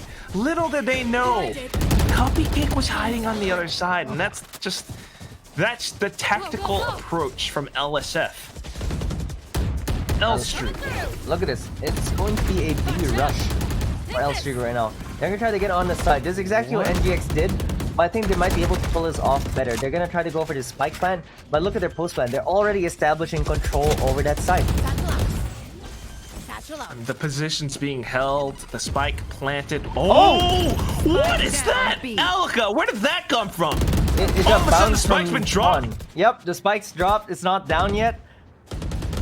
And it just turns into a big old firefight. One more player gone, and now Nuki's the only one left. She's all the way inside of Hookah, and she gets jump spotted as well. NGX, though, playing it safe. They're not quite peeking it, not yet. They're playing the crossfires so well. She should have no chance to find Tokyo at all as Aloka takes her down. NGX winning a defensive round yet again. That nade from Aloka was MVP though. The pain shells from spawn bouncing off the Agreed. wall into the tube. How did... She bounced it from spawn into tube. I see. That's amazing. I gotta watch that back and learn how to do it. 15-14 now. We've swapped sides once more. Again. One more time, Marquis. One more Post time. plant for NGX. That's for sure. Post plant. You know what? If they can find 2 or 3 kills on site, I think it'll be easy for them. But if they plant only finding 1 or none, that's where they lose. But here's where the unexpected might happen. Mimi has bought an operator. Okay, the owl drone spots the op though, so they have that information at least. Oh my god, Doesn't Mimi! Well, no shot. We're not going to A anymore. It's back to B, back to basics. But again, this is the one site where, okay, Mimi's rotating over. Cupcake always holding elbow. They should know this. Surely NGX are able to find ways to adapt around that, but Mimi! What the heck? She's able to do so much with the operator. Again, one more round left in the magazine. Turns back, has to reload. I think she's swapping to her secondary weapon, and now Cupcake making her presence known to give her a little bit of support. The sprays from Gwen, though! Getting down 3! And then Cupcake shows herself. Still, elbow. Spike, not yet planted. Hannah tapping, trying to bait out some peeks. Rosie finally coming in for support, but she doesn't have any more sky smokes. Only an incendiary left. 30 seconds left. And now just waiting for it. The re-smoke. It might just have to force Rosie off towards elbow, where she has to make a quick push together with Cupcake. Instead, they're trying to go in for that split play. Recon and Cupcake is hiding from it. Why are they? Why is the spike not planted yet? They're trying to bait it out. Finally going in for it, but Cupcake's already taken out one player. What? NGX, come on. Just hold. Just hold. That's all they need to do. Hold the door. Hold the door. And all of a sudden they walk in. LSF once again. The Whites win. They overwhelm them. They claw them to bits. It's 15-15, Marquis. I can't take this. I can't believe it. Whenever it's Rosie and Cupcake, the last 2 remaining, they find a way to make a 2v4 work. That should have been a round for them. I don't know why they're not planning a spike. They could have chosen to go to a teleporter. They got frozen in fear in that site. Some great sprays here from Hannah and Gwen. They take 3 down. They make it work. But look at Cupcake in this spot. Stop peeking Cupcake. Like, you don't need to. And somehow, by the skin of their teeth, LSF find a way to make it work because NGX already had that. They already were supposed to win that round. Honestly, they could have planted. They could have played post plant from Octagon. They had knowledge of where they were. Post plant from Octagon, teleported to A. There's so many choices there. But NGX froze in fear instead. They wanted to peek Cupcake. They peeked Cupcake. They died to her. And Rosie just made her way into the site already. I don't know what is going on here. Cupcake, Rosie. The Night King. It's just NGX can't hold the door. They can't hold the post plant. I I can't believe that this is happening. And it's the sudden split push as well that just catches them off guard. I mean, when that happens, you know, you might have two players on site, but one turns the other way, and all of a sudden, this things go haywire. 15-15, we're back at it again. And NGX back on the defense, playing it safe. Yeah, playing it safe, exactly what they need. That's what's worked for them so far. They've been winning the defensive rounds. Just can't close the attacking. But LSF, off of that timeout, maybe they have something planned. Maybe they have an execute in store here that just might catch NGX off guard. I mean, take a look at this. Look at the nade positioning. Look at, they're waiting for a specific time to go. It's 1 minute. 1 minute, go. Oh my god. Okay, they start executing. Oh, but the counter pain she'll buy a bit more time, do a little bit more damage onto Cupcake. Gwen finds Nuki. Alga trying to hold the fort. Oh my god, the satchels left and right. It's a satchel party. And look at Aya, she finds one. Alga finds the second as well. That's what NGX need, but Rosie again! The destroyer of dreams! Trix is gonna be there though. Rosie, 1v2 right now. She's not healthy anymore. 50 HP left on her. Full HP on Hannah and Trix, but she just needs 2 headshots on her.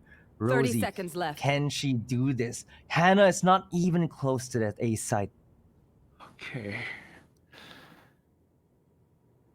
20 seconds. Oh, I think she's waiting for the teleporter play.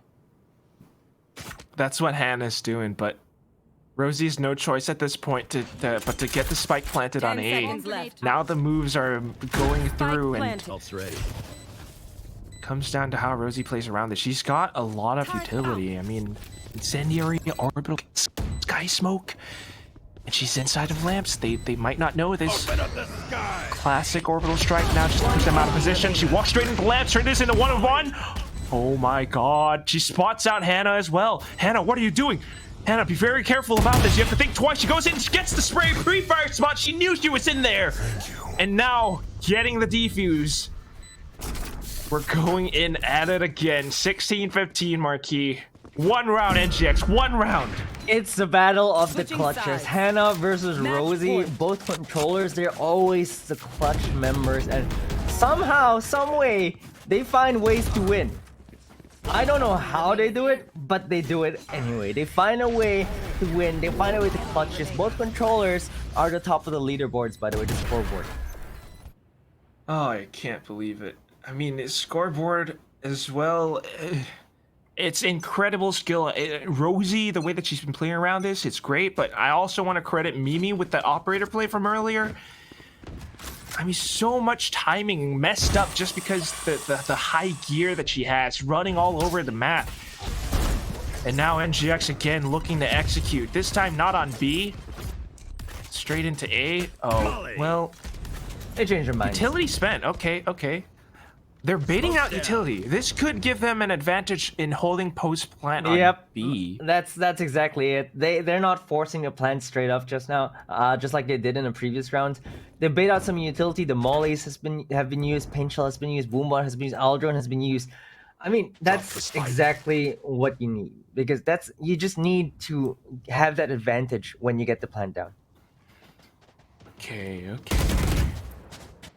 Could be useful, but they have to go in right now. They have to make sure that they don't give Mimi or Nuki any chance at holding this off.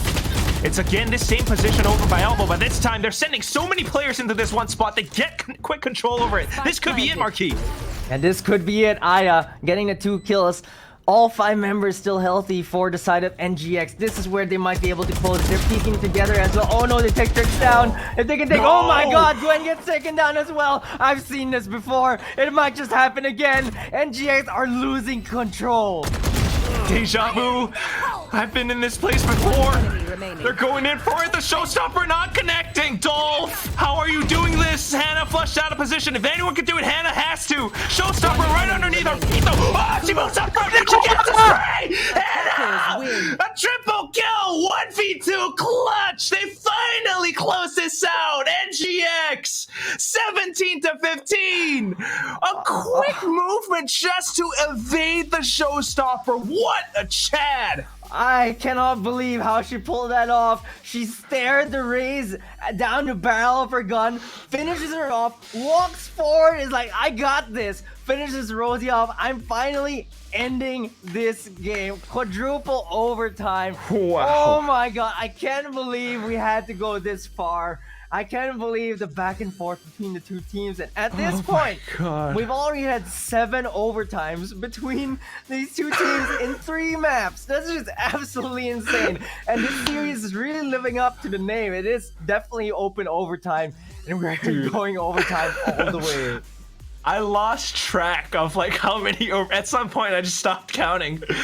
But that one play, that one little bit of movement, we might have the top fraggers here, but Hannah is definitely one of the bigger MVPs right now, just through sheer clutch potential. I mean, so many of these players, every single one of them stepped up. Cupcake, strong anchor, whether it's elbow, shower, she does it all. Mimi, rotations and everything, it's so fast. Rosie as well with some of these clutches. I mean, what is this game? What is this game? Neither team wants to give it up. Both teams want to win so badly that these clutches just keep happening. And Hannah's the one that's been doing 1vx clutches. I believe that she's had so many of that this series, and we've Oh my we've God. only been in 3 maps. We might go all the way to 5 maps. Who knows? But man, Hannah has clutched so many times, has saved NGX so many times in Haven Ridiculous. and in this map as well. And if she doesn't clutch those rounds, we wouldn't have gone to overtime. I think LSF might just have won the round. Oh my God. That it's again, I can't get that out of my head. Showstopper. The base instinct of any player is to run To away hide. from it. But that is kind of sometimes what gets you killed, because the showstopper, it flies at a specific velocity, trajectory, whatever it is. If you move forward into it and it's not a direct impact, a direct hit, you're able to turn things around. And that's exactly what Hannah did. I mean, drop whatever you're doing right now. Look for Twitter. I think it's Twitter. I'm gonna look for it too. Hannah XD, I think. Hannah XD. Yeah, look Come at on, her. Hannah. We got the highlights right now, but she deserves some attention, some follows, whatever it is. Hannah, she was the clutch goddess in this game, in this map. Can't believe what I just witnessed. I mean, all those clutches, all the game-saving plays, all the game-changing plays from Nice. Hannah, really winning the map for NGX. And I cannot believe we've seen so many overtimes in one series. It's just absolutely ridiculous how close these games are. Both teams really want that last slot from overtime to elite. Both teams want to book their tickets, but neither team wants to give an inch to the other team. Spike down. Not at all. Not a single chance. Not an inch. Not a thread. I mean, so many rounds that we just saw. It came back and forth, especially in all of these OTs. NGX almost let it slip several times. And they honestly made a lot of mistakes. But they managed to adapt towards the end. It's same thing for Haven, same thing for Bind. Both their map takes, they get the lead, and all of a sudden they lose control, has to get sent to overtime. Some heroics need to happen. It's like they're farming highlight reels. That's a conspiracy right now. They're farming highlight reels here. They're farming Farming clutch highlight moments. reels. They're farming multi kills. Man, it's just like, okay, well, we're going to overtime, I guess, but we'll still win. Don't worry about that. But 7 overtimes already. I don't believe this. It's just insane. It's ridiculous. And that's all we have only so far. We still got more maps to go, okay? At least one more. The current score is 2-1 in favor of NGX. And the next map is going to be Ascent. And that is L Streak's map pick. How that's gonna go? I don't know. I have no idea as well, but I'm excited to see that because, man, both teams are really bringing it out. But this is maybe where the fatigue sets in because, honestly, 7 overtimes is an extra 14 rounds. That's more than half a round. So we will go for a quick break as the players need to rest a little bit. We need to rest a little bit too after that banger. But wow, we will be back with this series, Nigma Galaxy Female versus Loose Streak Female.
wanna get it crunk in the club, crunk in the club, with a crunk in the club, crunk in the club, crunk in the club, crunk in the club, with a get it crunk with a couple hundred thugs. Crunk in the club, crunk in the club, with a crunk in the club, crunk in the club, crunk in the club, crunk in the club, with a get it crunk with a couple hundred thugs. Everybody round, everybody round, everybody round, everybody round here. Everybody round, everybody round here. Know we getting hype. Everybody round, everybody round, everybody round, everybody round, everybody round here. Know we getting hype.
We wanna get it crunk in the club, crunk in the club, with a crunk in the club, crunk in the club, crunk in the club, crunk in the club, with a get it crunk with a couple hundred thugs.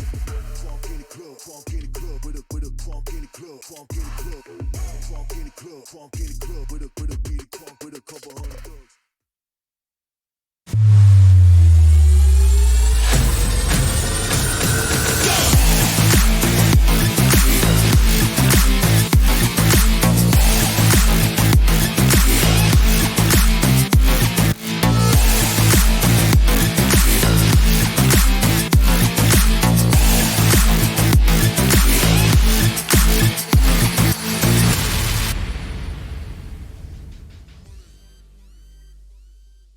Hello, once again. Welcome back, folks. And I'm just gonna throw all professionalism right out the window. We're supposed to be professional casters about this, but Hannah! Oh, God. That play is just so good. We can't stop thinking about it, but we have to. We have to move on. We have to go into Ascent. That's the 4th map. It's L Streak females map pick.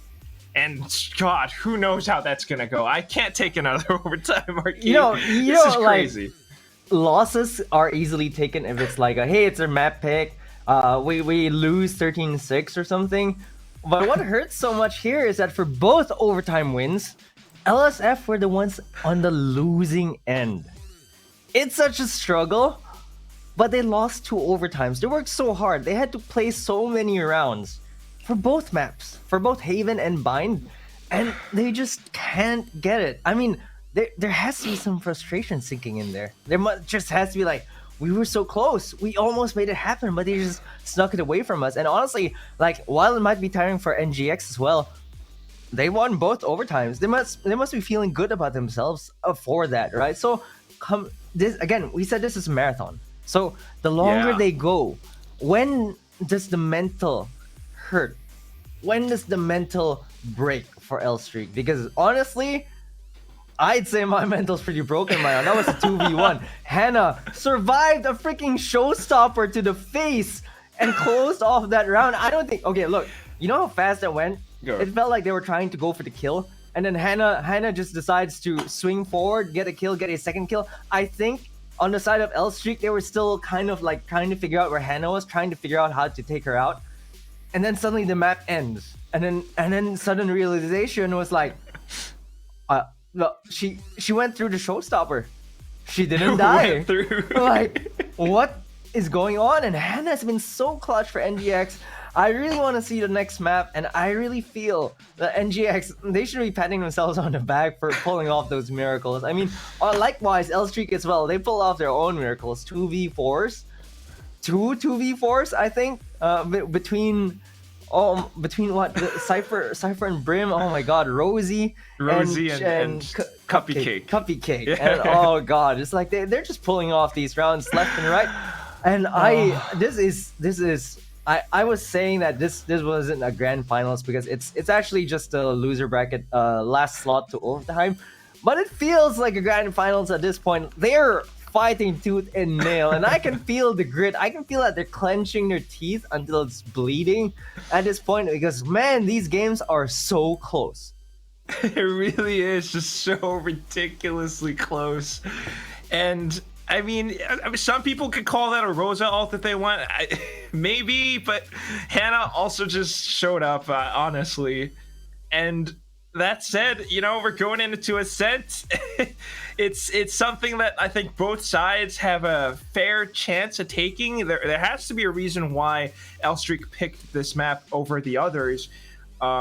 They might not have had the best history on it, but I think, you know, judging by what we saw in Bind, they got potential. They got potential For sure. Again, Definitely have potential, but at the marathon. same time, it is a marathon. Like I said, I mean, at this point, this is where the mental game is big. Where this is the mental resilience is actually huge because your aim can be so fresh in a one game. I mean, I'm sure you felt it yourself as well. If you played multiple games in a row, by like the third or fourth game, you start feeling things are slowing down. Everything just feels fast. And man, like the action towards the latter half of Bind, though, that was absolutely insane. And between the two teams, they play very differently as well.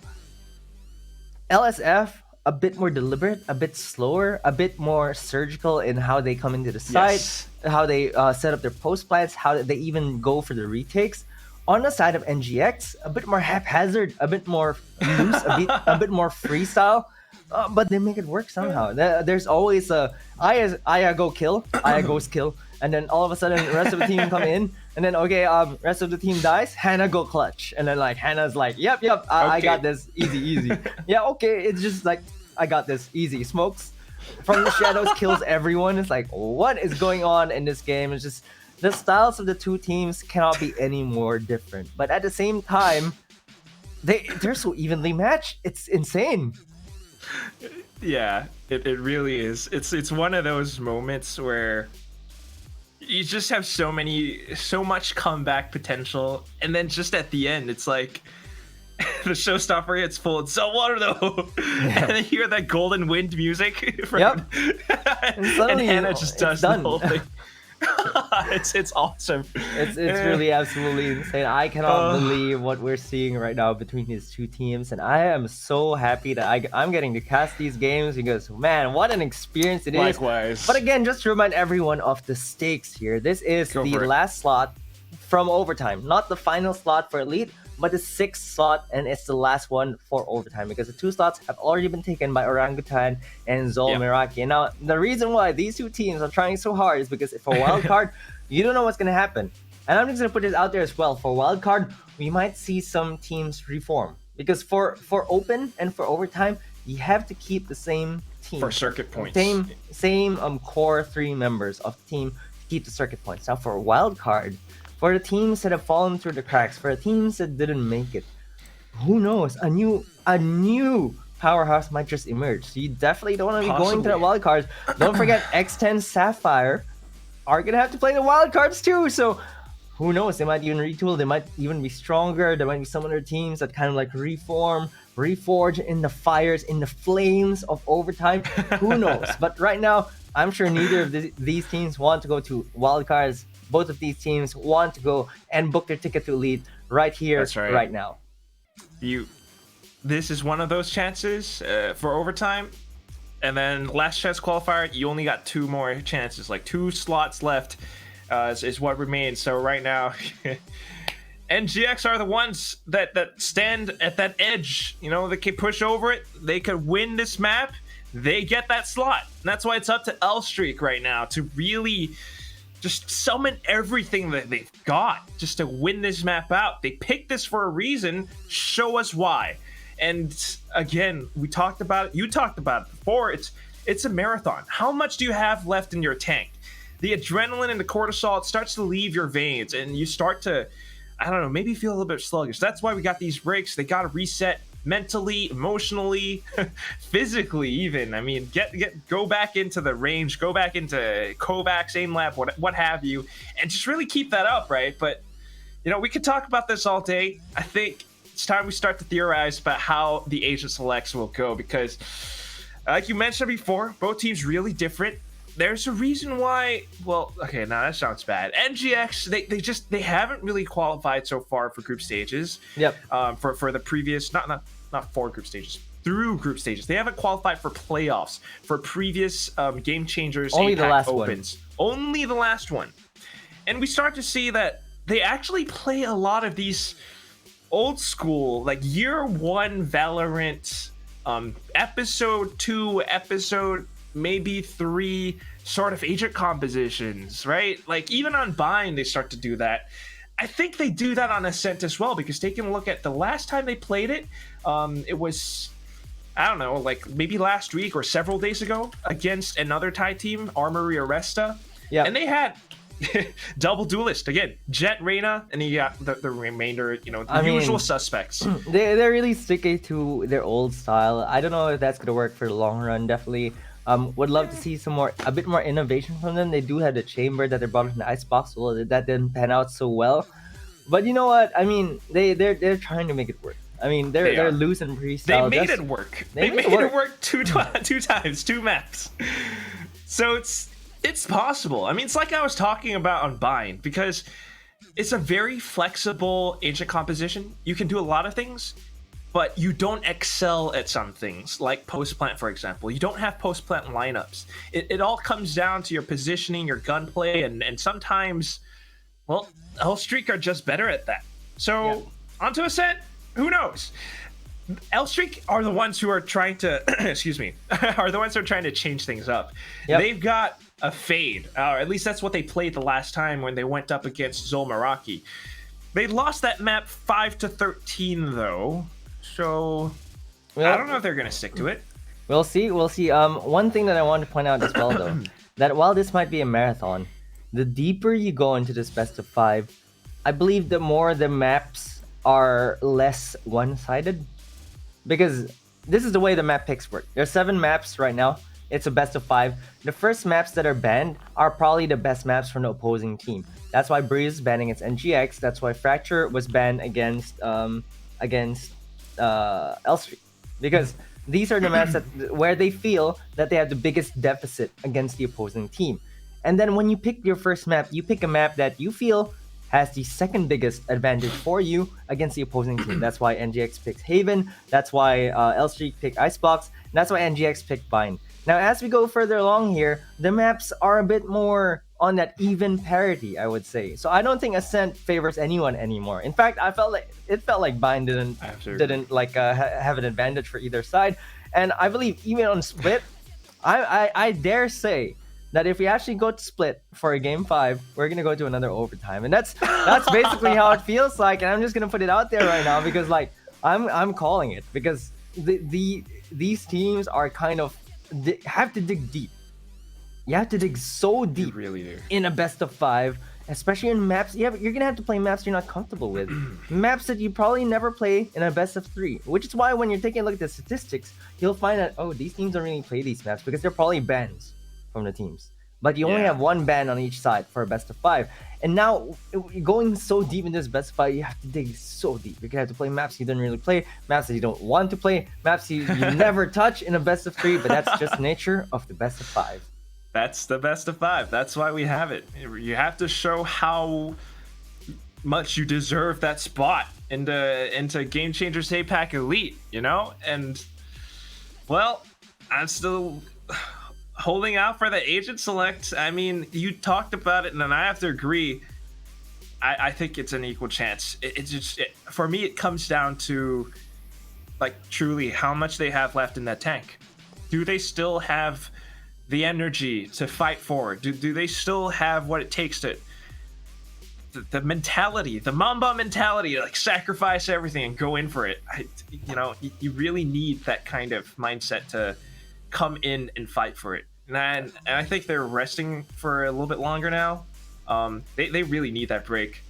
But in the meantime, I don't know. Like, what do you think of these like old school compositions? The Jet, Reyna, Omen, Killjoy, Sova kind of comp, and then what we're seeing from L-Streak, their most recent one was something like Double Initiator, KO, and Fade. Raze as the duelist, Yeah. Chamber as the Sentinel, and Astra as the controller. I think one of the biggest things that is the biggest issue with the drafts from NGX is not even just because it's old school, not even because it's double duelist. I think it's just the lack of that hard initiator. That's really missing. There have been 0 hard flashes for the side of NGX, and it's what's making their entry so inconsistent.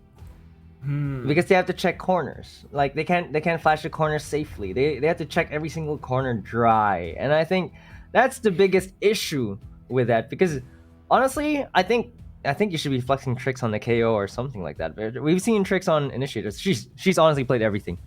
Except possibly a controller.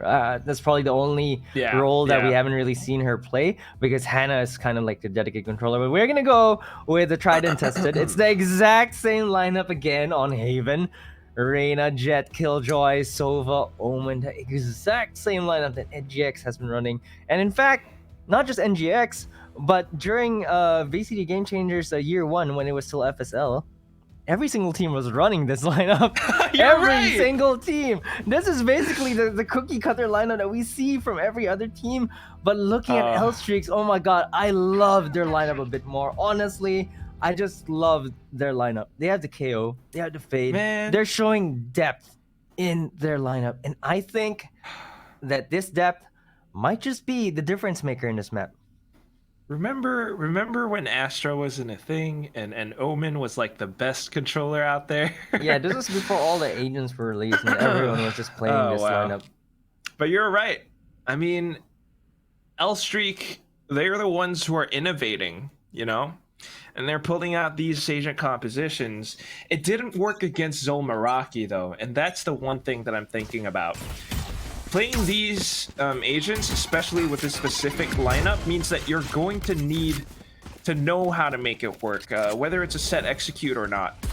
The paint shells, I don't know about that one, but it is Dolph who sustains quite a bit of damage. Oh, look at the lurk though, coming from mid. Yeah, they're not really pushing forward that mid though. So even though Mimi's lurking there, no one's pushing on the side of NGX. And well, one of the reasons why we're in for long game as well is because of the way L-Streak plays. Yes. They like playing these long defaults, and honestly, I think they should start realizing that NGX know that, and NGX have stopped pushing forward. Yeah, it becomes a game of patience, a game of chicken. Who's the one who moves it first? And right now, of course it's LS, because they are the ones who need to get the spike planted. So NGX are just moving around back and forth. In fact, I'm pretty sure they can hear the footsteps down toward middle. Not to mention, control of B main is being controlled by NGX right now. It's a bit of a crossfire setup, and Aya takes first contact, instantly backs off. This does not bode well for LSF as they continue to push up front and straight into the crosshairs of so many of these NGX girls. Unfortunately, though, still able to do a little bit of damage. Dolph, instant headshot to the face, but Aya comes back in to trade. Now the only one left at 2 HP. Nothing much she can do. It's a third kill for Aya. And again, NGX with the pistol. But, I know what you're thinking of, Marquis. Yes, you know what I'm thinking of. They could have left her alive there. Only with a classic and 1,000 credits left. She had 2 HP. She had no way to get the spike on. She had no way to run onto that site anyway. They could have just left her alive here, honestly. But you know what? Aya, she gets a triple kill to start. She's always the hottest starter for NGX. We saw that on Icebox. We saw it on Haven as well. She will always get a multi-kill on either the first or the second round just by her unbridled aggression. She just pushes forward, finds all of these kills. Can we maintain this heat though? Come on, NGX. They always start strong, and then they start to falter towards the end. Will this be the same case? Will this be the same scenario? Dolph is going to be one of the players with a Marshall in this round. The rest of her team all on classics, and they're back to their roots and playing the defaults. It's like they have this mindset of, okay, let's control each portion of the map, hold it for a specific number of seconds, and then we find a pick, and then we go in, Mimi taking down the middle, and another player peeking in. She spots the shoulder and instantly rendezvous away back into safety. Yeah, needed to do that because she was mid-jump when she actually was trying to, I guess, reposition. Aya finds a kill though. Final kill pushing in B. Hannah finds a kill, but Cupcake is going to be there for the trade. Gwen was actually in the smoke, learning a few tricks from her teammate Hannah. From the shadows coming in, and Mimi trying to look for more kills, but Gwen a little bit wiser, not peeking Mimi. She respects her enemy aim. remaining. Gonna fight the duel 30 now that seconds Mimi's left. up close and personal though, as the Spectre reigns supreme in that range, and it's all down to Dolph right now. Not much other utilities besides these pain shells, but you need utilities if you can find the kills. There's the first kill coming in. Might be able to take Eye down as well. She only needs one hit from that Marshall. She still might be able to do this. Oh no.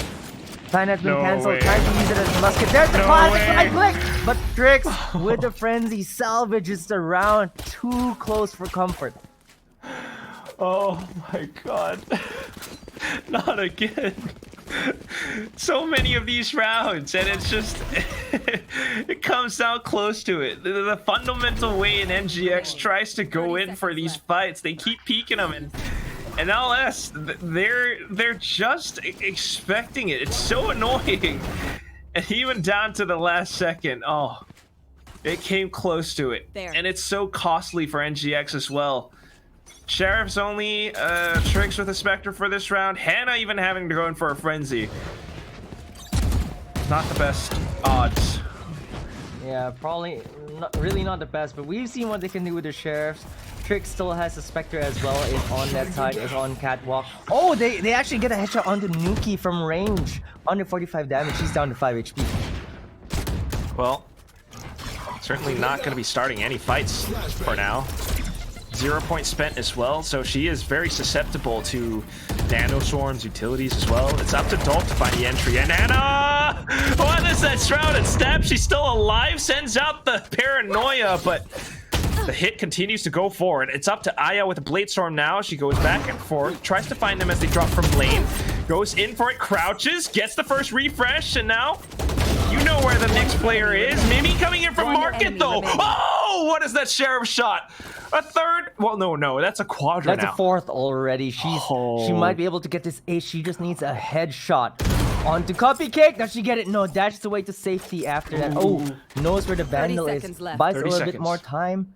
10 bullets remaining. Spike Can planted. Aya clutch ace this? No! Cupcake says, sit down. We've got you. But the damage has been done. 4 kills onto L Streak. That means 4 of them will have a broken bye. Oh my god, I can't believe this.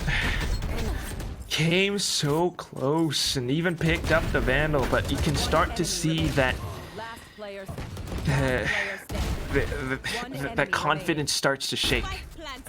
If she were a little bit more, I think if she I don't right know. swing, she would have gotten it. maybe, but she was thinking that, you know, it could have been a fake plant. Yeah, I think. Yeah, probably. Several maps ago, maybe she would have done that wide swing, but you know, it is what it is. play? Let's play. You're right, and it's definitely economy broken somewhat for LSF, down, and that's B. why it's not gonna be easy for them this round. And NGX getting a little bit more courageous now, pushing up front. But again, look at the way that they hold these. A bit of a pop flash from Nuki as well, and she repositions.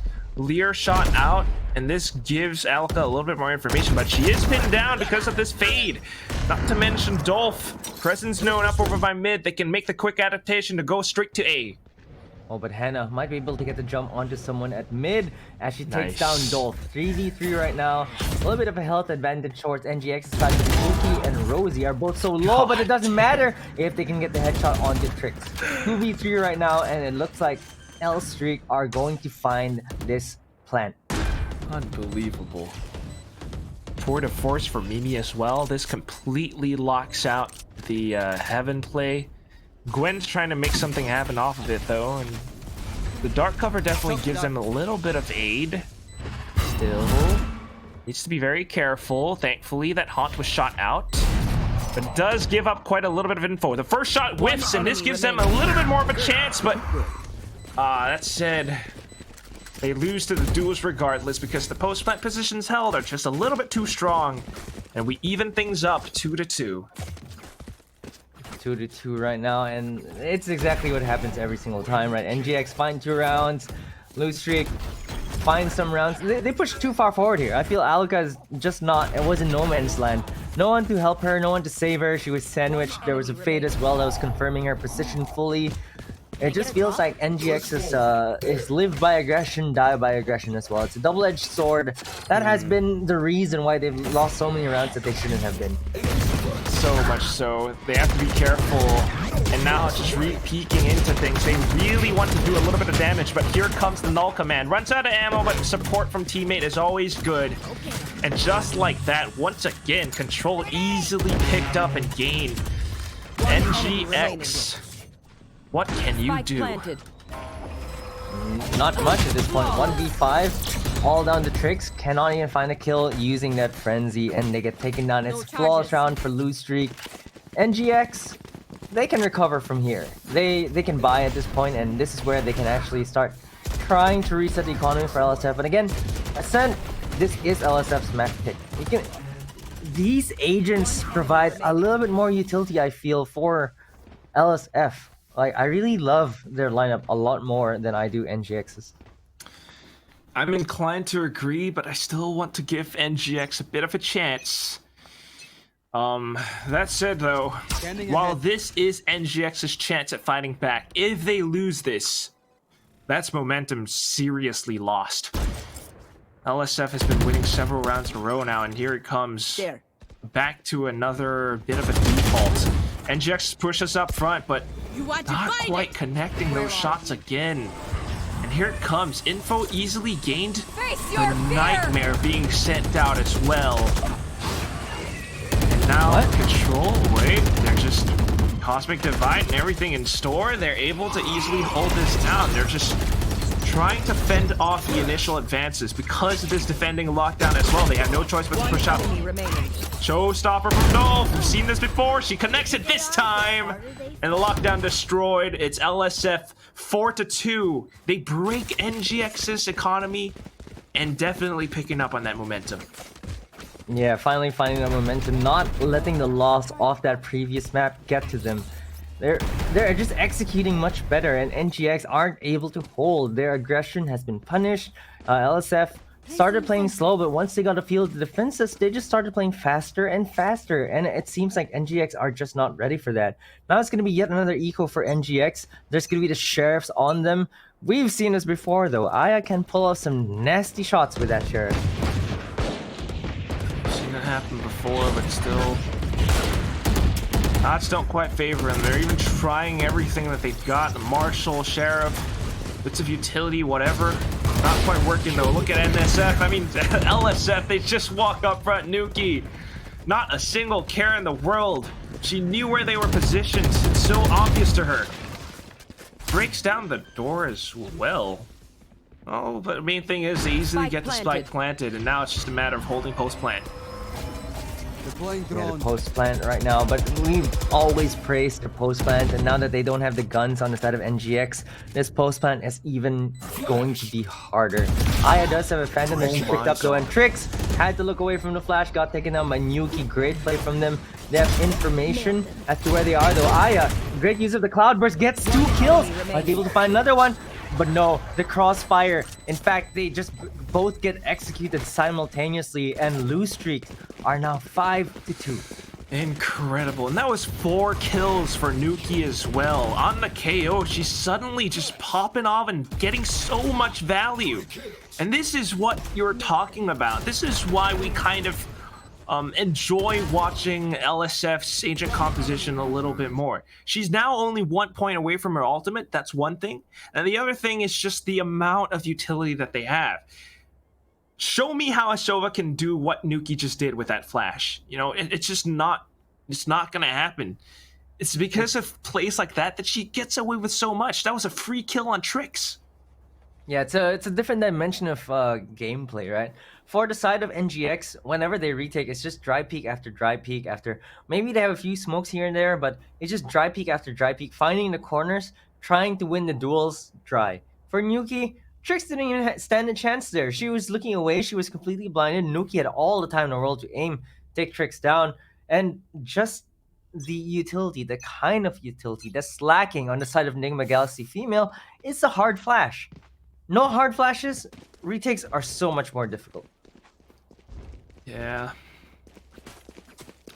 So it's such a tough thing as well. I mean, Hannah really has to think twice about how she uses her paranoia. Leers are not that effective just because they can be so easily shot down and positioned around.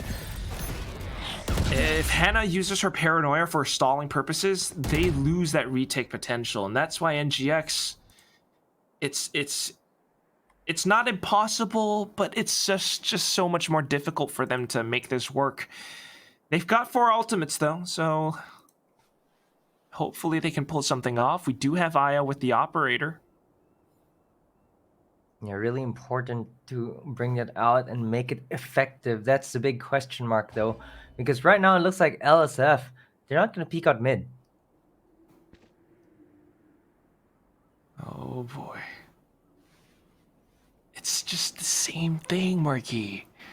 Zero information given up. Meanwhile, they can gain information because of their utility. Gwen possibly able to do something with the recon, but no, unscopes at the wrong time, and just like that, the 0 point connects as well. Gwen is pinned down, no choice but to swing out, and it's an easy frag again for LSF. Just like that, they've managed to go in for control over market and pretty much go in for control over B now. B main easily dismantled. Tricks gone as well as soon as she tried to make a move. It's a flawless, mathematical, surgical approach to this. I've never seen a more perfect take of a site like that. And it hurts so much for NGX because they bought the operator, didn't find a kill on that. And I think that round would have played out so differently had Aya found that first kill. She unscoped at the exact moment that the KO peeks out. Nuki just found Aya the moment she unscoped. It's truly ridiculous. Well, NGX now just throwing everything in the bag. They're popping their ultimates. They're going in for the peaks, and it pushes LSF all the way behind. They're not challenging it because they know that they could lose their lives, so they're going to play a little bit more safe. Meanwhile, the rest of them just pushing all the way straight into B. Unfortunately, this could mean that Trix's utility is being denied because of that null command coming in from Nuki. She backs out just enough to activate the nanoswarms, though, but man, they've already gotten their way onto site. They're already on site. They're trying to go for this backstab, though. Just flank. Rosie has to stop them. There's 2 of them with the sheriffs. Oh, Gwen with a Hunter Fury finds one. They get the kill onto Rosie as well. They get the plant down, but their numbers are slowly dwindling. Mimi, though, finds a triple kill, but Gwen is there to respond. 2v2 right now. Gwen and Trix can pick up the guns. They certainly will. Take flight. But now they have to suss out the positioning from LSF. The drone instantly shot up from the air. It does tag Cuffy Cake, so these shot darts might just be able to tag her down low enough. She goes out for a swing, makes it a trade. But then Nuki, who was still hidden until now, is able to strike. 7-2 Marquis. LSF, they're not stopping. Not stopping at all, and NGX, their defenses have really been substandard. Like, I feel on the maps, especially the maps that they don't really play, like Icebox, they seem to be struggling a lot on this defensive modes. It kind of does look that way, doesn't it? I mean, even the way that they just straight up pushed out, not a single thought, not a single care in the world, just trying to catch someone, anyone, but LSF not giving it up. And back to the same plays. Dark cover's good, but Nuki can just pop flash out of it, and Trix is the only one here. And Trix with the Phantom still has the chance to hold this. They're using the utility. The Cosmic Divider was committed as well. NGX are gonna back off. I think they might just want to go for this retake. Going in. They can't hear a single thing, a single movement, and all of a sudden they peek out. They take Aya away.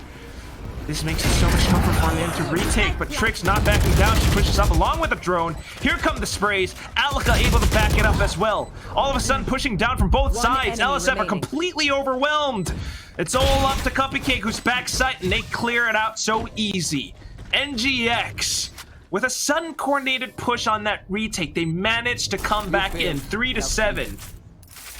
It's like they decided they can't really hold or defend the site, so they just want them to plant a spike on the side of LSF, so they become the attackers instead. Because once that spike is down, the roles change. They become the retakers. They become sort of like the attackers, and they went in there like a SWAT squad. Like they just went in, cleared every single corner, that. cleared all of them, and then all of a sudden NGX are like, yeah, I mean we're on defense, but we can find a way to play Exactly. attack. It was just as fast. Didn't give LSF a single chance, a single moment of respite to hold, to set up post-plant positioning. Yep. And at that point, like, because they came in from so many different sides, it's way too clear, way too obvious where the last few players would be positioned. Obviously, it's on site. They were pinned down. This time around, though, slightly different, changing things up. They peek into the middle. They can call that B is somewhat clear. They have the alarm bots there to hold as well. So a lot of attention now just for A main. Face your Ooh, fear! that's gonna be some damage done. Nightfall. Nightfall is gonna be used. The flash comes in as well. Alaka though. Oh my god, the rest of NGX are here already, and it's a firing squad. Crossfire. Hannah finds 3, and oh my god, it's a massacre. It's only Mimi left, and NGX are breathing new life into themselves right now. 3-7, but what? Where does this flawless round come from? 4-7 right now, and they might just end this half with a 5-7 round after before the being switch. down so much. Well, LSF still has a lot in the bank, so they get to buy back up. But that said, Enemy remaining. I mean, this is really uncharacteristic of LSF. So many rounds in the past, they played so slow, and all of a sudden they decide to make a hit play outside of a dark cover, not knowing what could be on the other side. It's a little bit different, and NGX just set up the perfect blender for it. This time around, it's operator holds, and Trix needs to make it count. She fires off the shot and has to back off. It's just not safe enough for her to re-peek. Not to mention her being suppressed as well. Meanwhile, the other side, LSS starting to hold back somewhat of a default again. Mimi with her own operator. What is that peek? All of a sudden, Aya thought she was safe, but she's dead. Yeah, just Mimi with a flick. She's really been a difference maker for LSF, finding these frags, especially on the chamber. I think her most effective agent. She was stellar on Icebox. She's showing up yet again here, not to the same extent just yet. But NGX, they're still holding strong. They're still holding fast. But right now, it seems like it's going to be an A-hit and no one is going to be there to receive. Gwen has been suppressed. Her lineups or whatever she was trying to do just completely denied. Oh, the vision coming in. The ping. What? Did she shoot that recon bolt from very far? I think so, before they even started pushing in. But here it comes now. Hunter's Fury, and she's holding on to the last beam just to try to delay this. All of a sudden, the Lear comes out, Paranoia in with a retake. They're trying to be fast. They're trying to stop them from setting up post-plant positions again. But of course, a Prowler does bite. A single player, though, coming back in now. It's up to how LSF holds, but they just don't have the advantage anymore. NGX with the fast positional plays, the fast retakes, they fend them off. They get the defuse, and now it's 5-7 at the end of the first half. I can't believe NGX clawed back into this game. 2-7, it looked like they were Switching losing sides. control, and then all of a sudden they just turn it up, win 3 rounds in a row. 5-7 is way more palatable. And Gwen with the detection, with the kill through the smoke, such a good hold, and then all of a sudden, right now it seems like the post plants, you know, you don't even let them get to the post plant position. Exactly. I think that's the key. It's just not letting them get to post-plant positions, just going fast enough to make that happen. They did it once on the B site, it worked, so why not do the same thing on A? And it especially works out when Hannah, for example, or maybe even Alaka with the Lear, they hold on to their utilities. They don't use it to stall. They use it to kind of force and displace the positioning of the LSF members. It's that works out. deliberate. It just cuts the push from LSF, and I think that's something that NGX have figured out how to do and what to do to slow down the attacking from LSF's side, especially from the burst. So they just hold because they know how LSF play. They know that it's going to be a slow push into a burst, and they just find ways to kind of intercept that, especially on the side of the Sova. She's able to find the shock darts to slow things down, to deal a little bit of damage from a safe distance, and they finally figured it out. And I love that for NGX, because We were talking about it. They seem so stubborn in their ways. They seem so like set with specific plans, but they've found a way to adjust to how Loose Streak are playing, and especially on a map pick that isn't theirs. Yeah. They're starting to figure things out, and I think if they can do that in the second half as well when they're on attack. That just might be what they need to close this out 3-1. But right now they're on the back foot. Right now they're 2 rounds down for L Streak. They look pretty good at the middle part of this round. Like they won what 7? This is when they always they won 7 in a row. It's W streak for them. Like NGX won 2, they won 7, then NGX won 3. The L streak is actually for their enemies, and it was a pretty long L streak this time around, but they were able to stop the bleeding on the side of NGX. For L streak though, on the second half, can they hold on the defense? That's the question, and again, it comes down to how NGX really approaches this. If they go in with the same old just blind aggression type of plays, it might have worked out in Haven a few times, but I don't think it's going to work out all that long. Even Haven went into overtime, so I think NGX has to be a little bit more careful. Maybe bait out the utilities first before they actually approach the site, or heck, I don't know, even play the way that L Streak plays. Go in for those defaults and force them to sweat, make them take their time and cause them to doubt if they're actually holding the right site. And I completely agree. I mean, that's what's worked out for them. Even on Bind, it's the times where they actually baited out the mollies, baited out the smokes, baited out some utilities. So I think it's going to be the same thing here against LSF on Ascent. They're going to have to do the exact same thing. But we'll have to see if they can pull it off. NGX. Shiny boy, back in my day, Reyna was still viable as a duelist. We had double duelist composition. What is this KO nonsense? Get that out of here. Yeah, no robots allowed. No fake Reyna allowed because Fade looks like Reyna. That was a joke when it was launched. But right now it looks like, oh god, Mimi spamming bullets. Alka missed her shot, so Nuki was also there to take Aya down, and what a quick start. And NGX are already at disadvantage. Chamber. I get just the way that they hold this sometimes. LSF. This is what I was talking about. You got to be careful, NGX. They go in for this though, and finally the last shot actually connects Trix. Oh my god. They have to clear out both house now, and Rosie in with a frenzy. What? Oh my god. They kind of lined up. I don't know, dude. The frenzy. She was strafing to the right, and she just held down left click. It's just frenzy things. She gets a triple off of that. NGX just got absolutely decimated here. Look, she strafes right, reloads full mag. Oh, while strafing moving, left. yeah, strafing left just takes everyone down with that frenzy. Why doesn't my frenzy do that? I still wonder. Well, one thing's for sure is that she had the right range, the right distance between her and her opponents. This time back into it though, LSF changing up the positions now, and all of a sudden, Pate shells it, catches Trix off guard. She was not expecting that. And NGX forced to reassess. How do they work their way around this?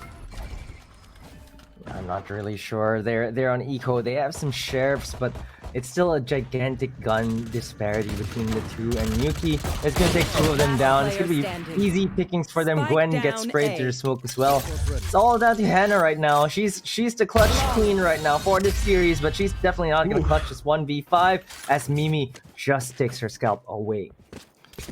Just crazy. 5-9, and basically it is flawless. There. They hold on to their weapons. They save it for the next round. Economy. This is good for them. I really want to see NGX being a little bit more careful about this. Yeah, they definitely need to be. The way they take sides, the way they choose their engagements. I think it's really important to fights, and I think NGX have not been doing a good job of that on the attacking side. Let's see if they can change things around though, because now they have the rifles. Maybe they have a set plan this time. Could they? They went in straight down the middle. Maybe setting up for some kind of a B split. And timed correctly, they should be able to catch the 2 players here, but again, this is the utility from the Raze paint shells. It clears out B main for them, and all they gotta do is turn 180. All of a sudden, whatever NGX were trying to pull off doesn't quite work, but Elka pulling off some heroics right now. A quick double kill. but she doesn't have the spike. No Lear as well, which means the only way that she can clear this is through peaks and peaks alone. It's going to be so dry. She has to slice the pie, slice the angles, and it's just not going to be easy. I mean, look at how they're holding this. If they don't peek her, if they try to play off of contact, they got this in the bag. Dolph really low, and all of a sudden, Rosie peeking along with Mimi together. It's an easy win for LSF. They pick up the weapons for free as well. 10-5, Marquis. That was the bonus round as well, so it's pickings for LSF, and I don't like where it's going. Like they had the guns here. They got overwhelmed by the push from Rosie. And on that Spectre, Alka made them sweat a little bit, but I mean that she could have easily, like, just one change in the bullet, just getting the headshot on Mimi there, I think she might have gotten the ace, because the last two members had single-digit HP, so definitely had a chance for that. But great play from LSF to double peek that and really give her no chance of turning things around. And LSF, the coordination on them, it's starting to show. And look at this super deliberate setup as well. The gap in the dark cover just exposes Hannah for it. I mean, it's just smart plays by Mimi to adapt around that one smoke coming in from Hannah. Tagged up by the Marshal, but that's not too big a deal for Dolph. This is going to be difficult for NGX to come back from this. Oh, paint shells again. Gonna be difficult. The Sheriff's not really connecting for them right now like it did in the previous rounds. They're just not giving them the fights that they want. LSF are playing so disciplined. Look at this. Chamber TP away, back to safety there. NGX just cannot find these duels. No shot at all. Zero chance. I mean, the way that LSF holds is so safe, and even making use of utility like that, it's just such incredibly smart plays. But Aya repositioning around it, goes in for the heads up duel, and now she picks up, well, should be able to pick up a weapon. Instead, they go straight in for Boathouse. She picks up yet another. It's a third kill in the round now. On track for the ace. She has the Blade Storm at the ready too. Mimi, though, instantly finds a player. Takes out Alika. We're back to a 2-on-2. Aya has the Vandal, holding the ankle down the stairs. Catches her as she crosses. Cupcake still alive, though. How do you reposition around this now? Blade Storm. Check stairs, but no, Mimi! Just a sudden peek and a swing. A shave and a haircut, 2 bits, 2 kills. A quad. She's got a tour de force, 11-5. This is ridiculous, Marquis. Ridiculous. It's really ridiculous. They're getting their way. I actually think that Aya could have played it a bit better. She picked up a Vandal, which she could have given to Gwen, who only had a Sheriff, because she already popped her Blade Storm. So she actually had a chance to at least make increase their average firepower between the two members. But Mimi, though, ever so clutch with, well, whatever she plays. It doesn't matter what she plays. She's just ever so good. She's so sharp. It's, yeah, I mean, maybe a little bit of overthinking as well. I mean, you can say so many things, but when it comes down to it, she was just afraid that perhaps another player could have been pushing out from stairs. And right now, Mimi is the one who gets a little bit over adventurous. Goes in tour de force, instantly taken out. And all of a sudden, NGX control over A main. They take the alt orb. They have control over middle as well, which means they have quite the number of options. Alika is just a mere distraction, a red herring, if you will. Yeah, I don't think her hair is red, but definitely. Oh well, it was a complete distraction. Wow. Everyone rotated onto that A site already. B site is completely open for the taking, and this post plant is going to be, well, very comfortable for NGX because they can set up this post plant already. In fact, look at Alika. She's already positioned towards Pizza. And Jet Aya is already on market as well. They're just waiting here. This is the post plant already set up even before the spike is down. It's gonna be a 1 kill, 2 kills for Nuki. Oh my god, Nuki. You should run. And she basically has a second life as well. Null command activated. Even if she gets taken out, her teammates can come back in to help out. But okay. Trix is here to help out too. Firefights are strong, and Trix is able to spray it down. They're looking for Hannah, but all of a sudden the lockdown comes into full effect. No. Came close to it, but you know, it is what it is. And NGX slowly starting to come back in. I got a question for you though, Mark. Yeah. Dude, are you serious? You know what a red herring I know is, what right? a red herring right? is, yeah. Thank God. Thank you. I just want it just. You're messing with me. It just, I just wanted to at that moment. I think like, hey, like, he's taking things seriously. Hey. Oh, but look at it right now though. Like NGX, they seem to have loosened up a little bit. Like they played a little bit more fluid in that round, and it just allowed them to win that round. And I think that's exactly what they need. A little bit more adaptable, a little bit faster on their feet in terms of the way they act. What? Spike down mid. That was. Is that from the haunt? That was from the haunt. Oh my God, I love our observer. As Rosie finding that information and Mimi capitalizing on it. And what?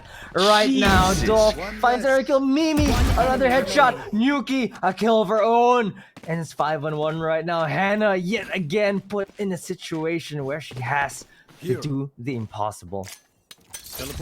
Can she though?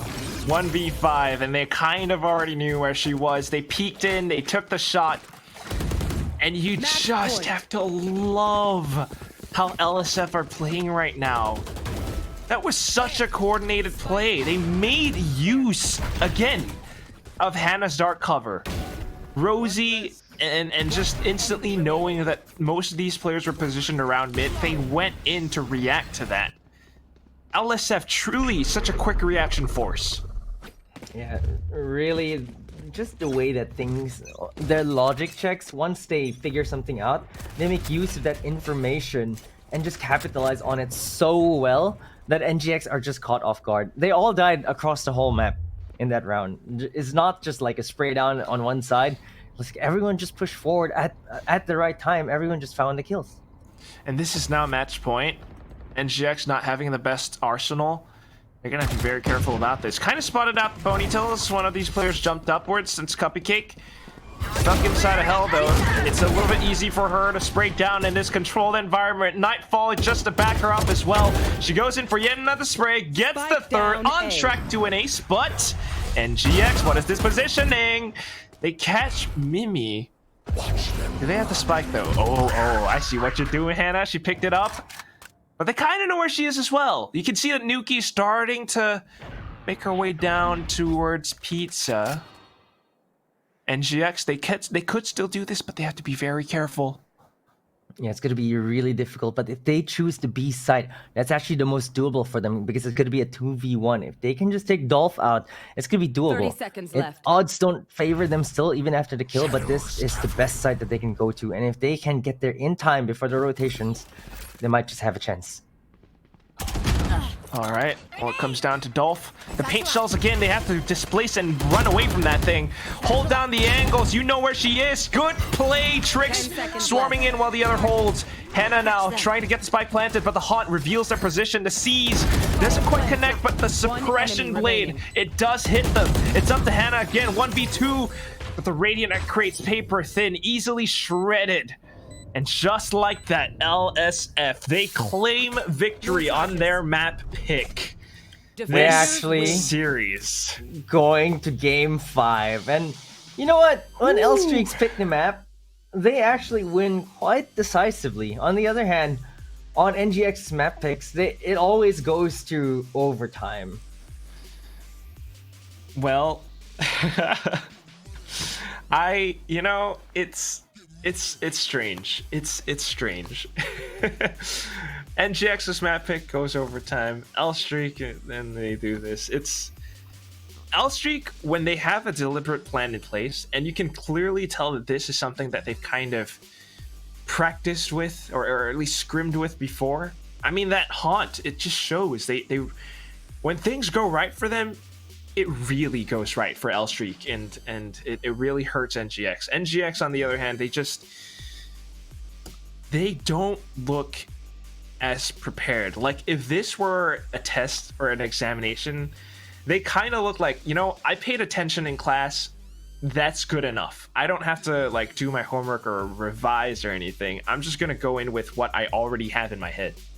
Yeah, and I mean, you could see that just the way they executed on the side of L Streaks, they all had set executes, had multiple set executes, had set counter plays as well. Smoke into Rosie getting the information, into Mimi peeking out from a safe angle from the smoke in the covers to find those kills. All of those to put together just really gave such a commanding lead to L Streak. It's 13-6, the same score as Icebox.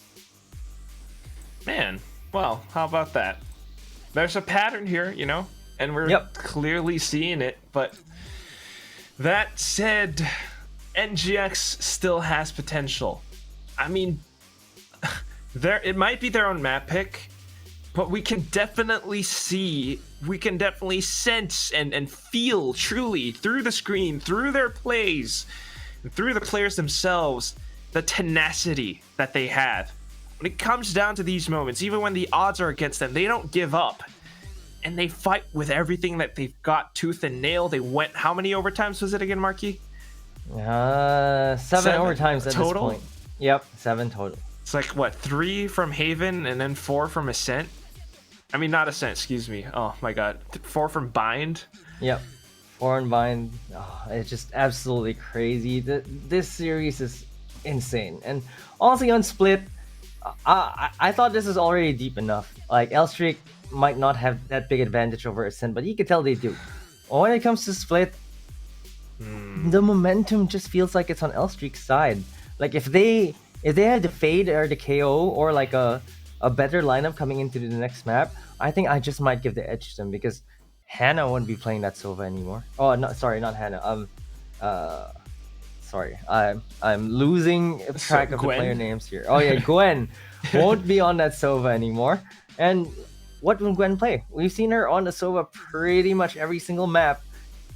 This pick from Gwen is going to be the difference maker here. I hope she's able to play a different agent, especially on Split. Well, taking a look at the past, when they played in group stages of Open 4, that was the last time they played Split. Open 4? Okay. Gwen, yeah, group stages, not even playoffs. Gwen had Sage. Sage, so, okay.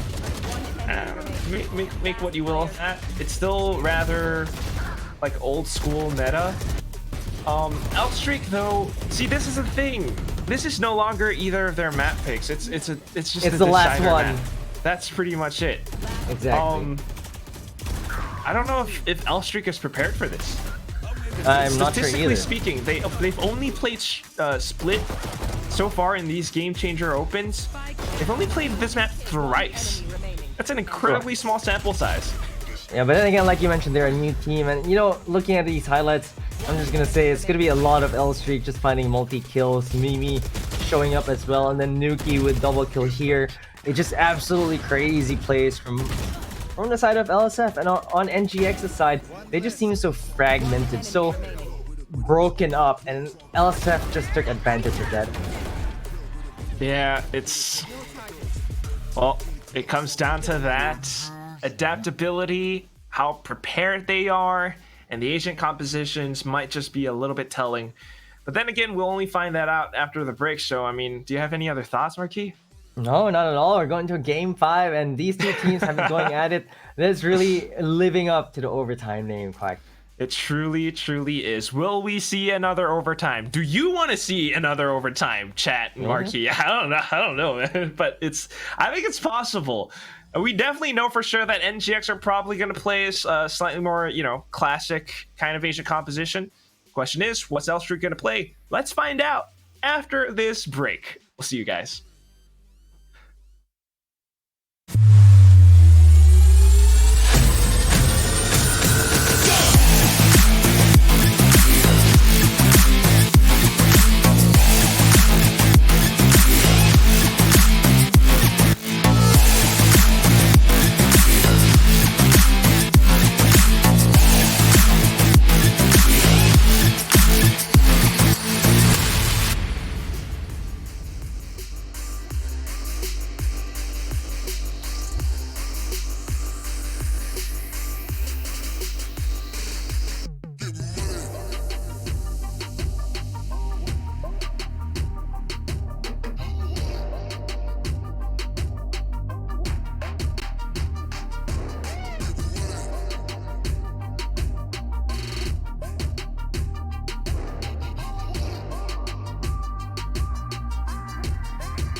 wanna get it crunk in the club, crunk in the club, with a crunk in the club, crunk in the club, crunk in the club, crunk in the club, with a get it crunk with a couple hundred thugs. Crunk in the club, crunk in the club, with a crunk in the club, crunk in the club, crunk in the club, crunk in the club, with a get it crunk with a couple hundred thugs. Everybody round, everybody round, everybody round, everybody round here. Everybody round, everybody round here. Know we getting hype. Everybody round, everybody round, everybody round, everybody round, everybody round here. Know we getting hype.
We wanna get it crunk in the club, crunk in the club, with a crunk in the club, crunk in the club, crunk in the club, crunk in the club, with a get it crunk with a.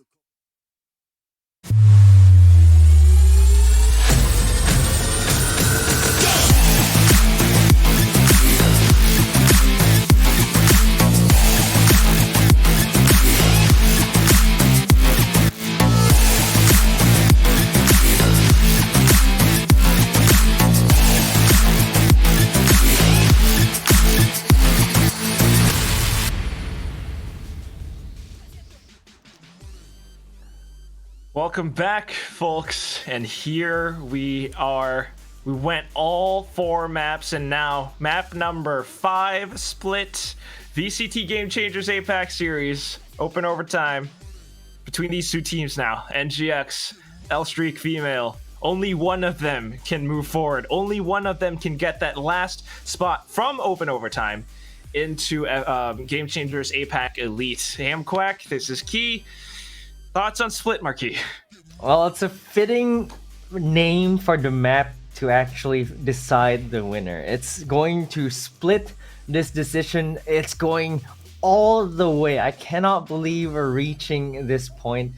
And what a series it has been. You know, L Streak, they won their map picks convincingly, 13-6. On NGX's map picks, they've had to push to overtime. On Split, I honestly don't know. Between these 2 teams, you can see the fatigue setting in for other players.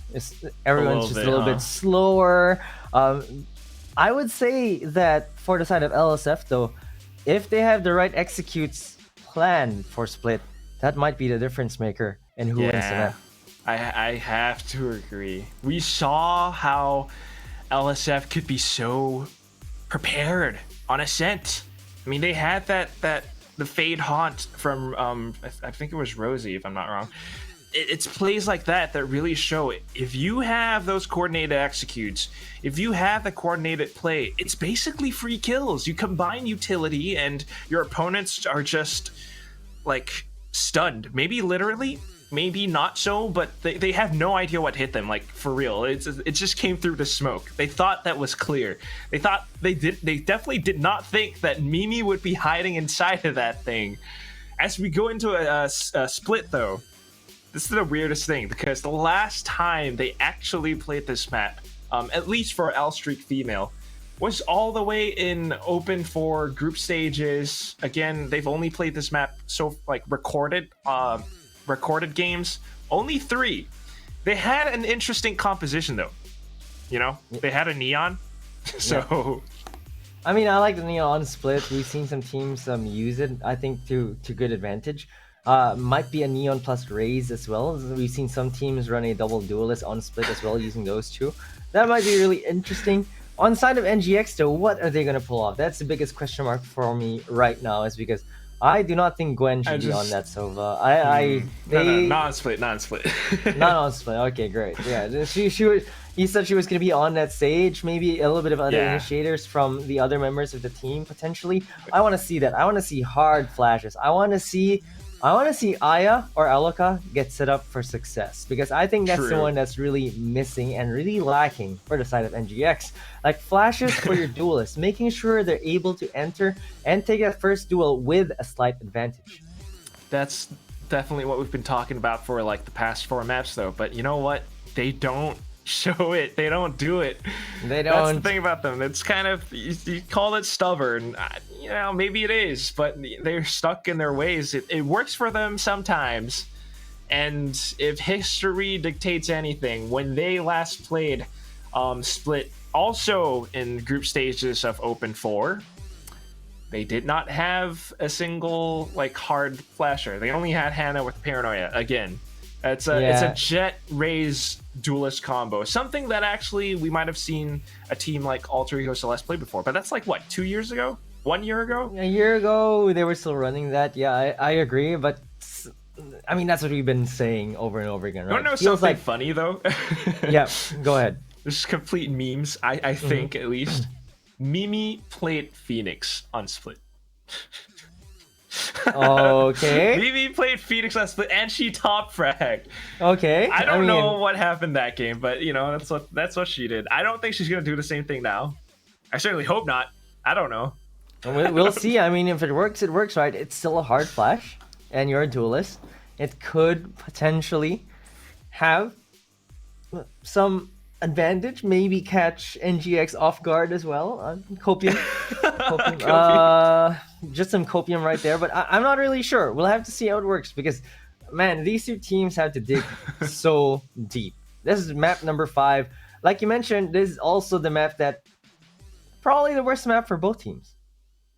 It's or like at least the second worst map for both teams. Like you could say that NGX ban Fracture because they think it's their worst map. They don't pick Split because it's their worst map. Well, no, not really. I mean, it could have been Icebox as well, or whatever. But either way, you know what I mean. Like this is the map that this is the last child in physical education class. Like I'm not picking you, but you know we have to. Like we have to choose you, and unfortunately, Split. You're that last child. You're the map that's picked last in gym class, and unfortunately, it's going to be the decide. Marquis, do you know how many people you just gave? Like, you just gave him trauma. You just relive it. Just triggered some unwanted memories.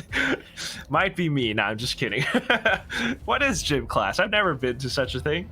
I only know Gym Shark. Nice. But that said, here we are. This is the agent pick, and what am I seeing? Aya with the Reyna? A fade? Oh my god. Yeah, I'm not sure how this works at this point. Mimi on the chamber. We've seen that. I trust that. Ivory is in. Ivory is in for Gwen. Gwen. Subbed. Okay. They subbed Gwen out. So no. What? No initiator? Yeah, that's gonna be dicey. No breach, no KO, no, not even a. We've seen Sky sometimes. No Sky. Okay. Not too sure about that. No hard flash still for the side of NGX. I mean, not that you need it. It's not like 100% necessary, but we'll see how it works. You know, because sometimes teams get really creative with the agent comps and.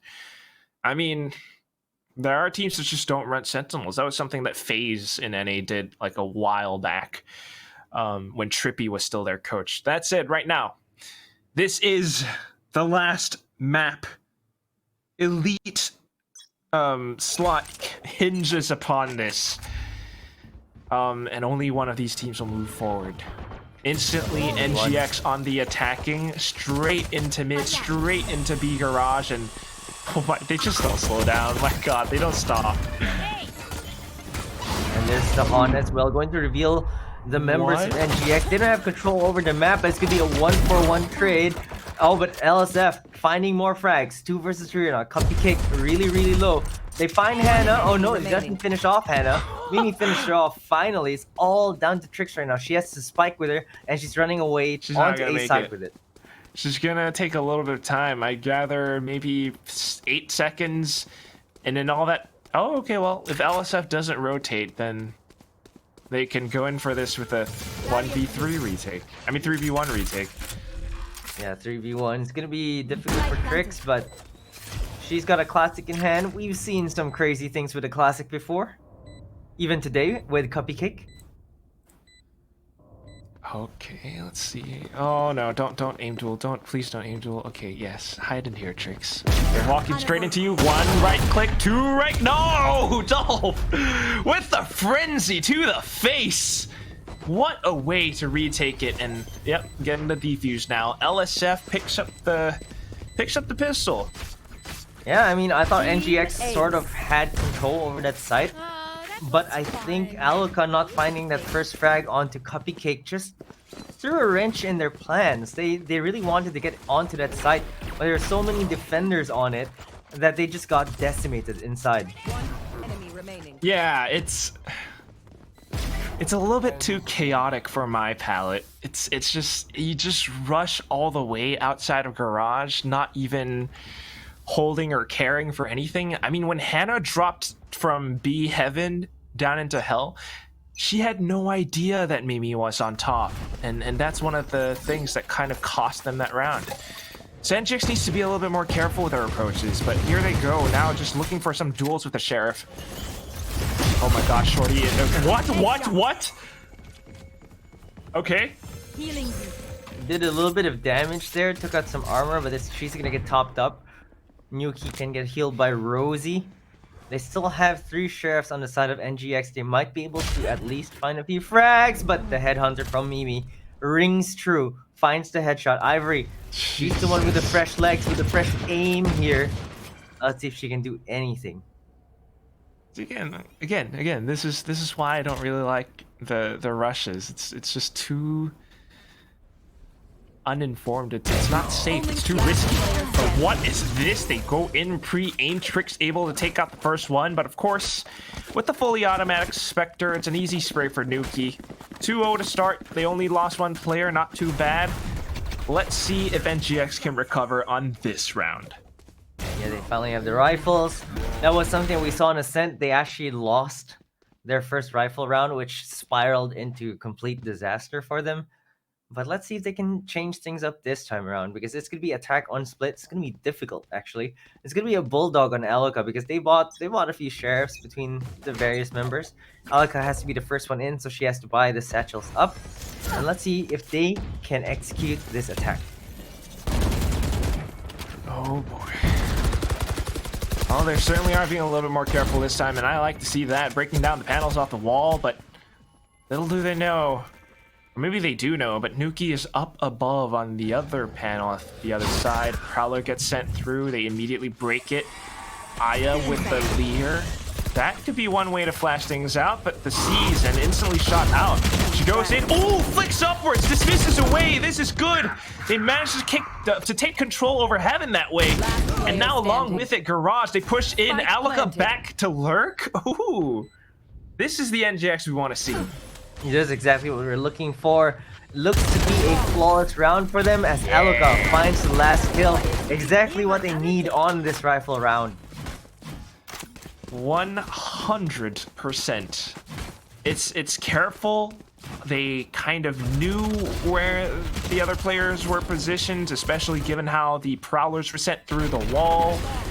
And of course, maybe a little bit of positioning coming in from B Garage. Just calculated. But also, what on earth was that flick from Aya all the way to the top of Nuki's head? Yep, it was straight up flicking to someone on the wall, and that was absolutely amazing, and she survived the whole ordeal too. Dear God, what is this judge?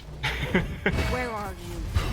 Tricks though, finding an opening kill straight up on middle. I think You just should run. big difference. Oh, the judge is about to peek forward. Oh no! Aya though with a quick headshot onto Rosie. Unfortunately, she wasn't looking at the right corner. Trix has an off. Oh, she picked it up. Picked it up from Okay. Mimi. Okay. Dropped it down as well. They get the site, they get the spike. Trix still lurking, nobody really rotating. They actually came all the way from spawn, so gotta be a little bit careful. Wait, what is Nuki? Oh, I think she's actually looking for the Think of her. operator. One enemy remaining. Yeah, so Kind of Trix- sensed it, but yep. Trix was took prepared. it from the body Oh, in okay. order to bring it to sewers. So she's making sure that they don't get to save this operator. This is some Nice. real advanced thinking from Trix, and this is why she's a pro, and this is why she was her favorite analyst on the APAC finals. Trix. She's friggin' smart. Freaking smart. 200 IQ. Gun juggling skills as well. Dexterous. It's up Yep. to Dolph to, I guess, hold on to her Vandal. So, hiding all the way from top bay ramps. Spike goes off. NGX 2-2. Will Trix pick up the operator though? I don't think so. Not that useful on attack, I guess, for split. Yeah, definitely not that useful. And they just wanted to deny it for defense. And it's gonna be an early timeout. That's interesting. At least for this half. Huh. It's really On early. a round where they're like kind of eco too. Yep. Find this very interesting. Maybe the coach saw something in the way they played, or maybe their comms or something. I'm not entirely sure, but I mean they definitely want to win, and I think that early timeouts, especially if you spot issues, very important. Especially if you can change the way your team is playing, and I think for LSF and their coach, probably that's what they're thinking. Agreed. I mean, they can plan for the future as well. You've got 1 minute to talk things through, so got to make the most of it. And on the other side, NGX, they can make use of this as well. So, it's something that really just helps them reset for a second. They won the first 2 rounds. Why did they not win the following 2? And I honestly think it's just because NGX started to control the pace a little bit more rather than just holding W not stop. Yeah. Well, NGX, the mid control has been the one was working for them. I feel. It's Especially when they hover around mailroom. exactly hover around mailroom, take control over anyone peeking out sewers, and ropes. I think it's just to control Mimi with the headhunter. They have the res though, so it brings them up Who is back this up player? even. I don't know. How have we never seen her before in all the Game Changers APAC opens that we've casted? This is she's incredible. She was in Quintuplets, I believe. Yeah. But she's such an incredible player. And right now, my god, look at this hold. Dolph as well. Blast back just in case anyone continues to push up front. But because not a Soundvis mate, she can pretty much call that A ramps is more or less clear. I mean, there are players hovering around this spot. Mimi's still holding the angle. Oh, fires a shot. This time it whiffs. Hannah's the one that connects. They push forward up into heaven, but here comes the Prowler. Wow. Actually spraying it down. The firepower from LSF just not quite strong enough. Yeah, they don't have the guns to contend here. There's a shorty on Nuki as well. She has the rest. Probably won't use it. The turret doesn't spot her just yet. Okay, spots her. Has to use shot. Spike Oh, she planted. picks up a Vandal. Might just be able to find a few Wow. kills here as Trix gets taken Res down with as a well. quick headshot. They do have the res. They can make this work. They go for the res. They can pick up Trix's gun as well. Make this competitive. Oh, but Hannah was expecting that. She's hiding inside of the dark cover. Takes out the first one, repositions. Now, 2-on-3. They can still make this happen, but they don't quite expect the positioning from Hannah. Aya as well, sharpshooter all the way from the bottom of the site itself. And GX takes the lead. I think that was more than LSF bargained for. They used the rest, they committed it, they wanted to go for that retake. They felt it was possible, especially after they took Trix down. Nice. But because of Nuki using his rest, it feels like they've over-invested a little bit on this eco round. Yeah. It kind of feels that way. It was a valiant attempt though. Yeah. But this is what I like about NGX. You know, they might be playing these agent comps that are like from episode 3, episode 2, but they really know how to make it work. I mean, it's through pure fundamentals and just raw talent that they actually make these rounds work for them. Yep, I agree. Completely agree. Just really the fundamentals, being able to peek together, being able to go for those trades, 1-for-1s, 2-for-1s. I think that's what's winning them the rounds right now. And on the other side, LSF, I mean, they've shown a lot of coordinated plays before. They can definitely make it work again, but this time around, just some minor adaptations. Instead of Rosie positioned up over by the top of the stairs, it's going to be Dolph this time. She's got the showstopper as well, and it definitely connects onto Aya now. Bit of a blast pack that allows Alaka to get to safety, but of course, pushing through the dark cover this time. No flashes, no nothing. It's easy for Mimi and Gang just to hold it down. Alaka, the only one left, gets control over Heaven, but now has to be careful about how they're positioned and just jump spotting, buying time for Mimi to come in with the flank. Oh my god. LSF, they've got coordinated plays too. Yeah, the defense, the clamping down of NGX on that attacking side. And I'm not sure why NGX wanted to push that smoke. I think they just wanted to be a bit more adventurous. And then after losing one member through the smoke, they kind of went for the sunk cost fallacy. Might as well just push, try to go for your trade. Could not even find a single kill there. Man. And now Mimi has the operator. That's gonna be a big old stick that she can use to block off so much. Goes in for a quick peek as well. The boom bot. Well, oh wait, she actually wallbanged Alka? Yeah, she tagged her elbow, it seems. Took 80 damage from that shot. But they know where the op is now, so I think they're gonna work their way towards this B site instead. Okay. Picked up the ult orb, NGX, thinking about it, committing in for it right now. Nightfall gets sent back towards them though, and the showstopper doesn't quite connect. It's not that much value gained. NGX, they're gonna have to reassess their options, because if they continue to push up front, they're walking to the people who are prepared for this hit.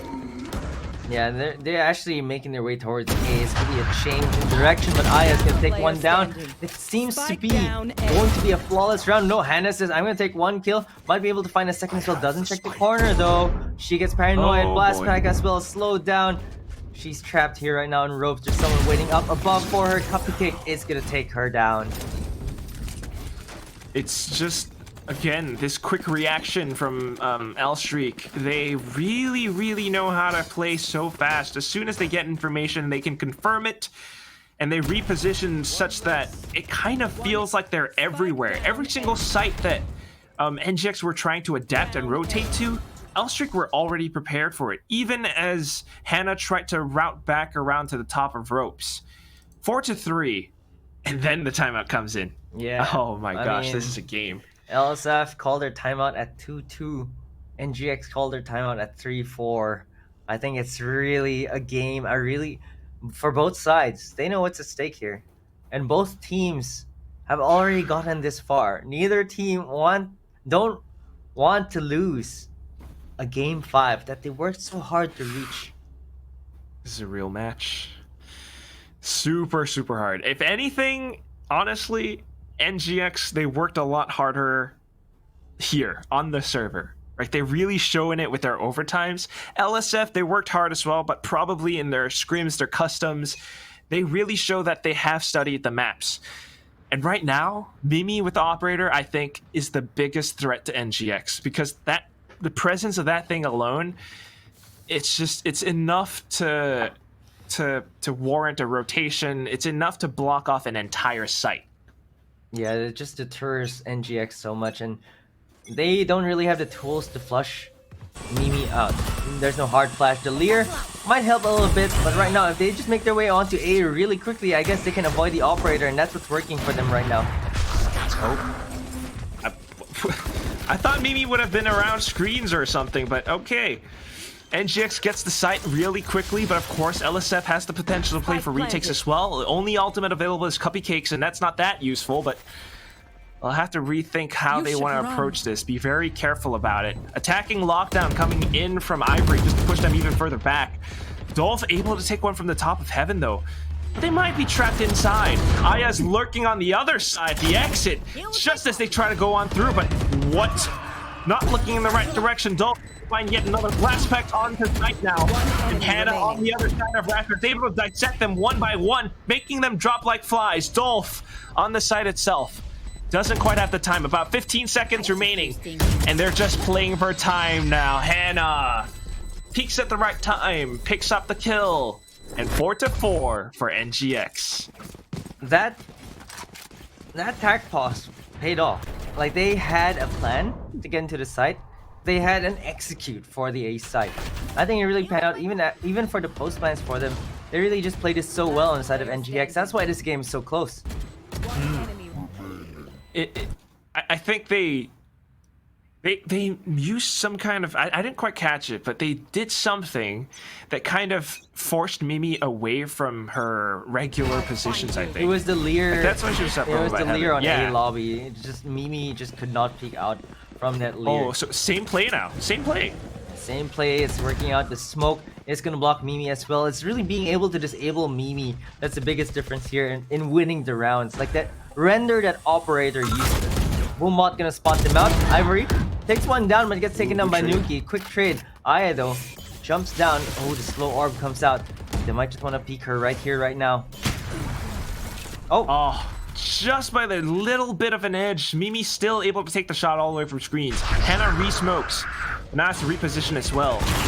She knows they're inside of that thing, and as soon as Rosie peeks out, she gets the spray, but Mimi still able to capitalize off of the reload animation, and now going in to get her tricks. Crouch spray, a quick double, and NGX in the lead. They're feeling it right now. That clutch from Trix, they're hyped up. I'm sure they're screaming, they're cheering her on. You could tell those were jumps of happiness after that clutch. It was so close. So Hannah missing the bullets here made it so difficult for her, allowing Mimi to actually take her down. Aluka took one down before dying, but Trix just held strong, was able to dodge that bullet from the operator. Uncharacteristic miss from Mimi, and Trix just capitalized on that. So cool. I mean, she crouched. I think Mimi was aiming for like her chest or near her head. So it's a little bit unfortunate, but it is what it is. And now trying to make the same play, it's LSF that adapts and stops them in their tracks with the barrier orb. Mimi now Headhunter gets the first one, instantly rendezvous away. How many times have we seen this? It's the tour de force at her hands. And just like that, I think NGX are completely discouraged from hitting the A site. They're still hovering around ramps though. They're still there. Tour de force is there, going to be difficult to go through it. The rest was expended for Aluka as well, so it's still a 5v5. They might be able to get a jump on them. No, but Copy Kick is the one that gets taken down quickly. Rotations are coming in onto B, but it looks like they're just going back to A. No, they changed their mind. They go to B instead.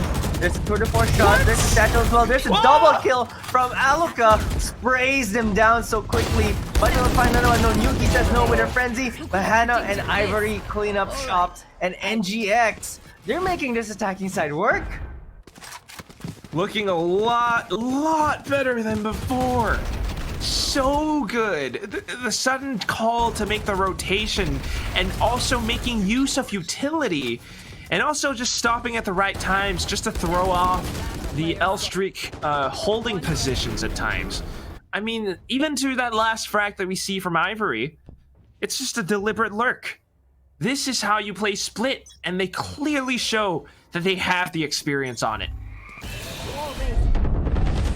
The complete difference in the attacking side here compared to Ascent, compared to Icebox. You could really tell, oh, the Showstopper does not find anyone though. Valiant try, but they've backed off on the side of LSF. The side just might be open for NGX, Quack. What? It is entirely open, Marky. I'm not quite sure what happened there, but I don't think Nuki just expected anyone to push all the way up past screens like that.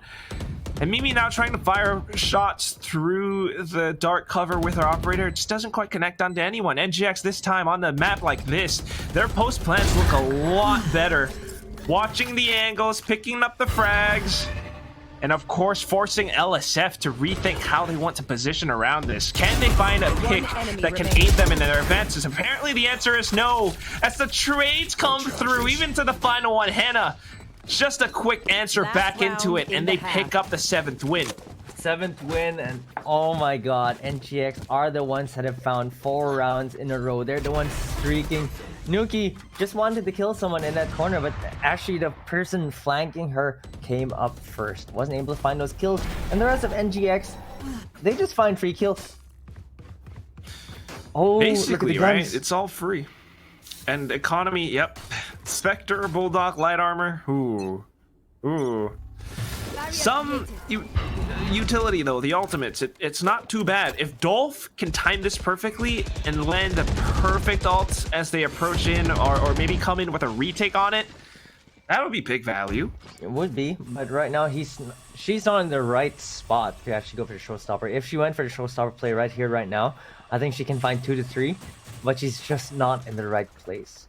And NGX, they've been going A site over and over again. It's been what's working for them. Right now, they can't find the opening frag though. I think they just want to find a single frag right now. Trap destroyed. Well, they're being very sneaky about it, and they've managed to destroy the trademark. Mimi, her position has been somewhat revealed as well. She shoots out the rear. Going into clear. They spotted the ponytail. They spotted Mimi. And Aya just dancing around all of this. This battlefield is her dance floor. Going back and forth now. Reloads. And she wants to clear out Rosie. Goes in aggressive. But what is the spray? Hannah coming in to save the day from behind. NGX. They made it close, but it is still an 8-4 at the end of the first half. Man, they found something in their playbook. From that timeout, they just started. They were down 4-3, and then they just started winning and winning and winning. They just thought, hey, we just hit A site, and LSF did not have an answer for that. A site was hit over and over again. I think there was only one round where they actually went towards B, but they came from A. They went through mid. They made it work. 5 times in a row they went this place. Maybe even 6 if you count the one that they lost to Mimi, who was holding from like no Mimi pushed up like ramp.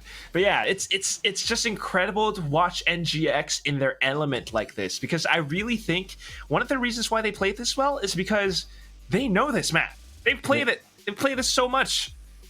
They do, and you know what's gonna be scary for L Streak coming on to the next half? They're gonna be the ones attacking, and on split, you either figure it out or you don't on the attacking side. And for NGX, they figured it out. They broke down the defenses one by one. For the side of L Streak, they're gonna have to figure it out. I don't think they have the hard flashes either.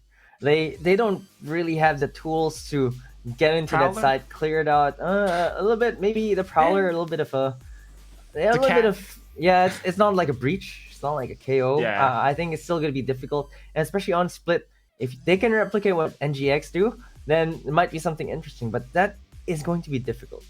It really is, because the way that NGX went in is so I don't know, like coordinated somehow. I mean, you see the dark cover first, of course, but then also like Alika and Aya going in together, the Reyna, the Raze double satchel, and then some players would go into heaven. It's a lot for the L Streak players to really watch, and I think once that smoke comes in, as soon as the defensive positions are denied, that's when they like start to like buckle and like, oh my god, where do I go? That was a breakdown in defenses. Like none of them could hold. Like after the timeout, NGX just had setups on setups that just disabled the defenders from the side of LSF. They just could not hold the site. It was just completely open. The times that they tried to hold, they just completely get overwhelmed.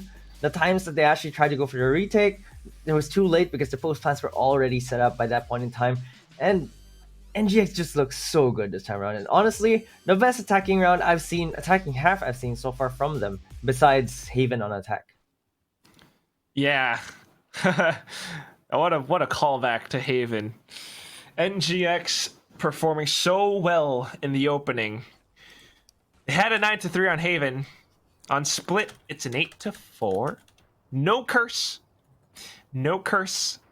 But then again, if history were to repeat itself, L Streak will make some kind of a comeback, but who knows if that actually is going to happen. This is a different map after all. There's a reason why L Streak did not pick this map.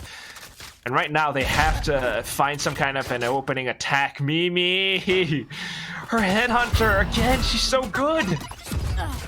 She really just finds those kills, just finding the opening frags on that chamber, finding those headshots, giving them the advantage.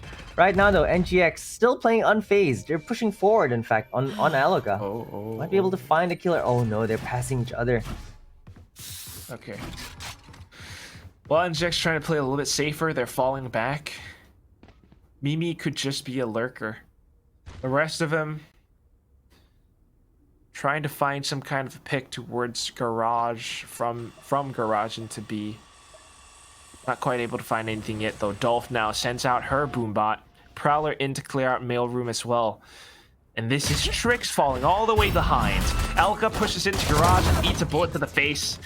And all of a sudden that haunt, oh my god, that was planned. But here comes Hannah! Oh, only good for 2 though, because sight was picked up by Nuki. Ivory coming in from heaven now, finds Mimi. This is still possible. Just needs to isolate the duels and find them one by one. Oh, they're gonna hold for this double setup though. The last time anyone cleared this, it was I think Zombs from Sentinels. He had a weapon though. He had a Phantom to spray, and this time around just doesn't quite work out. Nuki. 2 players, 2 heads, 1 on top, 1 below, and it's just way too much to clear out too easily. LSF picks it up 5-8.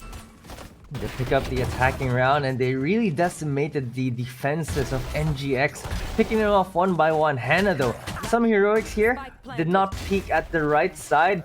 Ivory was able to find one, but just wasn't enough. That double setup is just so difficult. And look, whoa, Ivory with a Bucky. Oh my gosh, she's actually... Well, she's playing defense. Holding the angle up over by ramps. Nobody's really pushing into it though. What I'm curious about are the 3 players pushing down the middle. Oh well, 1 now. Yeah, they have the sheriffs. They can dish out some damage here. Uh-oh. Oh, the boombot spots one. I think Hannah didn't see that. Oh, they're actually using the paint shells. It's just gonna be a free kill for LSF. What a buffet. Quite a bit of utility spent, but of course they just have the entire arsenal of Spectres right now. Bucky, will it be able to work? Only good for 1 because it's pump action. And now LSF continue to stream in. They should be able to take the A site really easily. Paranoia just to clear out in case anyone was on it, but nobody was on it. So it comes down to the duels, and right now Sheriff Shot's not quite able to work. Even from the top of heaven, Aya not quite able to find anything. Trix going down to screens now. And LSF just setting up for the post-plant positions. Aya creeping up right now. Mimi might just get surprised here if she's not enemy ready. remaining. The swing out, no, Mimi was 100% ready for that. All down to Trix right now with a lone frenzy and a wall in front of her face. Not much she can do here. Her head is being hunted. Mimi is trying to look for those shots, looking for a ponytail on that stage. And she gets taken down by Rosie instead. Yeah.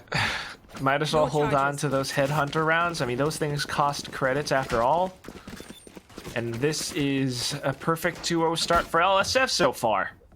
Yeah, 2-0. And on the second half, it dictates the tempo. But what we saw on that first half was when NGX got the rifles, that's what made the biggest difference in that first half.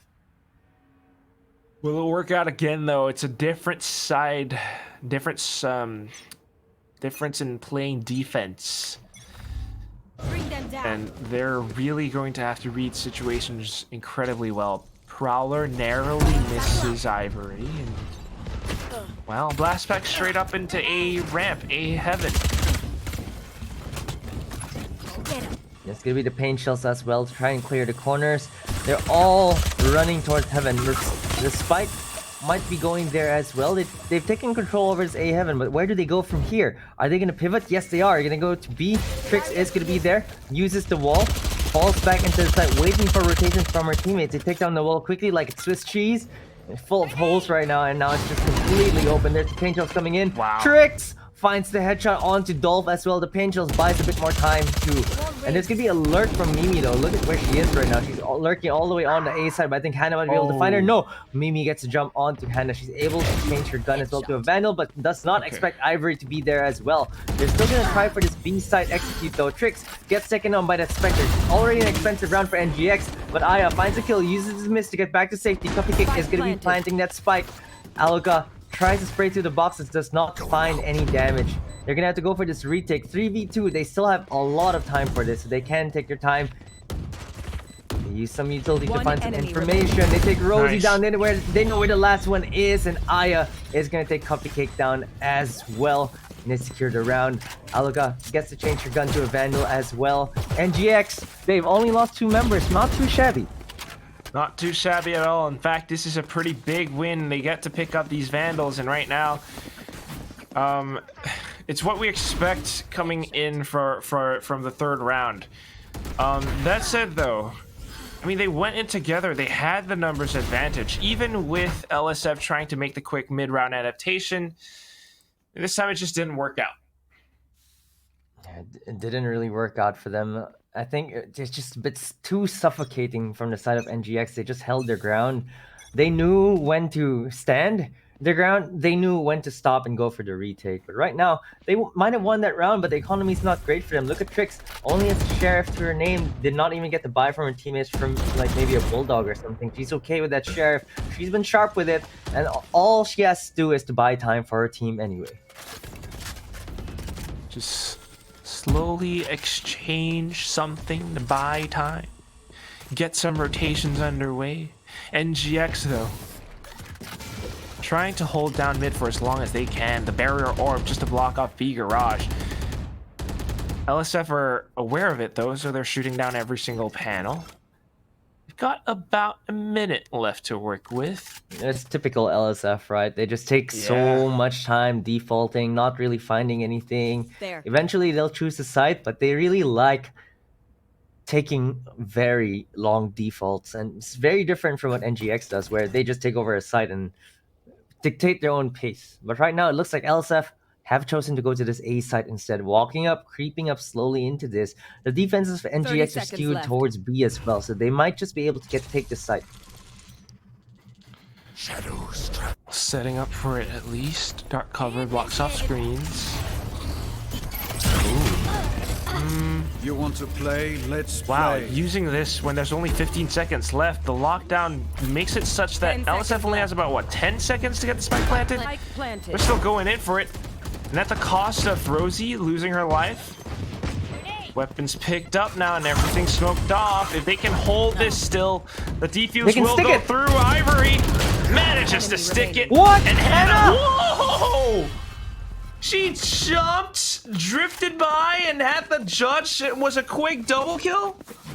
How does that happen? She just sprays a hail of bullets towards the enemies, and with that, Judge was actually able to take them down, able to get a free upgrade as well. We'll take that any day. On the side of LSF,